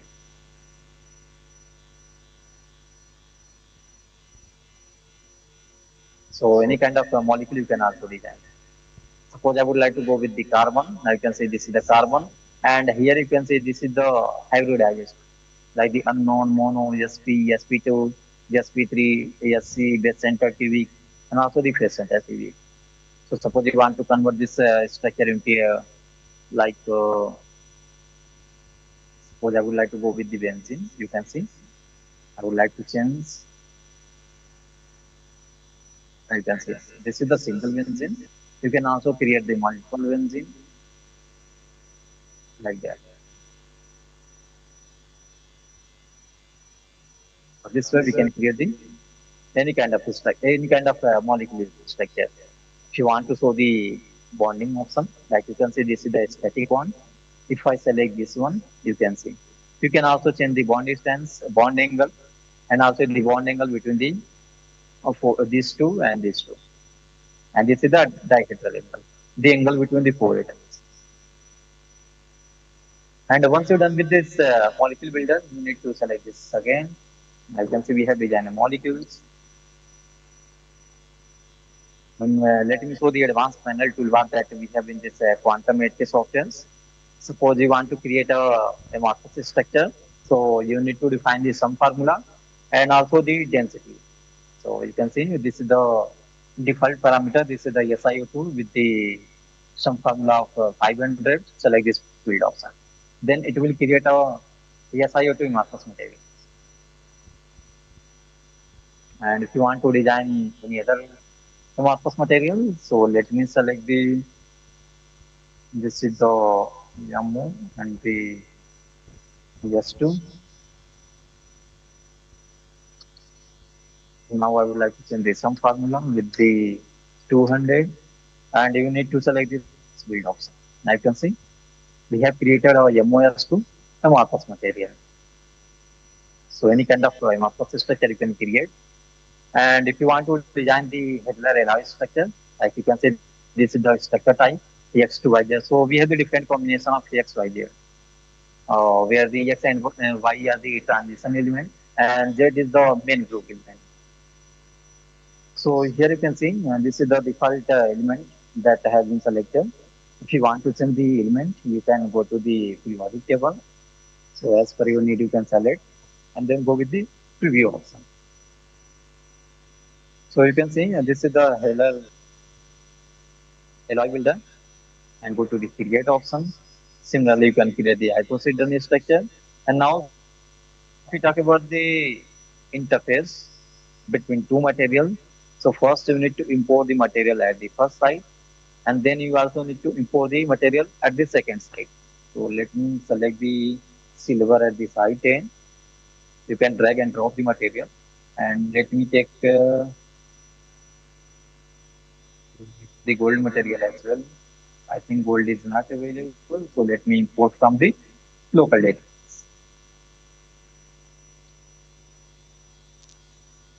So gold, select this okay.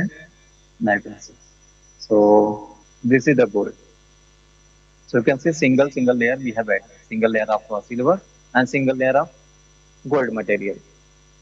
Now this is the simple structure between this silver and the gold.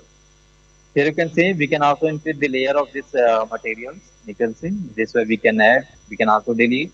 This is the layer setting option, and here you can see this is the surface cell setting option. So we have the graph over the number of atoms and also the mean absolute strength. So at this point, you can see we have total 2 atoms. If I select this point, you can see the number of atoms has been increased, and this is around 24.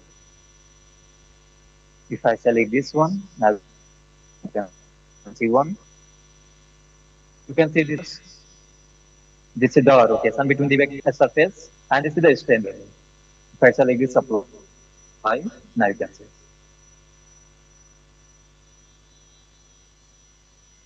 We have the interface between the gold and the silver material.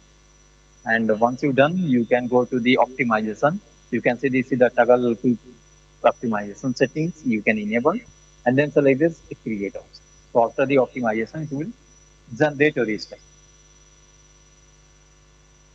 So this way we can create the interface between two materials. And if you want to create the interface between more than two materials, then we have the interface. So here you can define n number of materials. There is no limitation. Let me select the gold. Let me add from the this is the silver that we have added.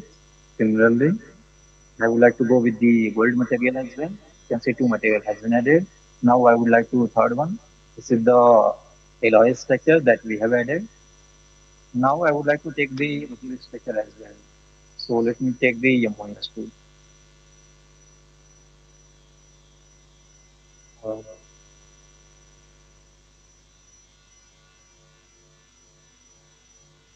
this is the TIO tool. Yeah, we can see four material I have selected. If you want to fix any material, like you can see this silver material has been fixed. You can also change as per your need. So I would like to fix this gold material, and then you can go to the recalculate. Then it will generate the matches between these gold material, and here you can show the structure. Let me give the performances. Let me fix this one.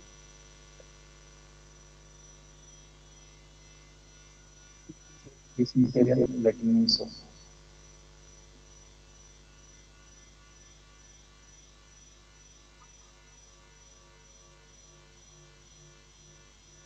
So based on open research.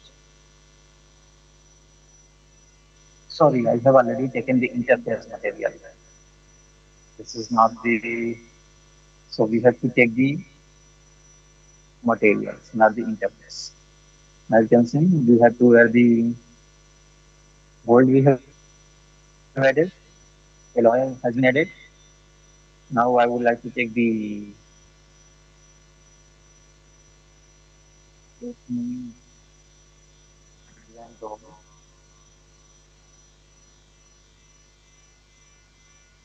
silver has been added.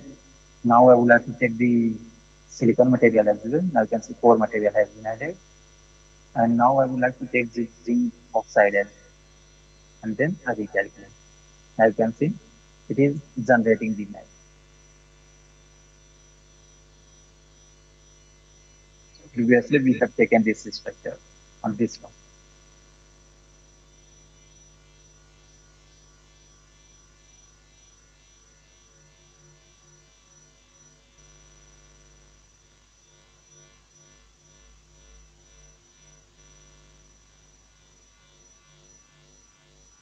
You can see this is the interface between these five materials.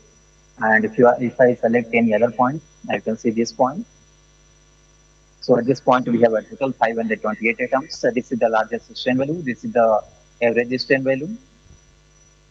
You can also go with the surface direction. So once you're done with this interface buildup, you need to select this finalize. And you can see this is the optimization that we can add. Select this quick optimization settings. Now you can see the structure has been optimized. And now go to the create option. I can see we have created an interface between five materials. The gold, the silver, the silicon material, this is the zinc oxide, and we have the alloy material as well. So this way we can create the interface, and also you can see this is the nanoparticle structure. So let me create a nanoparticle between the gold and the silver material. So gold in the core section, and silver in the cell. Then you can define the core radius, the gap between the core and cell, and then a cell thickness, and select this create option. You can see here we have the gold material in the core, and this is the cell that we have silver material. So this way we can create the nanoparticle material as well. This is the nanomire. So for creating the nanomire structure, we can go with the bulk structure and then select the y direction 100, 110, and 111. And then you can define the nanowire radius and the surface energy for the direction 100, 110, 111. Now you can see this is the direction of 100, and this is for 110, and this is for 111. And similarly, if you want to increase the length, you can go with the repeat option.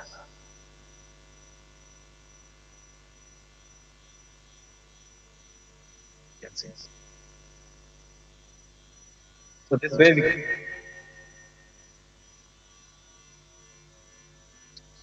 yes, sir. Yeah, hello. Okay, sir. Yes, yes, sir. Yes. So you can see this is okay, sir. Okay. So this is for creating the structure. Now, if we talk about the any simulation that we can simulate for this, so we have taken this gold material. So here you can see we have the calculator settings. This is the LCO, this is the device LCO, and this is the plane wave calculator, semi-empirical calculator, device semi-empirical, force field calculator, and this is the ground state calculator that will combine with the many body materials theory. And here you can see these are the analysis part that for the materials and devices as well. And this is for the optimization and the dynamics, like the molecular dynamics, you can optimize the geometry. Even you can also go with the machine or force field application like the moment tensor potential. So let me create a workflow for the gold material. So I would like to select this LCO calculator. And these are the settings that we need to define before the simulation. Like you can see, if you want to include the spintronics, like the N polarized, non-collinear, non-collinear with the spin orbit coupling. This is the exchange correlation function, like the LDS with the meta is a heavy function, and this is the custom option. You can define the pseudo potential method, like the non-conserving and the pop potential. You can define the numerical accuracy, occupation method. You can define the temperature. You can define the density cutoff energy. You can define the K-point sampling method, and even the iteration, the damping factor, and also the Poisson solver, like the direct conjugate gradient non-uniform with the conjugate gradient, multigrade fast Fourier transform, and fast Fourier transform for the two dimensions, so that you can define the boundary condition. Like you can see, you can define the periodic distillate and also the non one Newman condition, boundary condition as well. So these are the settings that we need to define before this simulation. And if you want to optimize your geometry, so this is the optimization for the geometry, and define the stress error tolerance. And you can see this is the optimization method that we need to do. So once you've done, you can go to the analysis part. Like I would like to select the band structure. You can see this is the band structure. We have the complex effective band structure, fat band structure, local band structure, phonon band structure, and also the surface band structure. So if I select the density of the state, this is the density of the state. You can also go with the device density of the state. So for that, you have to take device structure. You can also calculate the local density of the state, electron densities, and you can also calculate the optical spectrum. You can calculate the Raman spectrum. You can also calculate the dielectric spectrum tensor as well. You can also calculate the transmission spectrum for the thermoelectric properties.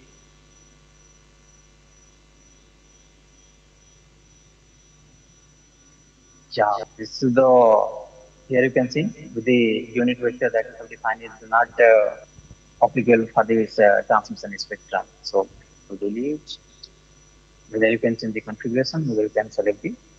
So here you can define the file name and then go to the editor part to generate the Python script of the created thing. After the Python script, And this Python script is editable. So before simulation, if you want to change any parameter, you can change, and then go to the job submission settings. We need to save the file, and here you can see this is the job submission settings. So this will run on a single core. This will run on a multiple number of thread you can define, and this is the multi-process vendor for the faster simulation, so that you can define the number of thread and the number of processor as well. So once you done, select the side option, and here you can see this is the project that we have added. Now the state is printing. So if you want to run the job, you need to select this add option, run option. And I can see the state has been changed and it is under running condition. And here it will generate the log. So whatever the background simulation is running for this structure, you will get in the log file. So I have already simulated the data. So I will like restore and go to the data option. Now you can see we have simulated the amorphous structure. So here you can see we have performed the molecular dynamic simulation. And you can see this is the data. This is the temperature graph with respect to time. This is the energy graph with respect to time. You can also go with the pressure, density, volume. And here you can also play this structure so that you can change whatever is coming for that particular point. So we stop any point. So this is the molecular dynamic simulation that we have added. Now if I show you the device simulation, now you can see this is the device that we have created. This is the device. This is the silicon-based device structure. So let me show the data. This is the transmission spectrum.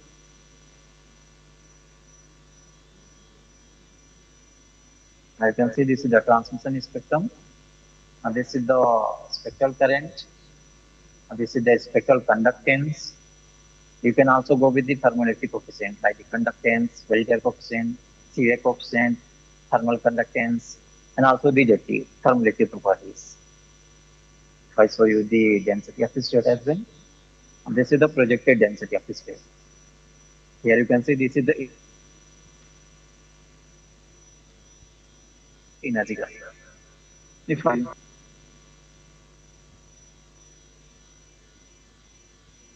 for the SiO2 materials, you can see this is the conduction band from 0 to 10. This is the valence band, and here you can see this is the direct band gap value. This is the indirect band gap value. This is the top of the valence band, and this is the bottom of the conduction band value. You can also export the raw data. This is the export option, image format, PDF format, and also the text format as well.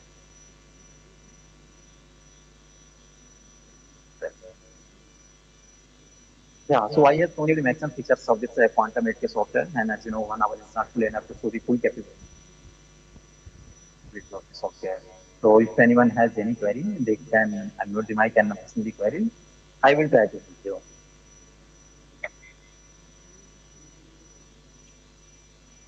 So from my side, thank you so much to all. If anyone has any query, they can ask.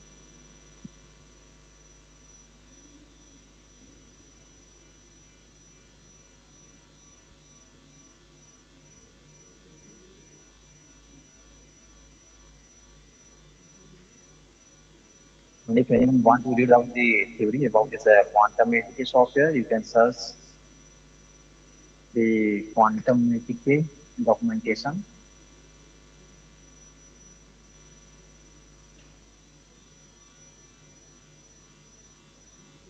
Or you can see this is the documentation page.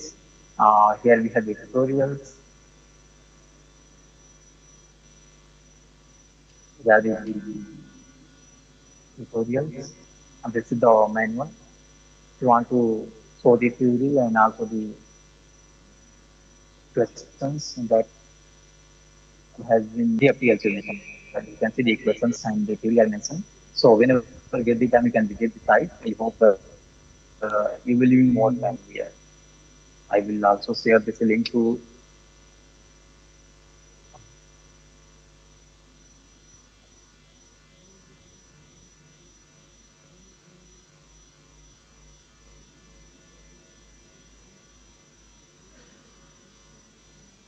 After the session, if anyone has any query, this is my contact details. You can let us know by the email. This is my number.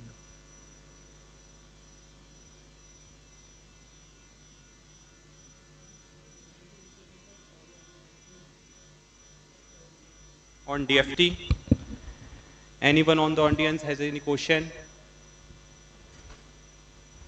Anyone? If anyone has any query, they can let me know. Either you can contact after this session as well. Okay, sir. Thank you so Okay, much. thank you Thank you for for your inviting insightful us. lecture. Okay, Mr. Deepak.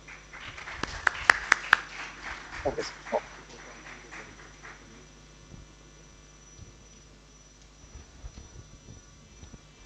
Okay, now this is all for today's lectures. Now we are concluding, and tomorrow we will meet inshallah again, same place and same time. Okay, now tea is waiting for you. Assalamu alaikum. Chaliye.